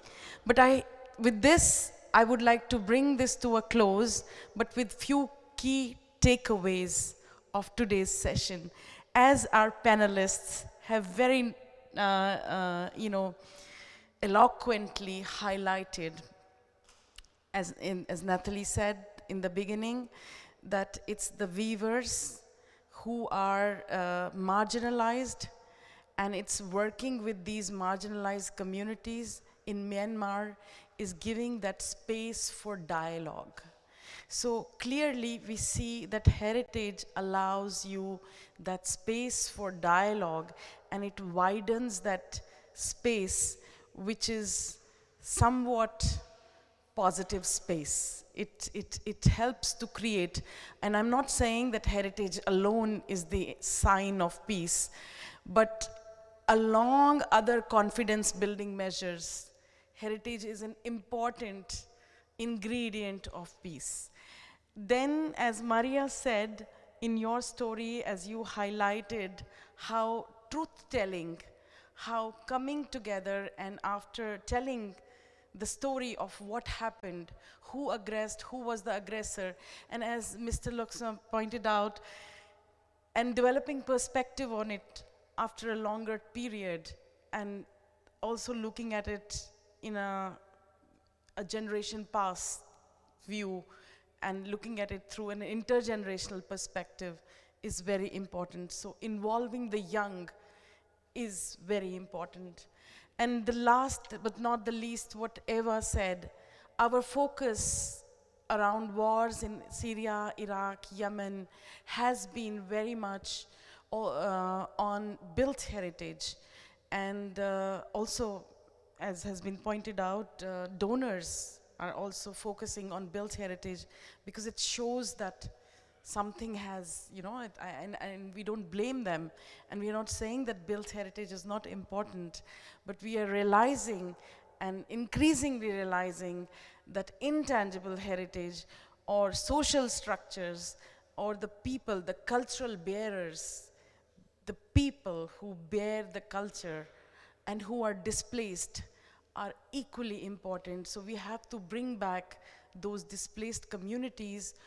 Return home programs have to include this aspect of, you know, bringing back home this aspect of people and the cultural bearers, and also rebuilding those social structures that have been destabilized, first by colonialism, then later on in the bid to modernize and democratize, and by creating new structures, by reinstating courts, by having centralized structures, we have destabilized social structures which were very important for resolving disputes. And I think this is our takeaway, that we in the cultural heritage field also have to work on the spirit, but not only on the physical aspects. And we have to really understand what meanings and relations heritage has with people, what uses heritage has with people. And I think it is coming, and I think the architects of that are sitting in this room in form of Mr. Munir Bushnaki, who was very instrumental in getting us the 2003 convention, and it was 2003, right? The Intangible Heritage Convention. So yeah, and 2005. And finally, a great big thank you to Romaldo Del Bianco Foundation.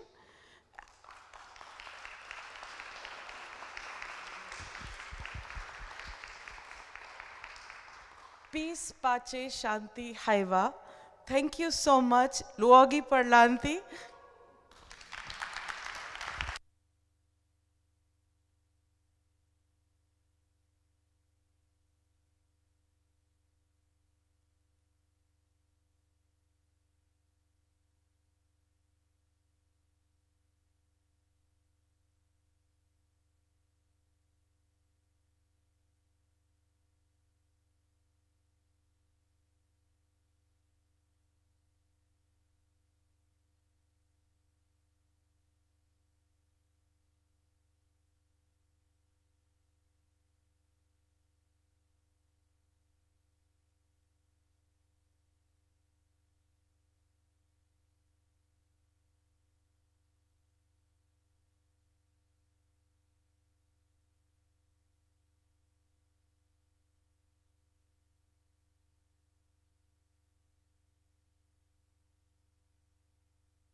we have to recover the previous one from Greece. So I think before starting with Marianna Savrami, let me introduce shortly my companion for this final session, Mr. Massimo Lucidi, head editor of the MAP report, that will assist and at least he make a conclusion of the session. But now let's go to Greece. Marianna, ci sei Marianna? Marianna will make a bilingual presentation in Italian with slide in English. Marianna, ci sei? Marianna? Vediamo se c'è. L'avevo vista prima.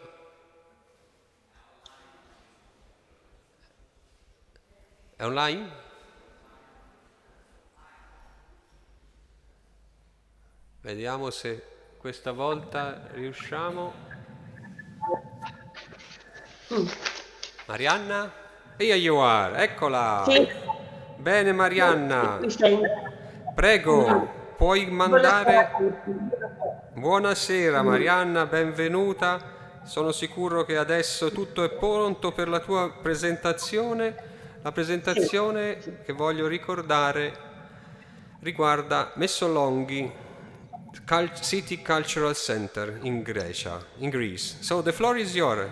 Puoi cominciare Marianna. Grazie. Si vede? Si vede adesso? Sì, sì. Si vede? Si vede. Bene. Ok. Un attimo.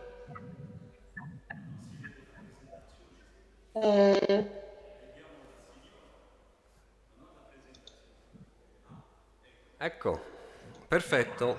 Tutto bene? Vai. Tutto bene? Tutto bene, Ok. puoi cominciare. Grazie. Buonasera a tutti. Vorrei, ok. Vorrei ringraziare prima di tutto tutti voi per la vostra ospitalità. Qui io rappresento il centro culturale della città di Messolonghi e vorrei ringraziare anche di questo posto sia la fondazione che il presidente del centro culturale della città che si chiama Nikos Hagis. Allora, la città di Messolonghi, vi dirò certe cose sui dati storici. È la capitale della regione di Etolo-Carnania, è una città sacra degli eroi immortali, è la città della libertà grazie al suo ruolo importante nella rivoluzione greca del 1821. Oggi conta circa 10.000 abitanti. È un simbolo universale della lotta delle nazioni per la dignità e la libertà. È un luogo bellissimo che offre anche interesse grande e ricche opportunità per un'ulteriore promozione turistica. Dall'insediamento dei pescatori dove vivevano si formò un piccolo centro navale che in pochi decenni si sviluppò in un importante porto commerciale.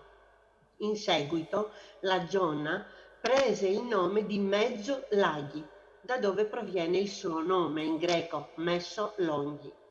All'ingresso del Golfo di Patrasso, vicino alle isole Echinadi, le quali appartenevano a Messolonghi, fu la battaglia di Lepanto che ebbe luogo il 7 ottobre del 1571 tra le flotte di Lega Santa, di Santa Unione come si chiamava allora, e la flotta unita dell'impero ottomano.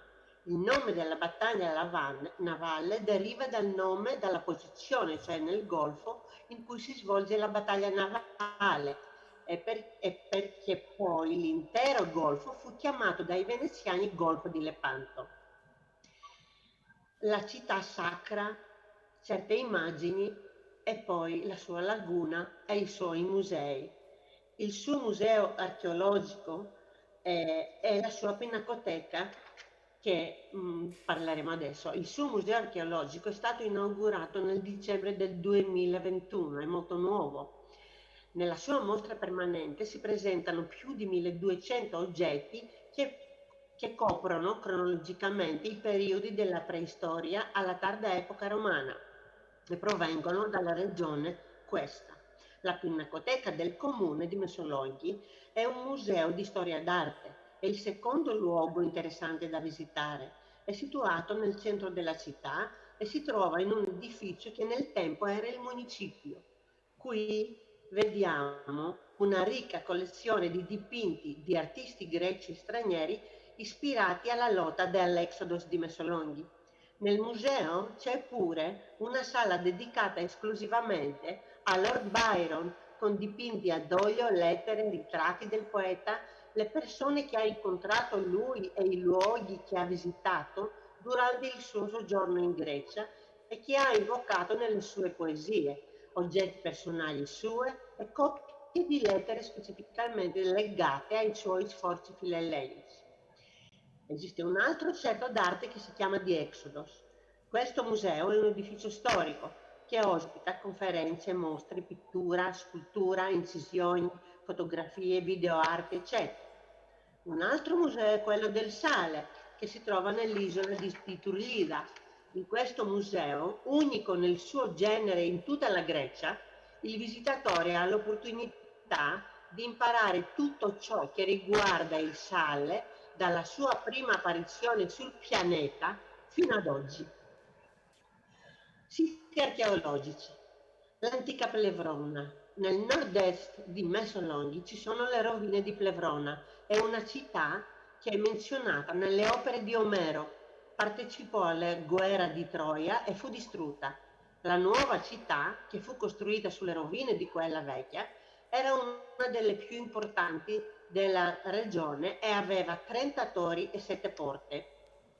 Ignades, lo stato storico di questo omonimo comune, risale al periodo arcaico, è una testimonianza vivente. In tale posizione esistono gli antichi edifici dell'antica città di Ignades, come l'antico teatro, i templi, le mura e il Neorio, il cantiere navale della città, che fu un fattore importante nello sviluppo della regione di allora. A parte i resti arcaici, il comune è disseminato da templi e cappelle bizantine che dimostrano la sua ininterrotta continuità storica. Il giardino cimitero degli eroi del 1826. Nella città esiste, nel 1829 fu liberata dai turchi e Messolonghi ricominciò a prosperare. Nel 1937 il governo nazionale decise di chiamarla città santa della Grecia. Negli anni successivi alla sua liberazione, la città di Messolonghi produsse 5 famosi primi ministri, molti personaggi storici, poeti, artisti, scienziati, architetti e letterati. Non è sviluppata come attrazione turistica fino ad oggi. È una città che simboleggia la libertà e la onore attraverso i numerosi monumenti internazionali nel giardino cimitero degli eroi. Nel 1838, per decisione del re Ottone allora, le ossa dei caduti furono spostate e raccolte nella tomba centrale di questo giardino. La commemorazione degli eroi del 1826. Ogni anno, il sabato di Lazzaro e la domenica delle Palme, Messolonghi e l'intera nazione greca commemorano il grande sacrificio dell'eroico Exodus di Messolonghi. Come il Partenone di Atene e la Basilica di Santa Sofia di Costantinopoli, è così che Messolonghi viene considerato un luogo sacro nella cultura greca. L'ambiente naturale. Messolonghi ha una laguna eccellente. Oltre al suo lato storico, è anche un luogo acquatico unico. La laguna di Messolonghi è la seconda più grande dell'Europa, con una superficie che raggiunge 131 km quadrati e fornisce riparo per la flora e la fauna. Rare specie di uccelli nidificano tra i cespugli che circondano la laguna. La laguna, con le sue pittoresche palafitte che si chiamano in greco pellades, cioè le piccole case di legno sui pali, case dei pescatori, è protetta questa laguna dal notevole trattato di Ramsar. È così che la laguna risulta un parco ambientale e un ecosistema molto valoroso. Le palafitte sono le umili campane dei pescatori. I materiali da costruzione di queste erano ciò che l'ambiente naturale locale offriva, cioè pali di olmo e supporti tamerici, cornici in muratura fatta di canna spessa e legata con un mazzetto di paglia, rivestimento di pareti, soffitti sempre in vimini e pregiati trecce di camoscio, manufatti ingegneristici e architettonici, legati indissolubilmente al paesaggio pianeggiante. Di solito sono sistemate sulle rive della barca, sulle rive per la barca della laguna da catturare immediatamente. La barca è senza ciglia. Barche senza ciglia si chiamano in greco gaites. È una specialità, è un nome che esiste solo a Messolonghi. In più esistono grandissimo numero di uccelli di mare. I più belli sono i finicotteri. Esiste pure la produzione di sale, cioè due saline, una nell'isola di Turlida e una nella strada verso il Toglicò. La laguna oggi serve come fonte di sale marino, fornendo sale di tavola per tutta la Grecia e fa pure l'esportazione. Le specialità della cucina locale sono principalmente il pesce, quindi è abbondantemente reperibile al mare del lago. A Messolonghi è molto famosa la botarga, la quale la fanno durante il mese di agosto.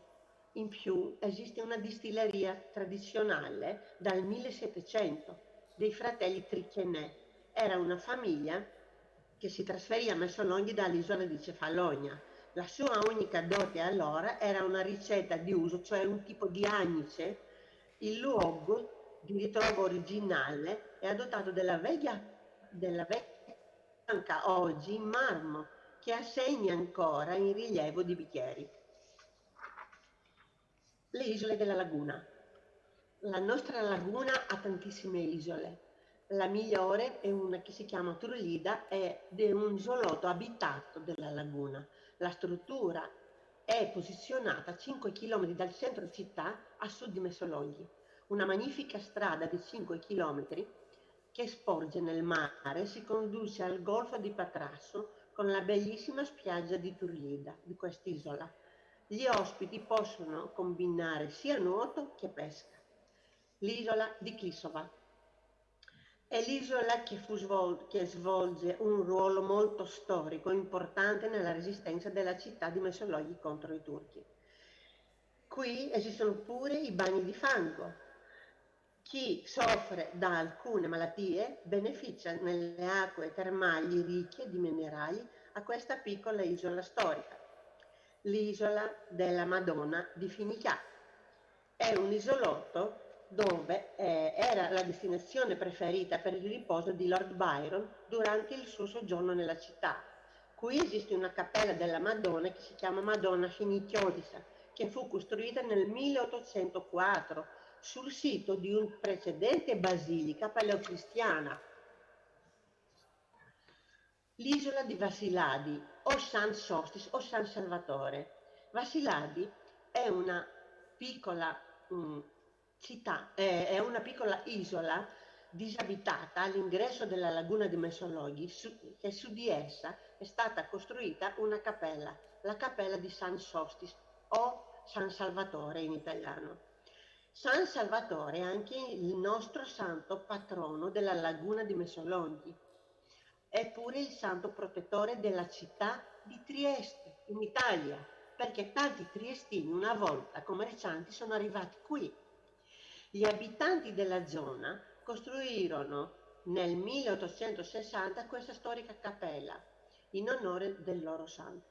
Quest'isola è di grandissima importanza storica per la regione di Messolonghi. Qui il popolo di Messolonghi accolse Lord Byron con gloria e onori il 4 gennaio del 1824. Qui ebbe luogo la grande battaglia navale tra la flotta turca e quella di Messolonghi. La battaglia dell'isolotto storico nella laguna fu un grandissimo atto eroico dei liberi assediati, come si chiamavano gli abitanti di Messolonghi, poco prima del loro uscita Exodus eroica dalla città di Messolonghi il 10 aprile del 1826. Così Vassiladi è l'isola monumento più glorioso della nostra nuova storia, l'isola di Etolikò. Etolikò è una città chiamata anche Piccola Venezia della Grecia, distanza da 10 km nord-ovest da Messolonghi. La città si sviluppa su una piccola radicata nell'acqua isoletta nel mezzo della laguna. È collegata ad est e ad ovest con la terra da due ponti ad arco in pietra di lunghezza originale di circa 300 metri ciascuna. L'isola di Prokopanistos. Prokopanistos è un'isola dove non si sa dove finisca il mare e dove inizia la terra. Si trova all'ingresso della laguna di Messolonghi. Molto vicino ad essa si trova la Madonna delle Acque, come si chiama. Si tratta di una cappella costruita da pescatori stessi su un'altra isola molto piccola che occupa l'intero edificio. Sembra che questa cappella viaggia nella laguna. L'isola di Schignas e l'isola di Dolmas si trovano alla fine della laguna di Messolonghi e all'inizio di quella di Etolikò. Le attività. Qui in questa città e nella nostra laguna si possono fare tantissime attività. Per esempio, nuoto nella spiaggia dell'isola di Turlida, nella spiaggia di Luros, nella spiaggia di Limnopula, nella spiaggia di Crioneri, si può fare la pesca, si può fare l'alpinismo alla montagna di Varassova e al monte di Arachidus, si può fare l'equitazione, si può fare la bicicletta, si può fare il canottaggio, si può fare l'aeroclub e poi esistono anche grandi risorse idriche, cioè due fiumi, Evinos e Acheloos. Nel fiume Evinos si può fare il rafting, nella Acheloos River, cioè fiume Acheloos, perché si chiama così? Secondo la mitologia, Acheloos era considerato il più grande dio fluviale, figlio di Oceano e di Teta, padre di ninfe e sirene, creatore di tutte le acque e le sorgenti che scorrono. Dopo un percorso di 220 km sfocia nel Mar Ionio, avendo formato le isole Echinadi con le sue alluvioni. La foce di Acheloos nel Mar Ionio forma un esteso delta la cui forma si è formata negli ultimi 10.000 anni nell'insabbiamento del fiume, che è caratterizzato come una delle zone umide più importanti di tutto il Mediterraneo. Acheloos è il fiume più ricco d'acqua che si muove all'interno della Grecia. La flora e la fauna della zona del fiume è una delle più ricche della Grecia e comprende circa 400 specie. Vi ringrazio per la vostra attenzione. Brava. Thank you very much, dear Marianna. Brava. And Grazie. congratulations for displaying the beauties of Messolonghi. So, thank you, Marianna. Grazie. See you soon. Grazie anch'io a tutti voi. Ciao, ciao. And immediately Ciao. start the Italian session. Let me first a short forward. In the coming presentation, you will assist to practical implementation of the methodology of the luoghi parlanti, talking places, just in some territories of Italy, and together with an array of stakeholders that is not only cultural institution but also firm and local administration that realize for their territory the importance to to give visibility through the methodology of luoghi parlanti. So, before starting with the presentation, let me invite our friend Massimo to deliver a special gift to one of those local administrations that, starting from last year, has welcomed and implemented, as I told you before, luoghi parlanti. Massimo, the microphone is yours. You can switch it on. Eccoci qua, penso che sia acceso. Thank you very much. Ok, io parlerei in italiano come mi avevate detto, non so perché abbiamo parlato in inglese, you prefer in English? Ok, no, allora let me introduce my job, my mission as a Premio Eccellenza Italiana, because for me it's a great pleasure to stay with you with so impressive culture, painting, location. The emotion is really great because for me it's not first time in Florence, but I live Florence, I live in Italy, I live in Rome, I live in Naples, I live in a country has the responsibility to develop our culture, to maintain these things, and to share the culture of beauty with you. And so, in other words, for me it's a great pleasure meet luoghi parlanti. I think that the first thing to do is a link with the last year engagement. And if you agree, let me introduce the Scarperia and San Piero, il comune, the administration, the public administration of Scarperia e San Piero. La Elena Serotti dovrebbe essere con noi. Elena is, I suppose, the local administration, the major or sorry, ministry, Ministry of Tourism of Scarperia in San Piero. Elena is a friend of us, a friend of Luoghi Parlanti. For me, it's the first time, but I am very honored and happy that you are woman, because we need much more women to link each other with the culture, with a smile, and with a perspective of future, because I think that the woman is the mother, but the woman is the best guarantee that we have a future for tourism and for culture. Thank you to be here. Quindi io rimarrei seduto perché sono un po' robusto, questa parte non la traduco, e quindi resto seduto perché consegnate voi, esatto. And so, del Bianco, Foundation del Bianco, yeah, esatto, 9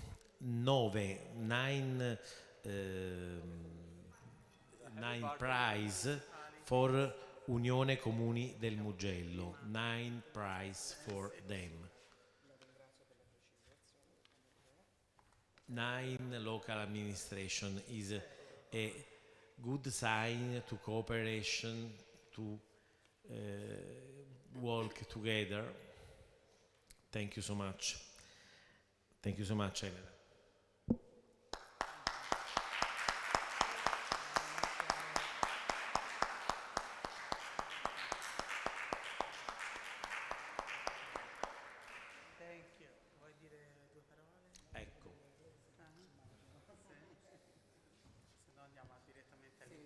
Sì, ma non ti preoccupare, come vedi il nostro inglese non è di Oxford. Good evening. It's a very pleasure to be here, and I want to thank you for this occasion, and I want a special thanks for this Cenacolo of Santa Croce, a wonderful location in Florence, and very, very thanks for this opportunity to my territory. It's a very important opportunity for my territory, for our tourism, and for our local person. Thank you very much. We wish to have for the next edition a new array of talking places that we will develop throughout making in connection institutions, companies, and the residents that are part of the place, so that we can draw different itineraries and interpret at the best the soul, the life of such a wonderful area of our region. Okay? Thank you very much.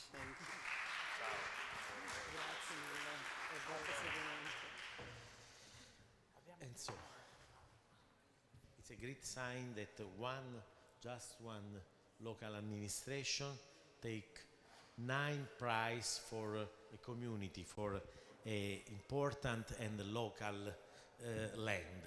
Thank you so much, Elena.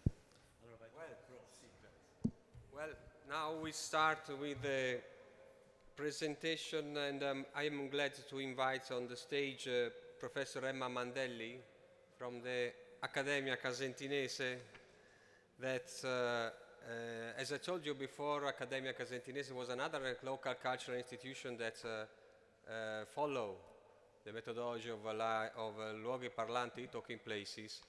And so, Professor Emma Mandelli, the floor is yours.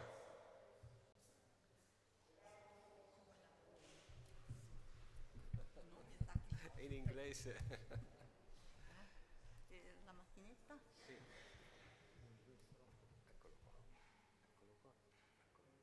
Sì, bene, cercherò di essere veloce. Sì, grazie. Scusate se parlo in italiano, ma il mio piccolo PowerPoint ha le scritte in inglese per facilitare la lettura. Volevo ringraziare... è lontano. Volevo ringraziare la Fondazione per avermi invitato. Mi spiace di non aver visto il nostro ex presidente, diciamo, Paolo Del Bianco. Io bisogna che lo dica, faccio parte della Fondazione da sempre, sono fra coloro che hanno sottoscritto, credo sia la seconda firma sia la mia, della Fondazione, nonché del Life Beyond Tourism, eccetera. Perciò adesso presento una cosa, ma sono sempre la Fondazione quando presento anche questo. Ora sto molto in Casentino e in Casentino hanno deciso di farmi presidente di questa accademia storica casentinese che tratta di cultura a livello molto allargato.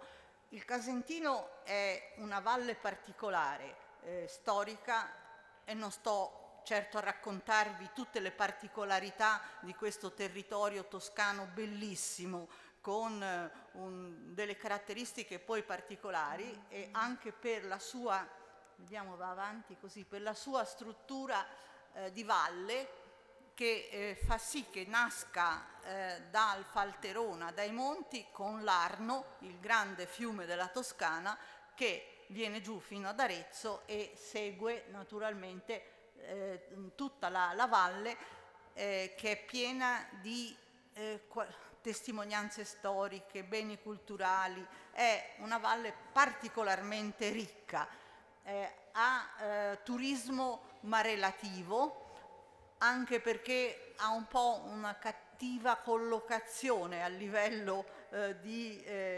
possibili collegamenti. C'è di mezzo, ci sono di mezzo i monti, c'è la Consuma, se no bisogna andare a Arezzo, insomma questo ha tenuto un po' il turismo più basso che in altre zone italiane, perché devo dire che ha una tale ricchezza che se davvero se si scatena non abiteremo più noi nel Casentino. La prima cosa che voglio farvi vedere è questo castello del Landino, che si trova abbastanza al centro del Casentino. Forse prima si vedeva dove era, c'è quel cerchio azzurro dove c'è Borgo alla Collina, e questa è la sede dell'Accademia Casentinese, sede prestigiosa, un po' vecchiotta ma prestigiosa. È un castello che fu donato a Cristoforo Landino, grande ammiratore anche di Dante, eccetera, che lavorava per i Medici, e che gli fu donato in merito al lavoro che aveva svolto in tutta la vita. Ora per strane strade è arrivato a noi e l'Accademia si vanta, oltre che essere di lettere, storia, economia, scienze, eccetera, di avere una caratteristica dantesca, ossia ha un particolare, come posso dire, una particolare ottica sull'opera di Dante. Dante è stato un grande ospite del Casentino, è venuto tante volte, ci si è rifugiato e ha scritto molto. Ogni tanto tra inferno, paradiso e purgatorio si trovano frasi che riguardano il Casentino. Bene, l'11 settembre è stata una bellissima giornata perché Carlotta Del Bianco, la nostra nuova presidente, ha regalato all'Accademia una targa dei luoghi parlanti e noi abbiamo provveduto immediatamente ad affiggerla. Abbiamo fatto anche la scopertura, perché per ora l'abbiamo proprio messa sul portone dell'Accademia. Ora vedremo se è il caso, quello il posto più giusto. Ho anche paura che gente poco attenta, magari che passa, possa rovinarcela, no? Bisogna stare in un luogo abbastanza protetto. Ad ogni modo, come vedete, questo è stato il momento, si vedono solo poche persone.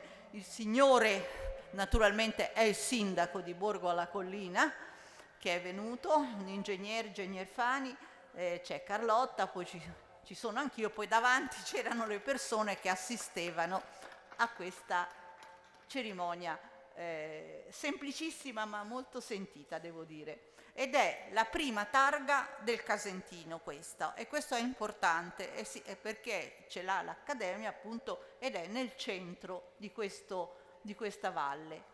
Dire a cosa serve una targa in Casentino è come voler spiegare quali sono le eccezionalità di questo paese, o le cose da raccontare, o le cose da far vedere. Sono talmente tante che dovrei mostrarvi libri, cosa un po' difficile.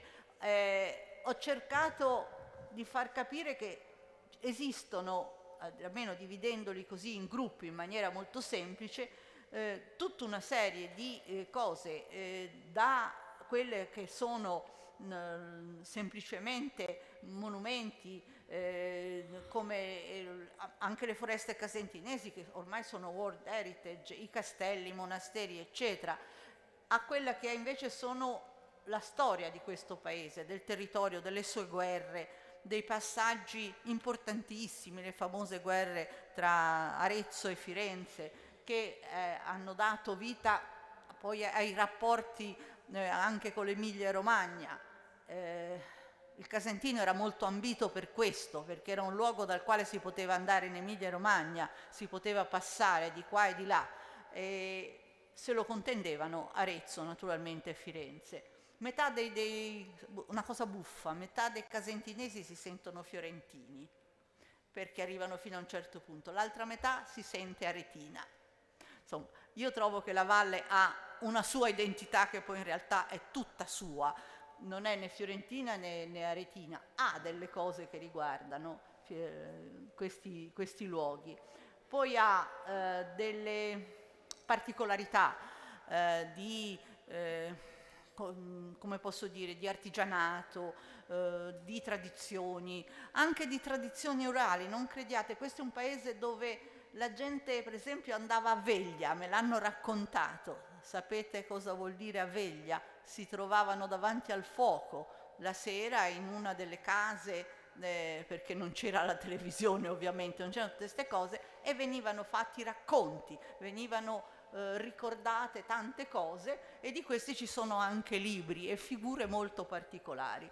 Poi ci sono anche la culla di molti uomini illustri, e lo dico anche qui, dove abbiamo dal Mugello al Casentino, fanno a chi ne ha di più, si va da Giotto a Piero della Francesca di là, in mezzo c'è Paolo Uccello, poi ci sono tanti altri personaggi. Siamo proprio in un luogo che ha dato, specialmente a Firenze, come il Mugello, le persone più illustri, che direi non sono fiorentine, vengono dal Mugello o dal Casentino. Questo studiando mi sono accorta che la cosa era così. perché poi altre città vivono altre realtà come Siena, Lucca, Pisa, eccetera. E c'è una frase citata, non ve la sto a leggere, famosissima, di Dante Alighieri, quando dice che vede quel fiumicel che nasce in Falterona, insomma sta parlando dell'Arno e di come lo vede, delle bellezze che sono lì intorno. Ecco, tutte queste cose io ho voluto solo darvi qualche immagine così, non esaurisco certo l'argomento. Poi tra l'altro sono foto che ho fatto tutte io, perché ogni tanto vedo una cosa che mi piace e faccio la foto. Quella del Casentino quando arriva la nebbia l'ho vista 2 o 3 volte, è bellissima, perché rimane fuori Poppi col castello, no? Che sembra galleggi su una nebbia impossibile.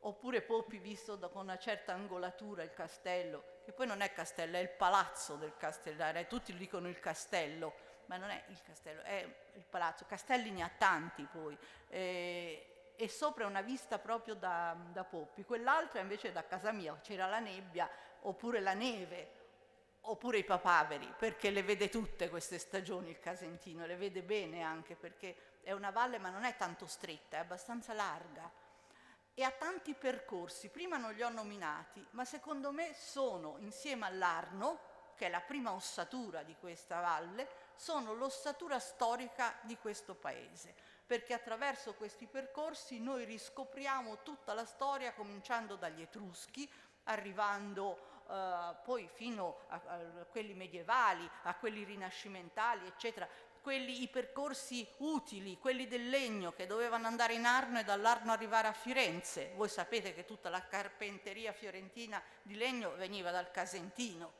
solamente di lì arrivava.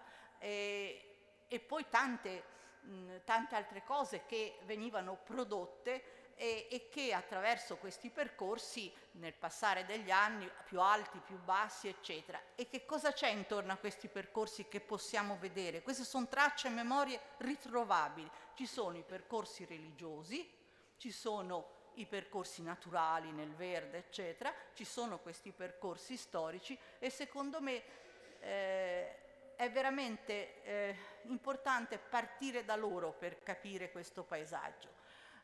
Questo paese più che paesaggio. Qui vi ho dato così un'occhiata alle cose, forse vi viene voglia di venire casentino, il famoso tessuto casentinese, la manifattura. Prima esistevano manifatture in tutti i paesi del Casentino e ora è rimasto solo Stia e Soci che ha la produzione della stoffa del Casentino.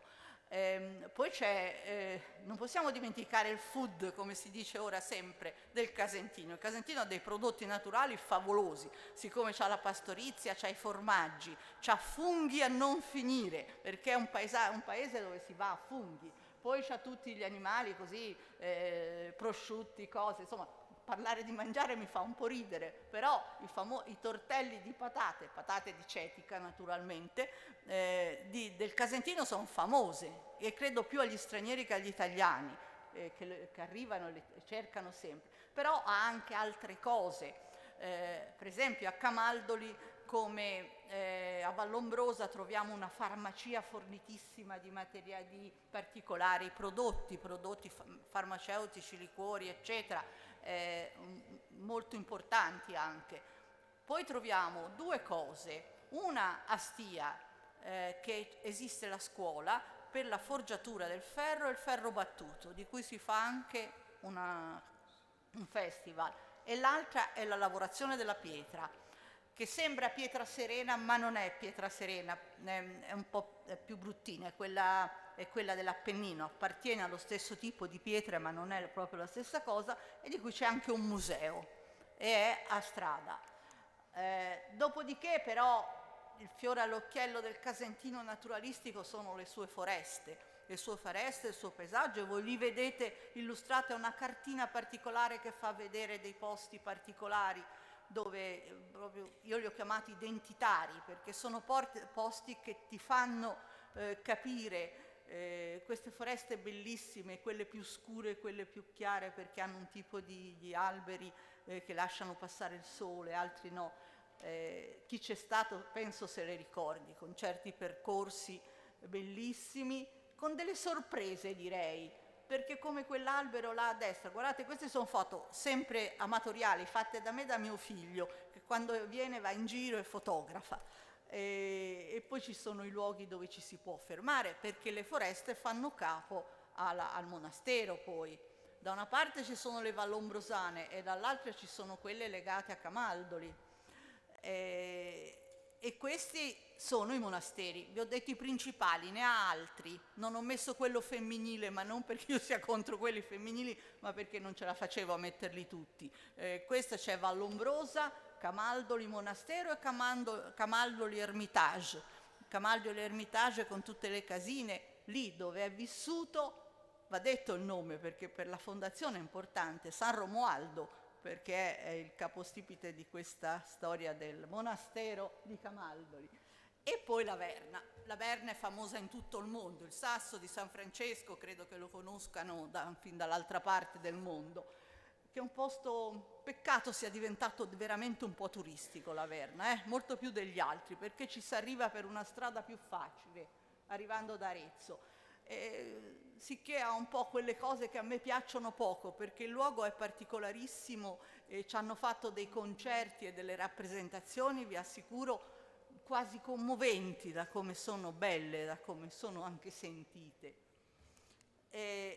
Questi alcuni dei castelli, anche questi invece sono importantissimi. Il Casentino ha castelli partendo dall'alto, Castel Castagnaio, poi i nomi sono indicativi dei luoghi, e via giù si viene giù il Palagio Fiorentino e Astia, Romena che dominava, aveva un sacco di torri, è quella che è stata sempre al centro delle discussioni, chiamiamole così, Firenze, Arezzo, con Dante, quel luogo a Romena è famosissima, Monte Mignaio che è più spostata da un lato, perché questi castelli, come tutti i castelli nostri medievali, e Porciano, bellissimo anche quello, e Poppi, vabbè, Poppi fa la parte più grande perché è in un punto più elevato e mantenuto anche come edificio.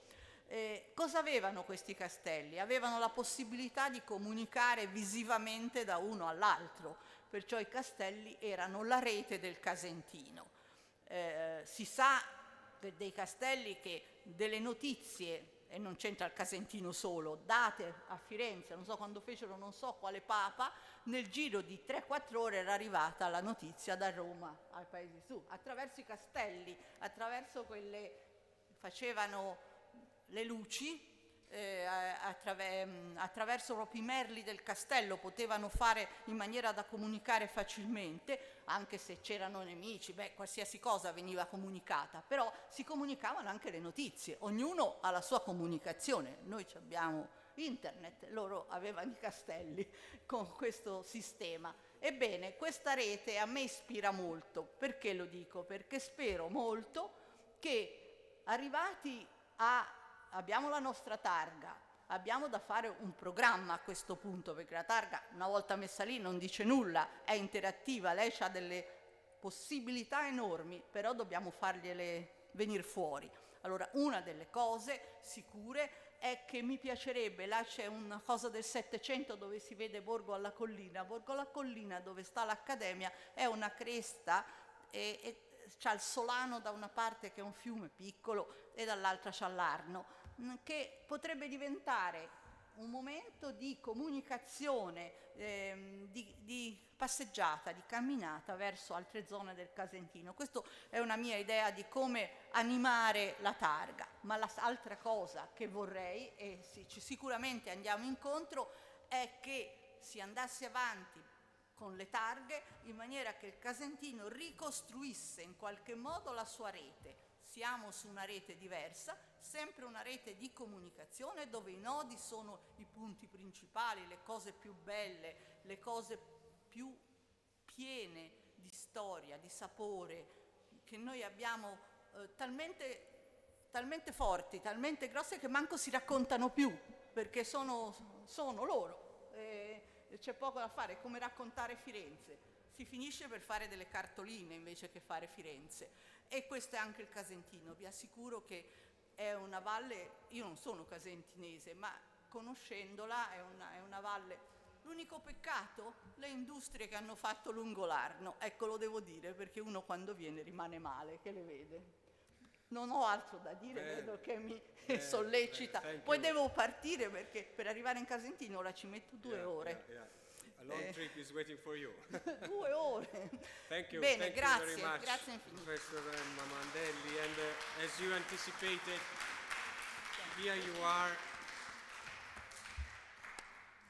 the board Ora vengono tutti of in Casentino. Talking Places Questo chi è? Prato for Vecchio, the Stia? municipality of Prato Vecchio Stia. Sì, che è So this is diventato- the second one, and hopefully, as you have anticipated, È we un will be able to point the Casentino Valley with many other one. Se lo chiedete a loro sono o Prato Vecchio o Stia. Ho capito. Non esiste un comune Prato Vecchio Stia, l'hanno fatto amministrativamente, ma i casentinesi sono fatti Yeah, così. yeah. Uno è Bibbiena, uno è Poppio, uno è Prato Vecchio, uno è Stia. The Bisognerebbe dargli più roots targhe. are Campanilismo. embodied. Thank you very Bene, much. Thank you prego. very much, Professor Mamandelli. And now it's a time for another presentation. This is a video presentation of another partners of the foundation and of Talking Places. And it is Fondazione Balducci. It's a fondazione that's carried out in memory of an important personality of the early 70s. And there, along the wall, you can see their presentation. This year, the 100th anniversary of Padre Ernesto Balducci fall, and they have prepared a sort of itineraries on the most significant sites of his life. That, as you can see, is widespread in Tuscany. Let me ask to send a video message by the president of the Fondazione Ernesto Balducci, Mr. Andrea Cecconi. Okay, thank you.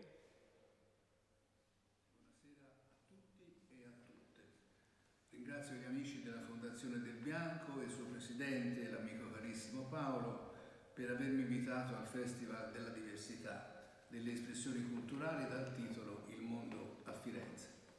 Quest'anno ricorre il centenario della nascita di Padre Ernesto Balducci e quando abbiamo proposto al presidente del Bianco di far parte del nostro comitato celebrativo, è stata subito sua intenzione, insieme alla figlia Carlotta, coinvolgere la figura di Ernesto Balducci nel loro progetto che stava per nascere dal titolo Luoghi Parlanti. Good evening, everyone. I thank the friends of the Bianco Foundation and its president and friend for inviting me to the Festival of the Diversity of Cultural Expression, entitled The World in Florence. This year marks the centenary of the birth of Father Ernesto Balducci, and when we proposed to the President Emeritus, Paolo Del Bianco, to be part of our celebration committee, it was immediately his intention, together with Carlotta Del Bianco, to involve the figure of Ernesto Balducci in their project that was about to be born, entitled Speaking Places. La vita di Ernesto Balducci si è sviluppata in vari luoghi che sono stati significativi per il suo percorso di crescita umana, intellettuale e religiosa. In accordo con la Fondazione del Bianco si è deciso di intitolare questo progetto I luoghi di Padre Ernesto Balducci. Non ci concentreremo solo su un luogo, ma vogliamo ripercorrere tutta la vita del padre Scolopio attraverso i luoghi da lui vissuti a partire dalla sua infanzia nel piccolo borgo di Santa Fiora, abitato per lo più da famiglie povere di minatori, e poi a Roma dove poté assistere al grande evento del Concilio Vaticano II, giungendo infine a Firenze, presso la Badia Fiesolana nel 1965. Ernesto Balducci's life has developed in various places that have been significant for his path of human, intellectual, and religious growth. In agreement with the Bianco Foundation, it was decided to call this project the Places of Father Ernesto Balducci.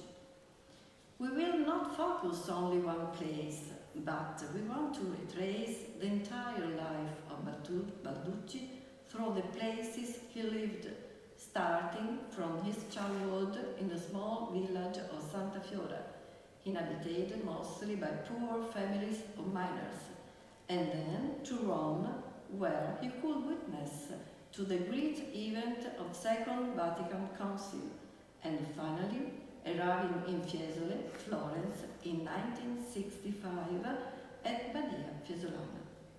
In questo luogo, circondato dalle colline fiesolane, padre Balducci si rivelò un grande promotore di pace e di dialogo interreligioso. Molto di più avrebbe potuto raccontarci, ma purtroppo la sua vita si è fermata a causa di un drammatico incidente stradale lungo le strade emiliane nel 1992. In the place, surrounded by the hills of Fiesole, Ernesto Balducci proved to be a great promoter of peace and interreligious dialogue. Much more he could have told us, but unfortunately his life stopped with a dramatic car crash along the main roads in 1992. L'ultimo luogo del percorso è anche quello che lo vide nascere a Santa Fiora con i suoi boschi di castagni, le antiche mura e il grande Monte Amiata. Lì è sepolto nel piccolo cimitero accanto ai suoi compagni di scuola uccisi nella strage di Niccioletta nel giugno 1944 per mano delle truppe nazi-fasciste. The last place of the route is also the one that saw him born. Santa Fiora, with its chestnut woods, the ancient wall, and the great Monte Amiata. There he is buried, in the small cemetery next to the piers, martyrs of the massacre of Niccioletta in June 1944 by the Nazi-fascist troops. In questo percorso è nostra intenzione far conoscere ai visitatori i luoghi in cui visse e soprattutto la storia di uno dei più autorevoli intellettuali del cattolicesimo del XX secolo. Grazie a questo progetto, i luoghi di padre Ernesto Balducci, la memoria e la conoscenza di questo personaggio vivranno oltre le celebrazioni del centenario che si concluderà il prossimo anno ad agosto 2023. Vi ringrazio ancora per questa opportunità e invito gli amici in ascolto a visitare i luoghi di padre Balducci. In this journey, it's our intention to introduce the visitor to the places where he lived and, above all, the history of one of the greatest intellectuals of 20th century Catholicism.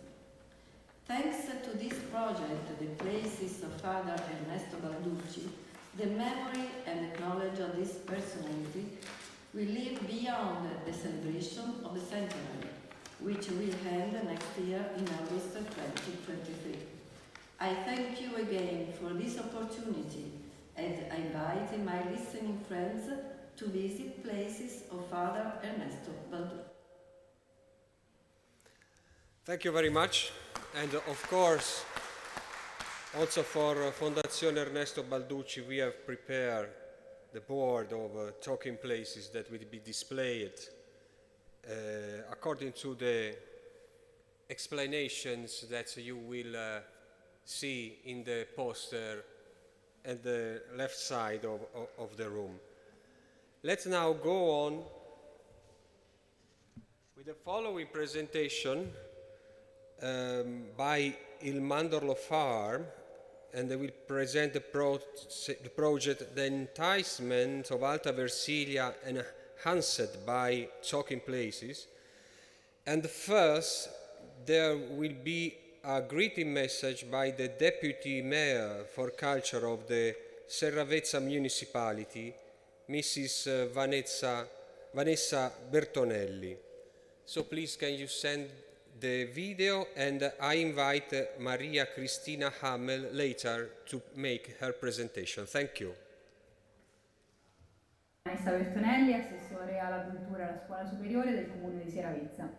Nella terra di Versilia una delle tradizioni tipiche è quella del marmo, dalla sua escavazione alla sua lavorazione. Ma grazie a questo progetto di rigenerazione delle comunità, in particolare quello che riguarda il nostro territorio, cioè il richiamo dell'Alta Versilia, è possibile riscoprire e valorizzare anche la tradizione della castagna, attraverso l'utilizzo dei metati, la produzione di farina, la cura dei castagneti e la raccolta delle castagne, la cottura collettiva dei dolci e del pane nei forni ad uso pubblico. Questo progetto, intorno al quale si è formato un bel gruppo composto da enti pubblici, associazioni, università e scuole, si sviluppa su un territorio già ricco di storia, di cultura e di un prestigioso patrimonio paesaggistico, ma grazie a questo progetto si riesce anche a valorizzare le aree montane dell'Alta Versilia e a coinvolgere oltre che i suoi abitanti anche i visitatori, gli interessati e gli studenti, ad avvicinare inoltre e sensibilizzare le giovani generazioni ad uno sviluppo locale sostenibile, sia ambientale che sociale che economico, e a trasmettere loro, oltre che la memoria, anche competenze utili per un futuro più consapevole e responsabile. Grazie.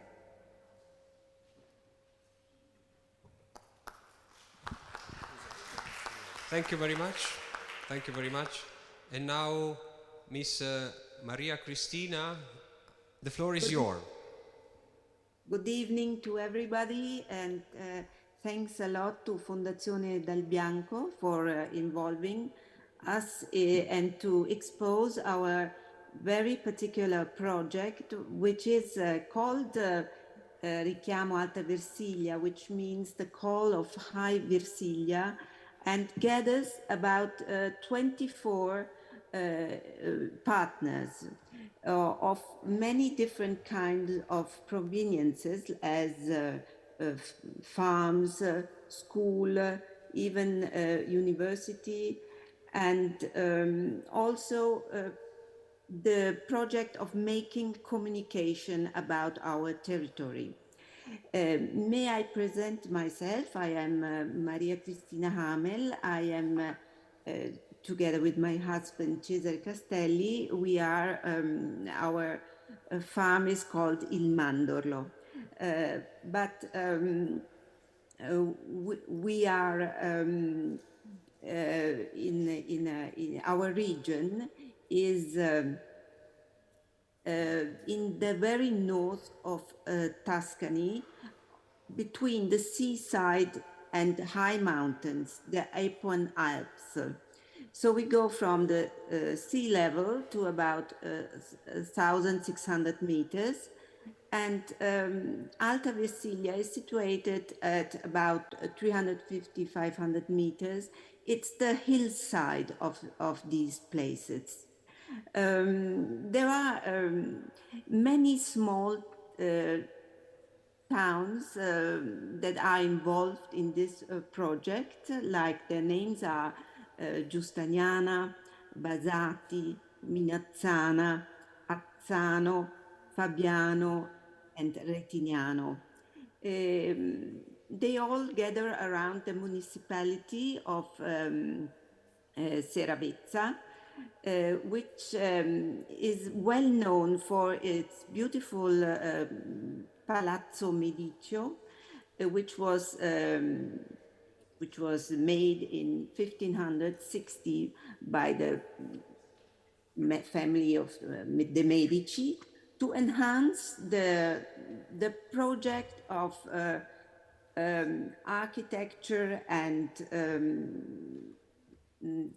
together architects, engineers and artists around this region where which is very famous for its marble. Michelangelo by himself had to construct the path going from where the marble was taken from the mountains to down to the seaside, to the now famous place called Forte dei Marmi, and to bring marble to Florence to make all the beauties we all well know from Florence with marble. One other material very known in this region, which now is not anymore worked out, is silver. All the silver you see in Florence comes from almost, not all, but comes from this region, has been taken out of the mountains there. So our project wants to explore all the life which is going around the woods, the way of living, especially in the woods. We think about our chestnut trees. So each partner has a single works to work out. As for instance, the schools in Seravezza, they are working on. They have.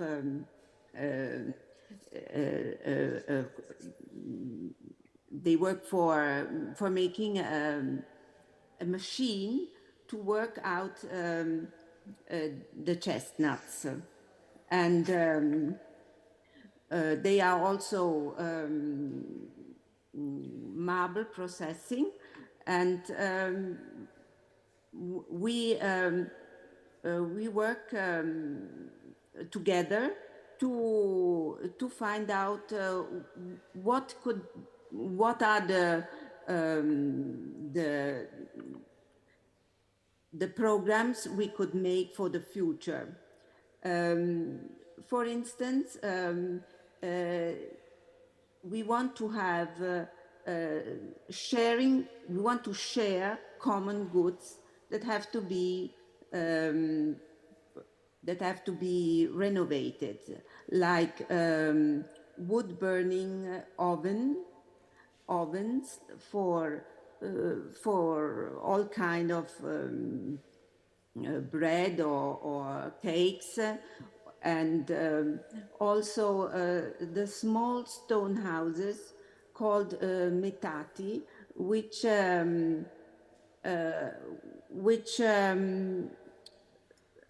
a certain period of the year burn the chestnuts to make them, with a very difficult process, become a flour. We are 24 stakeholders, and we have been working for more than 1 year to come together and discuss all these kinds of small interests that make a community, which is a very complex, has been a very complex work, but with these coming together, finally we can say a community of the hills has been created. We say here in Versilia, we say mountains. In effect, they are hills, but the most important thing is that it has developed a common project that will give a future to this region, and independence of a tourism only linked to the sea, or an economy only linked to the marble excavation. So we, together with all the others, are happy and still will work out all these processes by by renovating and finding out all the single items I was speaking. There are also, for instance, many paths in the mountain that connect the small villages that will be very important for this project to not only for walking but also for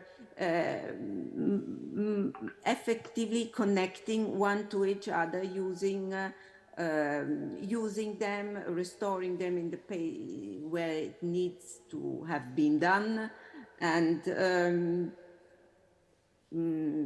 then there are also the woods. They have to need to be curated because there has been some years ago the trees have had illness, and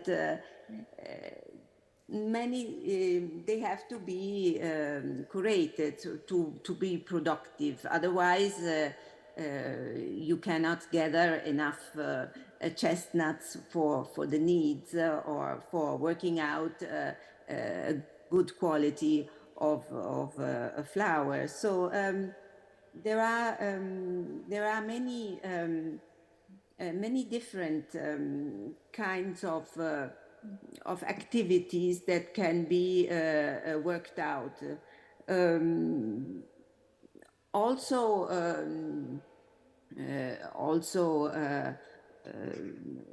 Tourism by cycles or bicycles or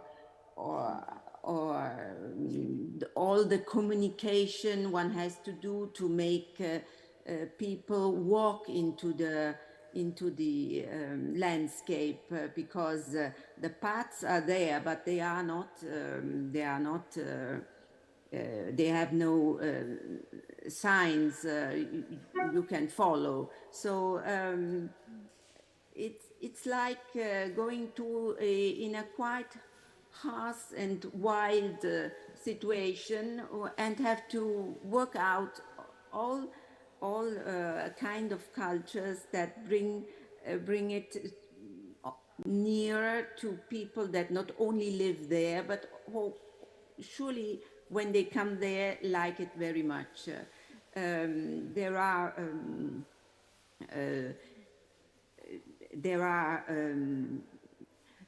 like well, there is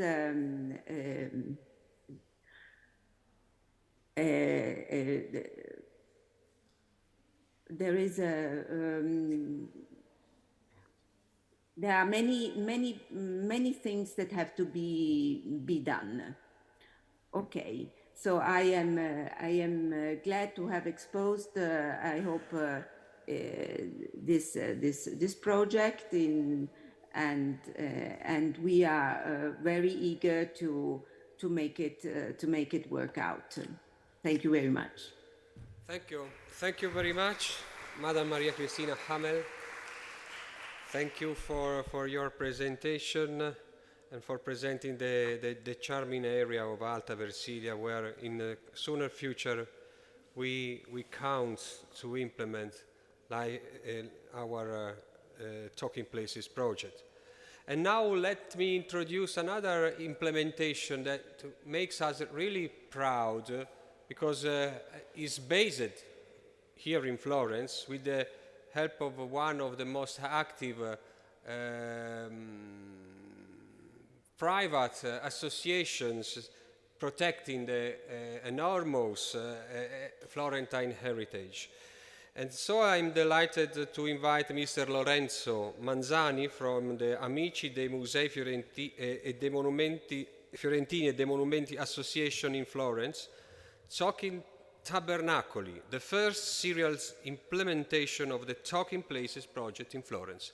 Mr. Lorenzo, the floor is yours. Thank you. Good afternoon. Nice to meet you here in Cenacolo, in a refectory, but also in streaming. Thanks to Carlotta and Caterina Del Bianco and Simone Giometti for the invitation. Thanks to Opera di Santa Croce for the hospitality in this wonderful place. Thanks to all boys and girls of the staff, Barbara Castellano, Chiarello Puliti and partners, and congrats to all delegation for your very interesting works.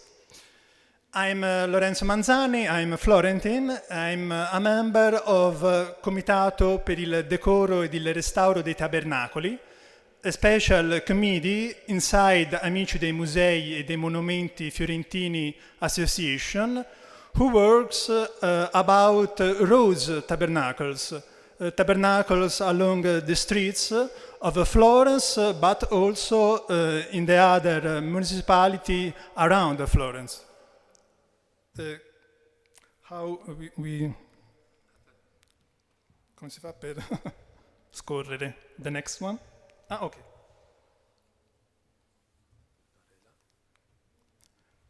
Comitato Tabernacoli was born in 1991. We work about restoration and premise, first of all, but also decorum, lighting too. We study tabernacles. We organize public inaugurations. We put in contact each other, private owners of the tabernacles, with the restorers and the sponsors, and something like this. Many other activities. Comitato is composed by art historians, architects, simple volunteers, members of the Fine Arts Office of the Municipality of Florence, members of the Superintendents, of the Opificio delle Pietre Dure, and also members of the Archdiocese of Florence. This is an example of our restoration. Here we are in Via Folco Portinari, Portinari Street, in front of our office. And you see on your left the situation before our restoration, and on your right the situation after the restoration. Watch, observe the differences before and after the restoration. In the picture in the center before the restoration, and on the right and on the left after Comitato Tabernacoli restoration. And you see in the picture in the center there are strange objects. They are ex voto to invoke God, Madonna and the child for the end of the plague or the pestilence, or the end of the illness. This is Madonna with a Child by Matteo Rosselli, 1619, 1621. You see Madonna and a child who is blessing with his hand. And it's very nice painting.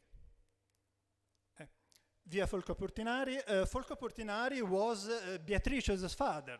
Dante Alighieri and his beloved Beatrice, you know, I suppose.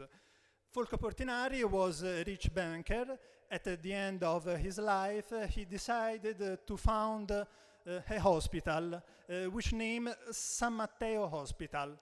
Then, century by century, the hospital grew up. It changed name in Santa Maria Nuova Hospital. And you see the marble white plaque up, the picture up. It says that in 1619, with Cosimo II de' Medici, Santa Maria Nuova Hospital grew up again, another time. And it was in that occasion that tabernacle was realized, from 1619. In the other picture, instead, down, on the Serena stone cornice, there is the crutch, which is Santa Maria Nuova Hospital emblem, symbol. Another example, Via Boccaccio, the author of the Decameron. We are at Le Cure Zone, northeast of Florence.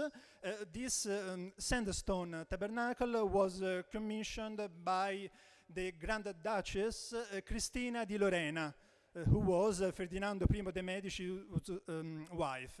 So on the sandstone, there is a Medici coat of arms. You see the picture down. This tabernacle is late 16th century, at the end of 16th century.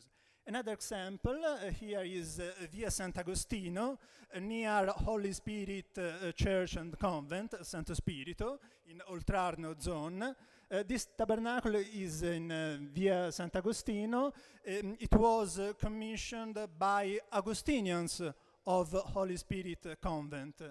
In fact, on the painting of the tabernacle, there is the figure of Saint Augustine. This speech, Via Folco Portinari, Via Boccaccio, and Via Sant'Agostino, there is a strict relationship between tabernacles and the history of the city of Florence. A very strict relationship. Tabernacles were built on the corners of the streets, at the crossroads, at the road intersections, along pilgrimage routes, along the long streets. So they were the landmarks, point of reference for the pilgrims, for the wayfarers. They were very important. Such as this tabernacle in Piazza San Felice, corner of Piazza Pitti, in Oltrarno zone, near Pitti Palace. And you see the yellow line is the tabernacle, an Annunciation early 17th century by a Florentine school, maybe Agostino Ciampelli, maybe. And the green lines is the pilgrimage route to Rome, to Vatican. And the tabernacle was built at the corner of the street, at the crossroad, you see. This one moment of Comitato Tabernacoli inauguration in 2020 with Friends of Florence, an American no-profit association. You see the tabernacle up people. Another moment of the inauguration. You see on your left, San Felice's parish priest is blessing the restored tabernacle. Another example, here we are in Piazza Santa Maria Novella. During the plagues, the pestilences, tabernacles were like open-air churches. In fact, during the plagues, it wasn't opportune to stay together inside the churches. So the religious ceremonies took place at road tabernacles along the streets. There is a particularly kind of typology of road tabernacles named altar table tabernacles, tabernacoli a mensa d'altare in Italian. And during the pestilence, religious ceremony took place at these altar table tabernacles. You see in the picture down, altar table. This one moment of our inauguration, 2019. You see Basilica of Santa Maria Novella on the right, very beautiful. Other moments of our inauguration with the priest.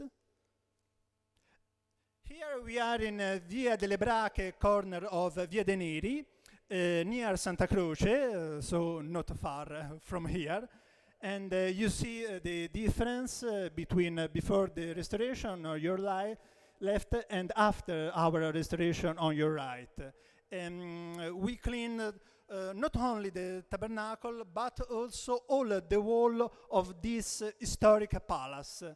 This is, you see, not only the tabernacle, but all this wall of the historic palace is a very beautiful palace between 14th centuries and 15th century. Tabernacles by night.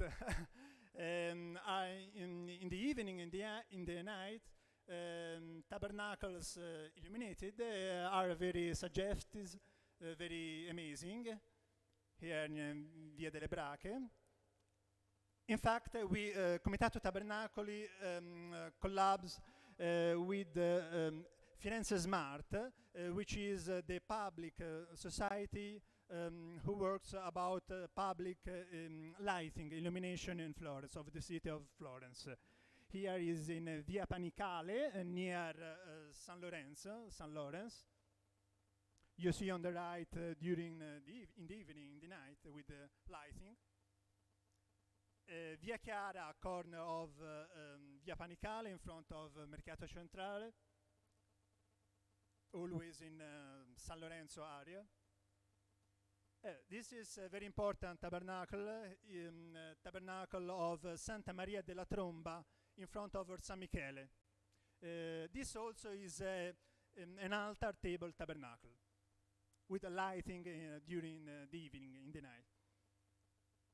Well, last June, Carlotta Del Bianco of Romualdo Del Bianco Foundation and Movimento Life Beyond Tourism Travel to Dialogue contact us asking to collab with them about Talking Places project, and we accept. So I wrote 5 itineraries of 5 parts of the city of Florence, which are also in that panel in the exhibition. And the last one is also in an itinerary in Oltrarno zone, San Frediano, Santo Spirito, San Felice.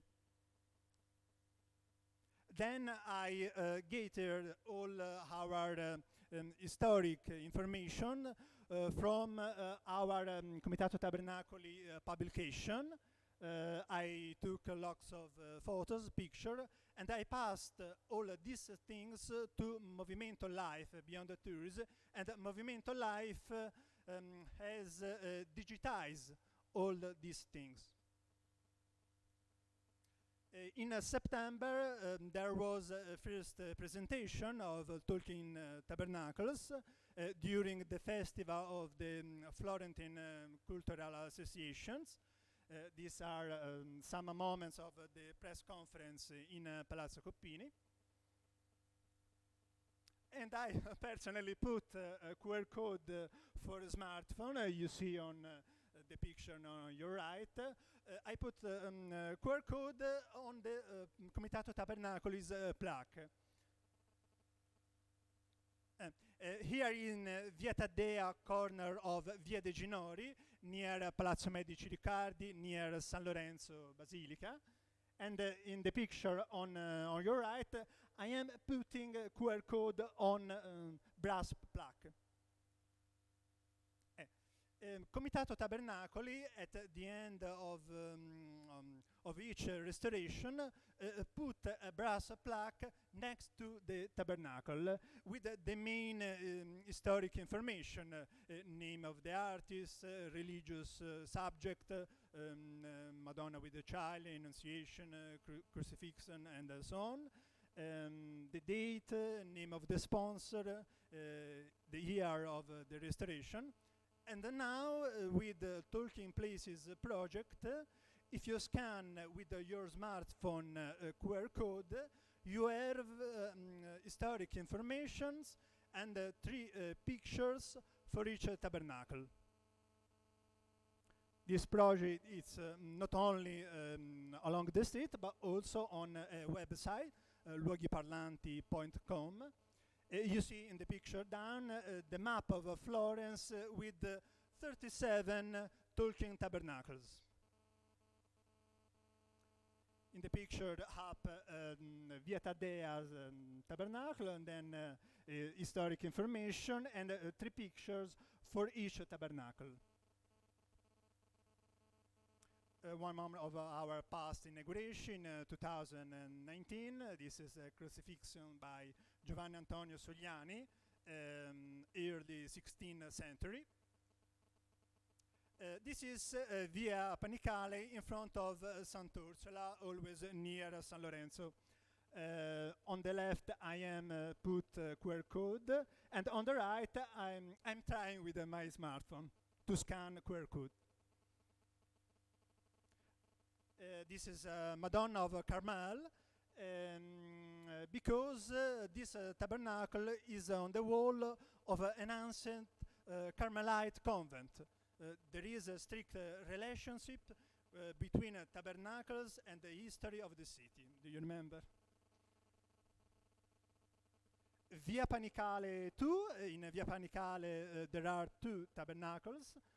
I am putting QR code and I am trying with my smartphone to scan QR code.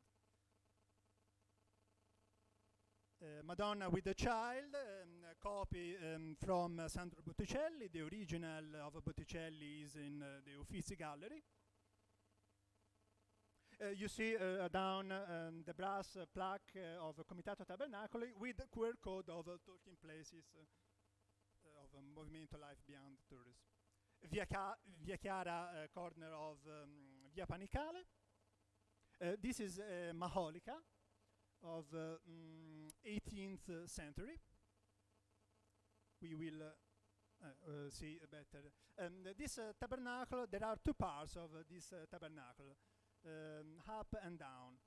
Down is an object to put money for the lamps, for the light who illuminated the tabernacle, an almoner. The part up with the Maholica of 18th century. In the past, there was this strange manufacture, these strange objects. We don't know exactly what it was. The part down, before and after the restoration. Crowdfunding meeting, yeah. Before the restoration, we have a crowdfunding meeting with the citizens of San Lorenzo area quarter to sponsor the restoration. Inauguration. Oh, this is nice. We are in Via Faenza at Oratorio del Foligno, and here there are 3 different objects of 3 different periods. You see the white marble plaque of 1616, when Tabernacle was realized, and up the brass plaque of Comitato Tabernacoli, and on the brass plaque also QR code of Talking Places. So 3 different kind of objects together. Via dei Canacci, also these 3 different. The marble plaque, it's a memory of a violent earthquake in 1895. Piazza Santa Maria Novella. This is one of the most important tabernacle in Florence, which named Tabernacle of the 5 Lamps because of the 5 lamps with the QR code. Tabernacle of the Fonticine is the most important tabernacle in Florence, the biggest. Fonticine because of the water you see down. This is a polychrome glazed terracotta by Giovanni della Robbia with the QR code. Other pictures. Here near Holy Spirit. Restoration this by Amici dei Musei. Via dell'Albero, Madonna of Lily. Lily, you see Madonna, he's holding a flower, a lily, which is also Florence emblem. Strict relationships with, between Tabernacle and the history of Florence. Via Sant'Agostino. And I conclude, this is in San Frediano, tabernacles or others artworks. This is not a tabernacle, but is a Cimabue crucifix. It was here in this refectory until 6 years ago. It was on that corner near the entrance. Now is in the sacristy of Basilica of Santa Croce. This artwork, this crucifix, it was seriously damaged by Arno River flood in 1966. It's a very important artwork. It's you see a very moving figures of Christo Patience. It's a symbol for us Florentines. So I was saying that tabernacles or others artworks, it doesn't matter. It's the same. The importance is to take care of our cultural heritage because it's our history. It's our identity. There is no future without our past. And it's very important to say this. There is no future without our own roots. And last one, our contacts. Contact us if you do want to sign us tabernacles who need restoration, or if you want to sponsor a restoration. And that's all. Thank you very much for your attention.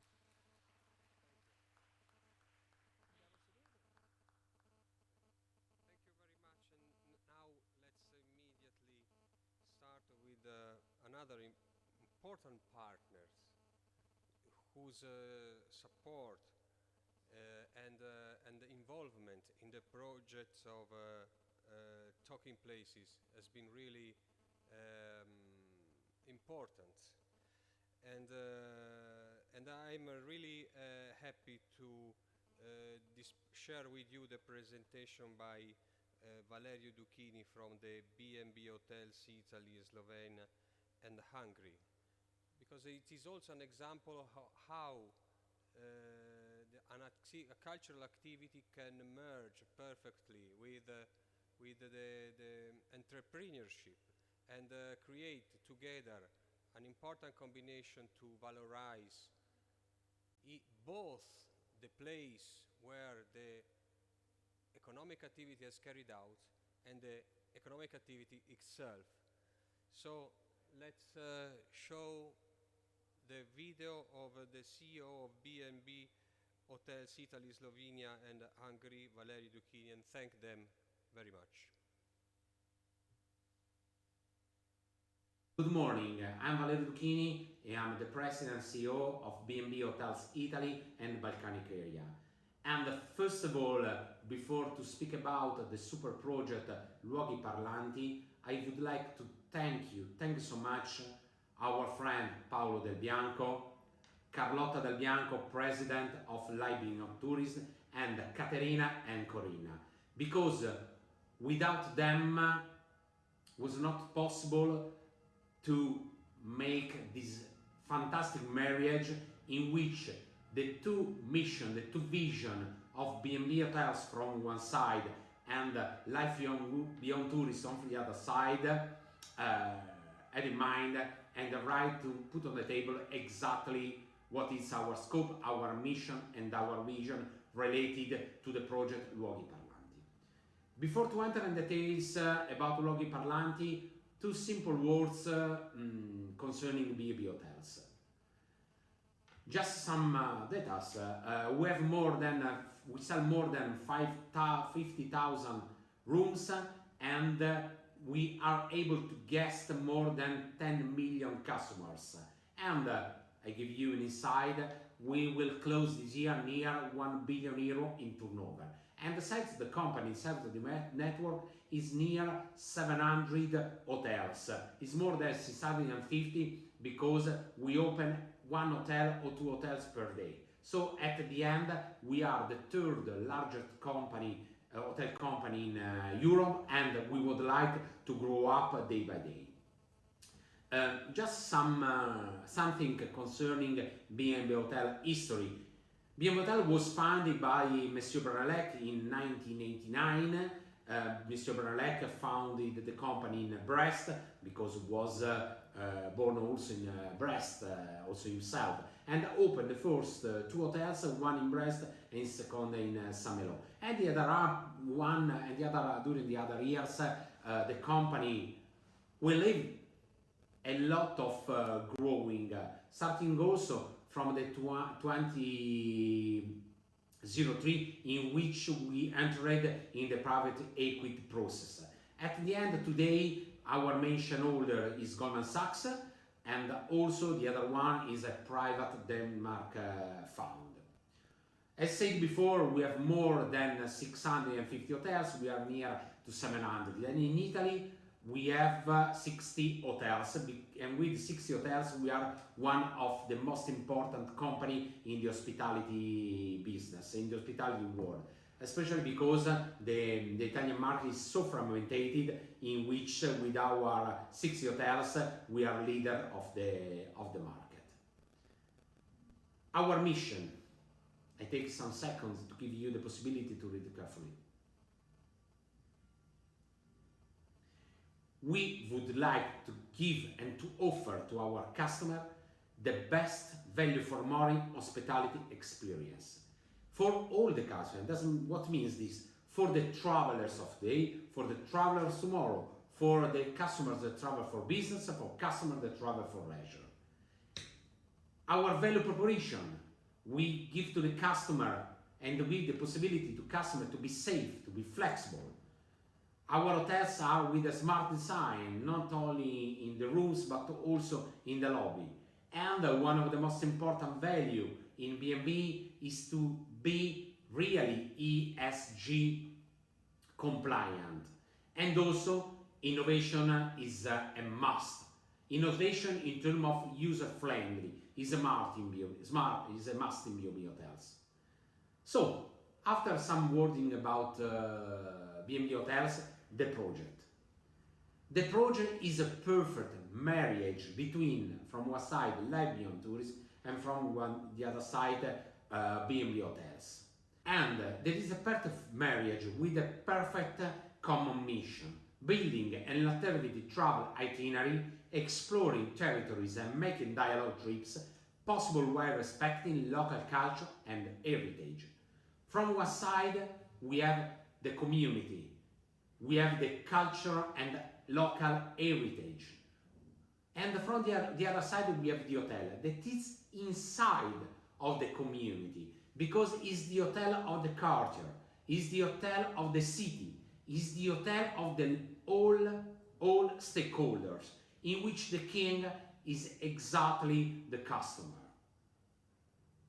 And, as said before, we go deep and we create a real connection and knowledge with the local community, completely in line with the B&B Hotels ESG commitment.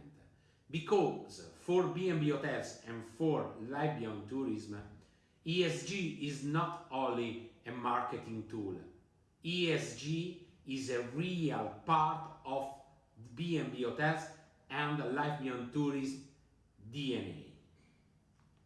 And we give to the community the possibility to talk about itself, explain to the customer what is so important in a certain location, in a certain environmental. And the name of the project, Luoghi Parlanti, talks himself, exactly what is our main task. And thanks to this, and thanks to the fact that the technology is part of our DNA, we create virtual content in which we publish, and all the content are published also in the website luoghiparlanti.com, in which the customer could create and personalize his itinerary. In fact, the objective is create an itinerant experience that inspires to discover and create a deeper and more direct bond with the local community. Starting from what? Starting from an interactive plaque. The customer has the possibility of accessing a series of information, historical notes, and suggestions to complete and personalize itinerary through an interactive tool, through an interactive with those who really left the territory. And at the end, modernity, technology, digital technologies is a super vehicle for the customer to improve the experience and to create and to explore local treasure and cultural historical heritage. And the result is that till today we have 15 of B&B hotels directly linked with Luoghi Parlanti project. And it's not a dream, but during and till the end of 2023 we will have the whole Italia portfolio directly linked with this project. But just to give you some numbers about the global network, we represent more than 500 cultural institutions, more than 5,000 cities, and more than 100 countries and 5 continents. So at the end, I'm so proud and thank you very much to Paolo, thank you very much to Carlotta, thank you very much to Caterina and to Corinna, because this is really a project that's in which all of us believe strongly. Thank you very much and good morning another one. Thank you. Thank you to B&B Hotels Italy, Slovenia and Hungary for their support, for their commitment. We are really proud to have set up this partnership with a commercial and an economic operator in order to launch a collaboration and a synergy on behalf of the widespreading of talking places. Still remaining in the world of the enterprises, let me now invite another economic operator, another company, Temera SRL, which is committed again in the valorization of the local cultural expression, and that's with whom we are started the first contacts for promoting the implementation of Life Beyond Tourism. So I invite Mr. Guido and to deliver the presentation, and thank you and welcome very much. Nice to meet you. So the floor is yours. Here is the microphone, and you can talk us there. So please, you're welcome. Thank you, and I'm glad to be here. Pointer.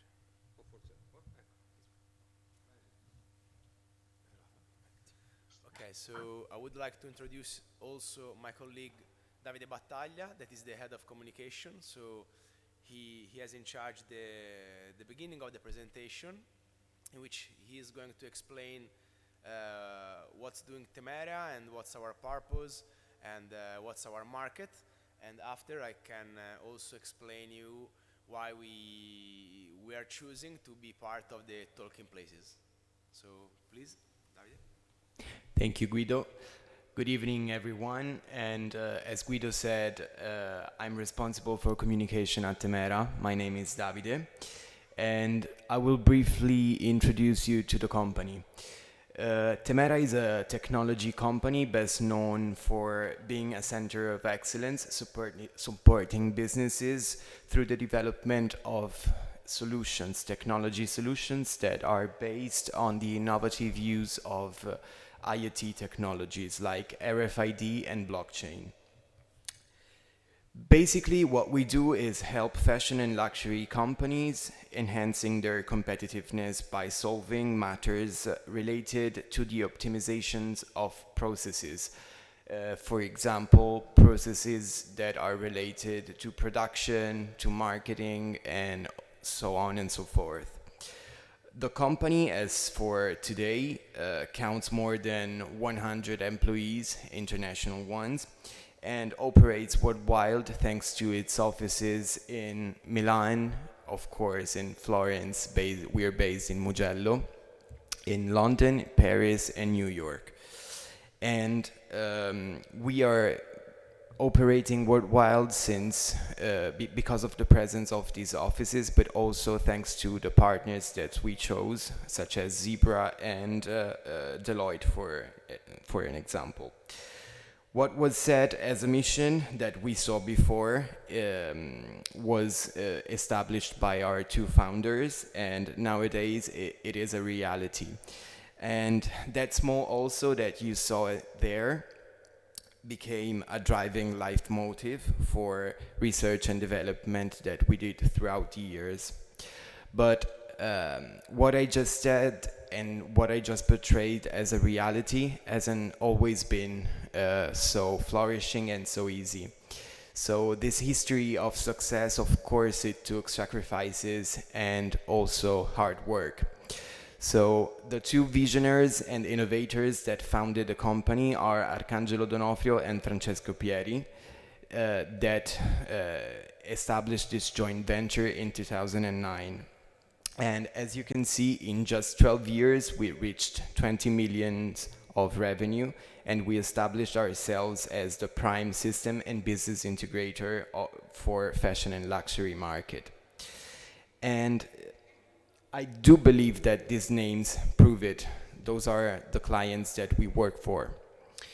And this year we became part of Bionta Group, which is a multinational company based in America that operates in more than 40 countries and has $500 million as a revenue.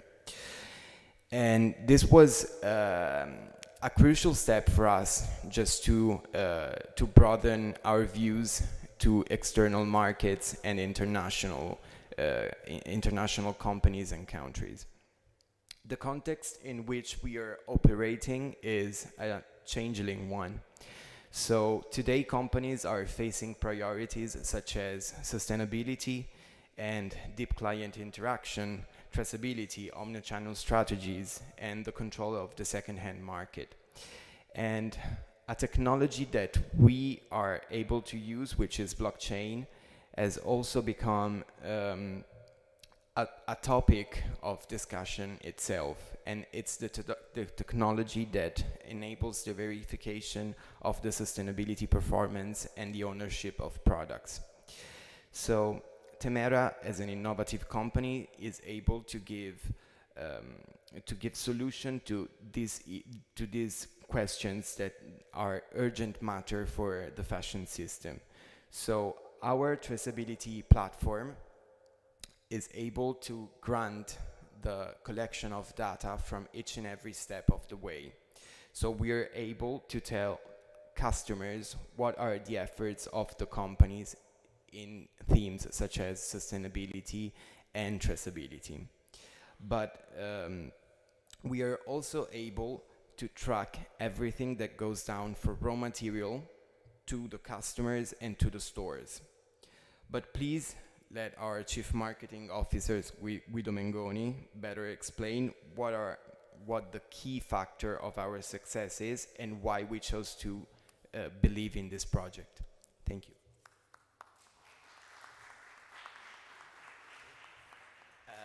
Thank you, Davide. I think that he's already explained quite well what we do. So we are focused on the traceability.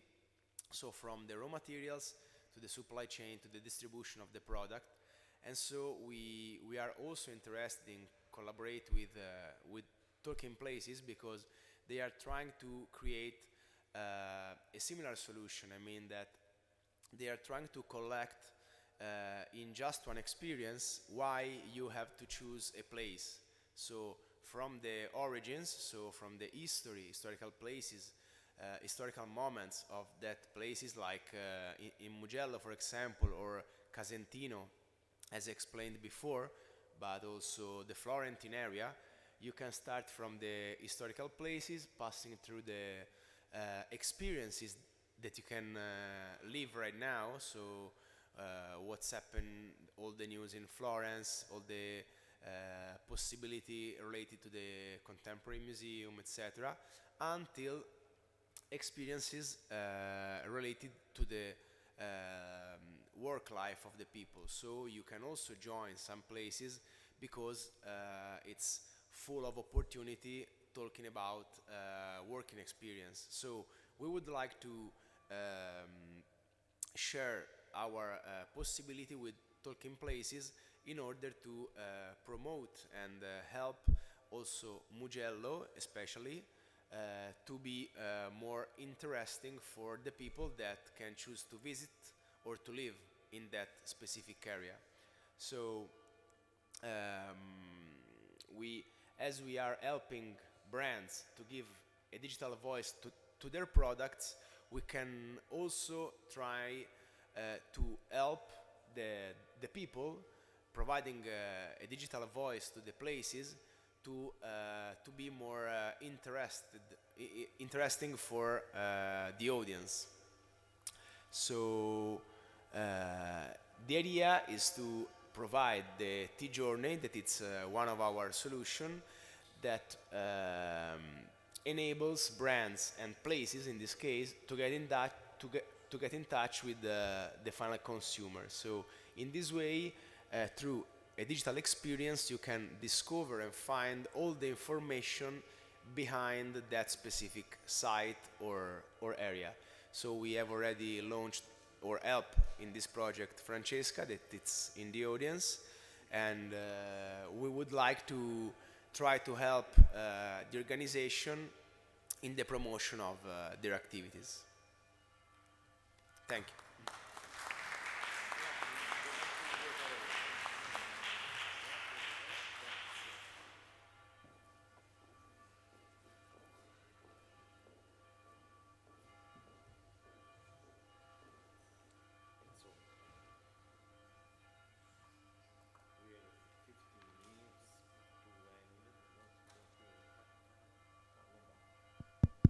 Adesso va.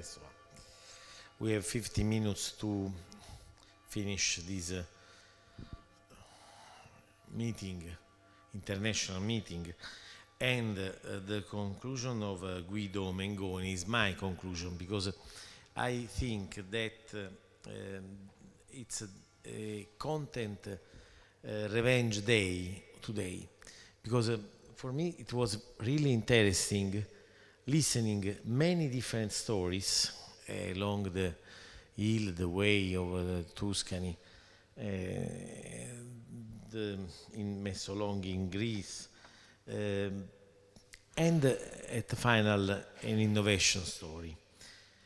Many stories, Tabernacoli along the way of Florence, very interesting content, and so I'm sure that is a good way to improve our society, because content meet the technology that can support really a best way to improve our life, our awareness and the responsibility.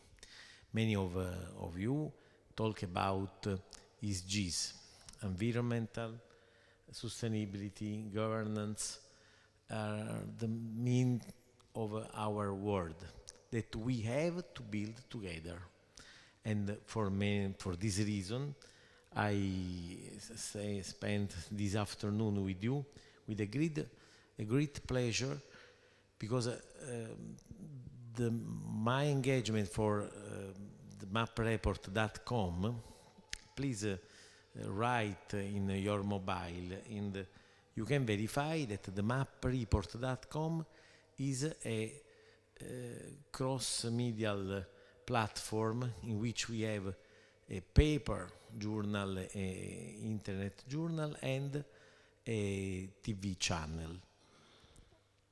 But now it's very important to improve our capability, multi-channel capability, with some event, because we have the spirits to meet people for along the world, very far destination, and I'm really sorry that unfortunately I spent just this afternoon and you are very and real engaged for this challenge, because I know that the fourth and the final day of your mission. And so I appreciate so much your invitation, dear Carlotta, dear Caterina, dear Foundation, dear my friend Simone. And I hope that we can meet again next year, but again in multimedial platform, because we have the trace of everything we said today, and we can repeat some emotion, because for me it was a great emotion stay with you. Quindi thank you so much, and I appreciate so much your invitation. Thank you very much, dear Massimo, for your nice words. And now we are approaching to the final part of the program, and I would like to invite for a conclusion the steering committee for their final comments, and then we will share with you which from our points of view have been the work and the cultural storytelling that will be reminded in the future as the significant of that edition. Thank you very much. So the floor is yours. Thank you, Simone. Buonasera a tutti. We are a little tired and perhaps we have not a lot of minutes. Quindi the scientific coordinators of this festival have the task not very simple to take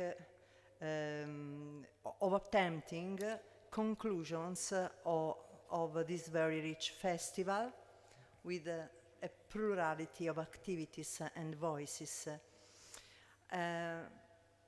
My task is to make a few remarks about Game Insight. As you know, the team led by Aparna Tandem involved high school students from Florence and from Lucca. This mind mapping with a related discussion allowed students to underline the features of the city important to them, the specific risk, the threats related, for example, to pollution and the possible solution. This team has already offered us an interpretative key and an accurate presentation of the work that has been done, and perhaps it is not too interesting now to repeat it. Instead, it's interesting to point out developments related to this important and very interesting activity. Inside this participatory game educates the younger generations to discuss their perception of the city. Open then to a discussion of urban spaces, their use, and the value of heritage.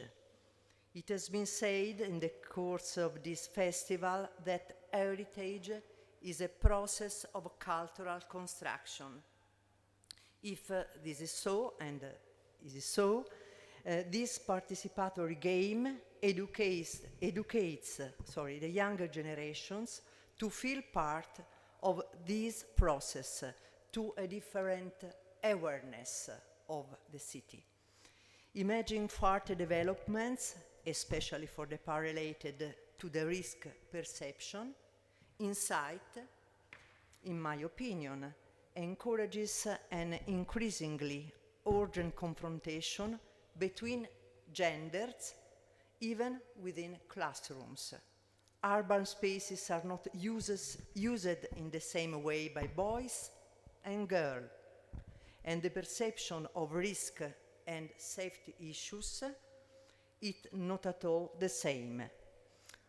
I recall how the issue of non-discriminatory urban spaces in their organization is dealt with by feminist geographers such as Leslie Kern. We need plural readings of urban spaces in terms not only of gender, but of generation. Plural readings are indispensable for imagining truly inclusive and sustainable urban spaces. Hai ancora 2 minuti? Oh, okay. How it's possible to develop inclusive urban policies without knowing the articulated visions of those who live and inhabit cities. How can this be done without listening to all existences, all experiences, and all needs? And what tools should be used to do so? Do we provide students and marginal inhabitants of cities with quiz answers? It's clear that more refined and complex methodologies are needed, such as the one proposed to us yesterday, methodologies that allow those who need to be heard to express themselves spontaneously. Administrations must deal with this type of survey, promote it, to get ideas, suggestions, to set up innovative and inclusive urban policies. Thank you. Non avevo finito, ma va bene. So thank you, Aurora. I will bring some conclusions about the learning journey that we had. So on the first session of the learning journey that took place yesterday, and that was conceived and coordinated with Francesco Bandarin, the series that we organized was related to the future. So it was called the Future Series. And in this series, we had 8 international experts in the field of cultural natural heritage that have taken part with a presentation and with a conclusive short debate. And the outcomes of this session can be traced in some, but not only, of the following thematic lines. So, for example, the implications of the urbanization process and the constant growth in the number of metropolis, the strong relationship between nature and culture in its rural and urban dimension that needs to be emphasized also in relation to the types of properties registered in the heritage list, cultural and biological diversity, investigating the relationship with cultural landscapes and ecosystems, going beyond the historic urban landscape approach. The important examples that have been touched regarding the sites of memory and the disasters following the conflicts, unfortunately widespread in various parts of the world. That these conflicts that bring not only material but also immaterial destruction, because they live entire generations growing up without the memory of heritage and of peace. And tourism, that is one of the most widespread ways of heritage fruition, but is also environmentally and culturally impactful. And the possible features of heritage fruition, as the one that we are proposing with Life Beyond Tourism, they should be carefully thought and developed as alternative economic systems related to heritage. Heritage protection documents the development and adaptation to the contemporary world, and the lack of inclusiveness of conservation institutions, in particular of the civil society and of youngsters. And today we had 2 panels that actually were developed in the form of highly open and inclusive debates organized in collaboration with ICROM, with Aparna Tandon that was the main moderator, but also with 2 young girls that are working with her, young practitioners that are working with her. So the first one on heritage and environment. So we know that heritage and climate change is one of the most important drama that we are living now, and its effects like extreme weather, heat waves, droughts, insects and diseases, sea level rises, infrastructure failures are every day more visible. And they impact on heritage very consistently. So for example, with the pooling of water in monuments and buildings, with the wind blow trees over properties, erosion. So the outcomes, the takeaways of this session can be resumed in 4 points, so that it has to be, the effects needs to be worked by all the actors and stakeholders up to tourism operators, and they are not just a property issue. The second one needs to work with local culture and traditional knowledge to go beyond the effects of climate change. The great contribution from hydrology that we had during the panel that needs to avoid the silo approach, making the discussion interdisciplinary. And finally, the fourth point, the evidence of the effects on tourism of climate change, such as, for example, there was mentioned the scarcity of water in Florence and the possibility in the next years probably to host that number of travelers. So how to respond to that? Which type of tourism? And the last panel was the one on sustainable peace. So starting from the fact that peace is not a negative conception, a negative concept.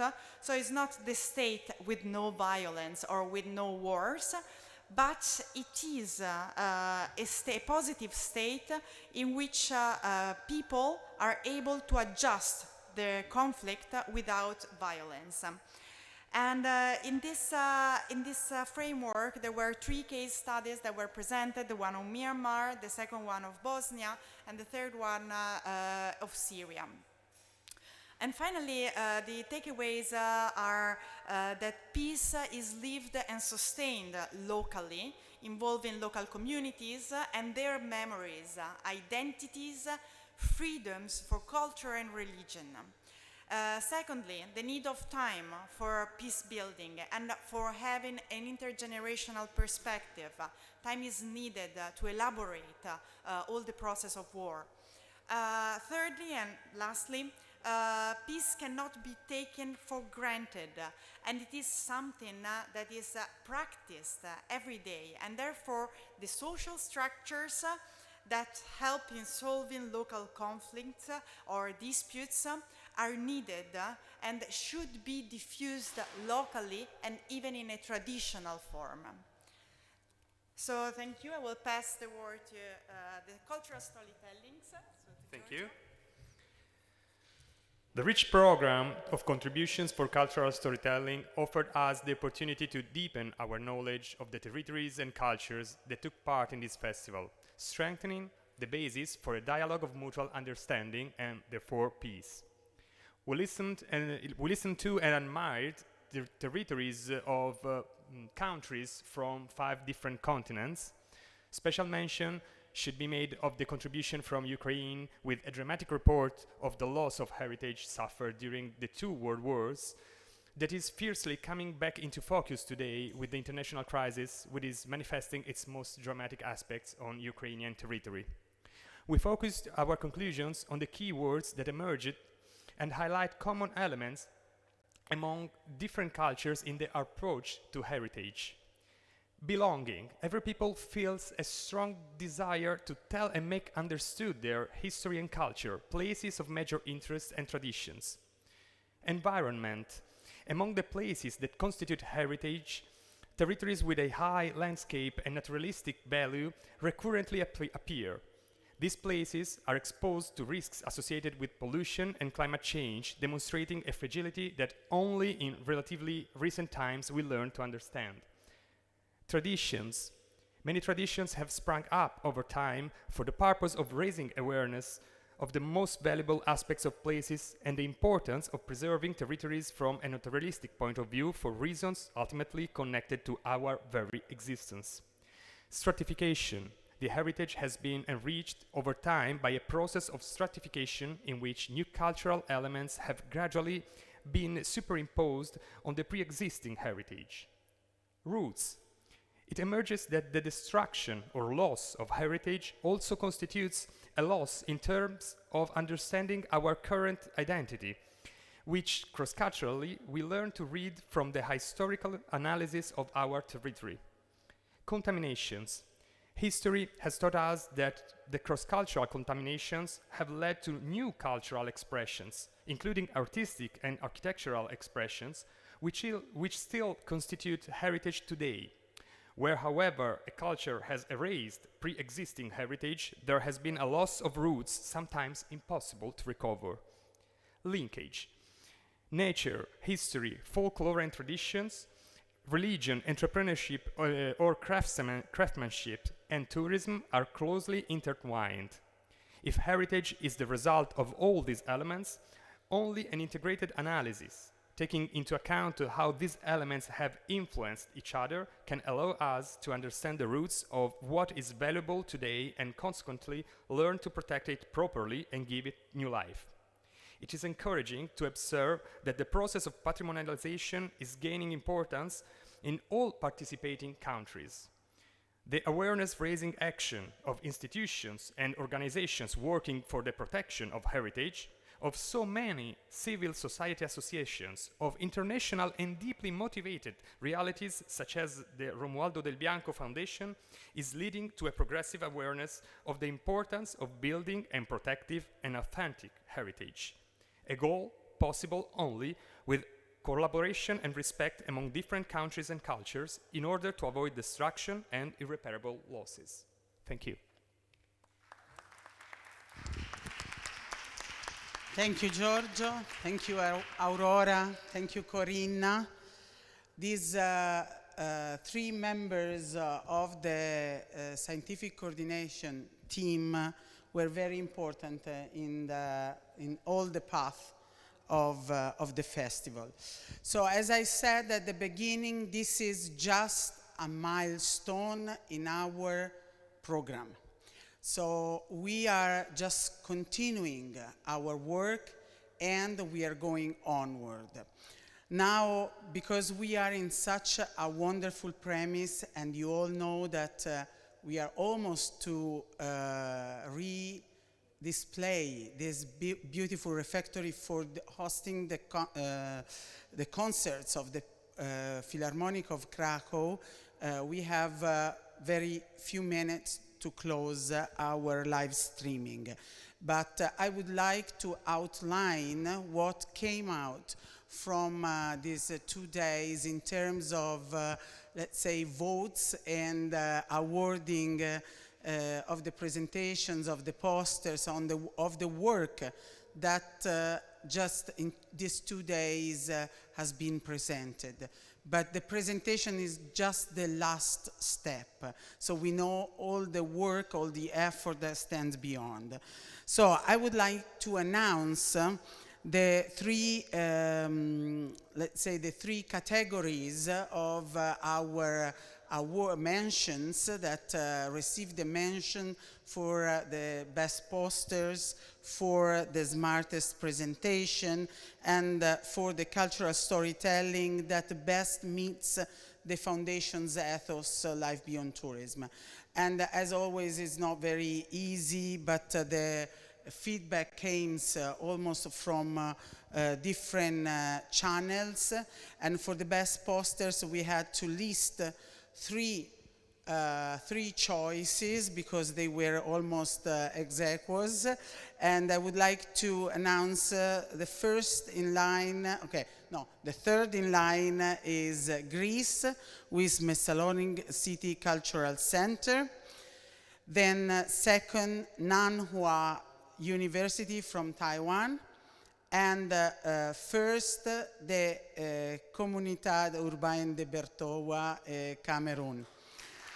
These are the best posters that have been visited and left stickers from our visitors that I remind were very young and grown up. So the whole community, all the society expressions. So congratulations, that was a very, very good feedback from the public. And for the smart presentation, the mention goes to Romania. the Gheorghe Dima National Music Academy of Cluj-Napoca, and that is a big applause because it included many aspects and really music was the sound that went beyond all the aspects of cultural heritage and tradition and memories and all our so we really felt it, and so we thank you for this. Of course it was not easy because all presentation had a big insight, but that was the decision taken, and I agree, of course, with the dedication. And the cultural storytelling that best meets the foundation's ethos, life beyond tourism, mention goes to the National Economic University of Odessa. And it is represented here as well. So then I would like to invite all the mentions here on the stage for the photo, because at the end of the event we will make the photo of the awarded. And also I would like to point out that all the places that have had their presentation will receive or hear or in by post the label of the talking places, because everyone, every institutions that joined our program becomes itself a talking place. So going in this direction, and before closing, I would like to say that since I felt like having done a big journey from last 2020 first festival up to today, and I believe that the journey that will take us to the next festival will be maybe twice longer. It means that we are really appreciating the intensity of the interaction of the different players of the learning communities. So we feel that this is the key point of the matter, and that the luoghi parlanti, the talking places, can really be the good answer for the dialogue between the stakeholders of the communities. And the presentation that Lorenzo Manzani did just before on the tabernacoli, the way you presented it and the way it was deepened, so from the meaning of the object of the tabernacolo, but here it is the tabernacolo, anywhere else can be anything else that has a sense, and it is worthy to be reminded and presented, gives the exact idea of how this tool can be declined and applied in many different ways. And the participation of stakeholders such as companies, and we left them at the end because we wanted to make sure that all the storytelling of the storytellings was clear, is the final part, is the missing ring of the chain. Because if we manage to involve the companies that have in their ideas, in their soul, the ESG, environmental, government, and social issues, programs, and adopt luoghi parlanti, talking places, for their territories, that's the way we close the circle. And in this way, all the stakeholders makes the goal, because everyone is part of a real, concrete, and solid contribution to the memory, to the education, and to the conservation of the soul of the place. So the trip, let's say, the travel to go towards on 2023, it will be hoping to be in the condition, I mean, internationally, to pursue our objectives, will be focused on three aspects: the involvement of the institutions and the planning of projects that can give educational approach from the youngster to the eldest, from school to university, and work on projects such the ones we saw that had a great impact in the schools with ICROM. Foster relationship with the town municipality, public administration, and all those who are in the duty of making the interest of the town, either in the management plan, either in the promotional tourism promotional system, and so on. And the third, increase the connection and the sensitivities in the companies in order to involve them in being actors and not sponsors of programs of evolving the good for the society. So, as Touring Club has in its claim, fare il bene comune, we do the same in a highest way. We want to do our contribution, we want to give our contribution for the best of our communities. And each community has a different best, but we have to go on and pursue that objective declined in every community. So these are the three main, let's say, lines in which we will be deeply involved for the next year until the next festival that will be second half of November. So it doesn't matter if we are all in presence, actually it would be much more better, but no worry, we keep on going because technology allows us to meet and to have friends connected worldwide, to review our presentation, to re-listen to the presentation of our colleagues, and to think on how we can improve our impact for our community, for our heritage,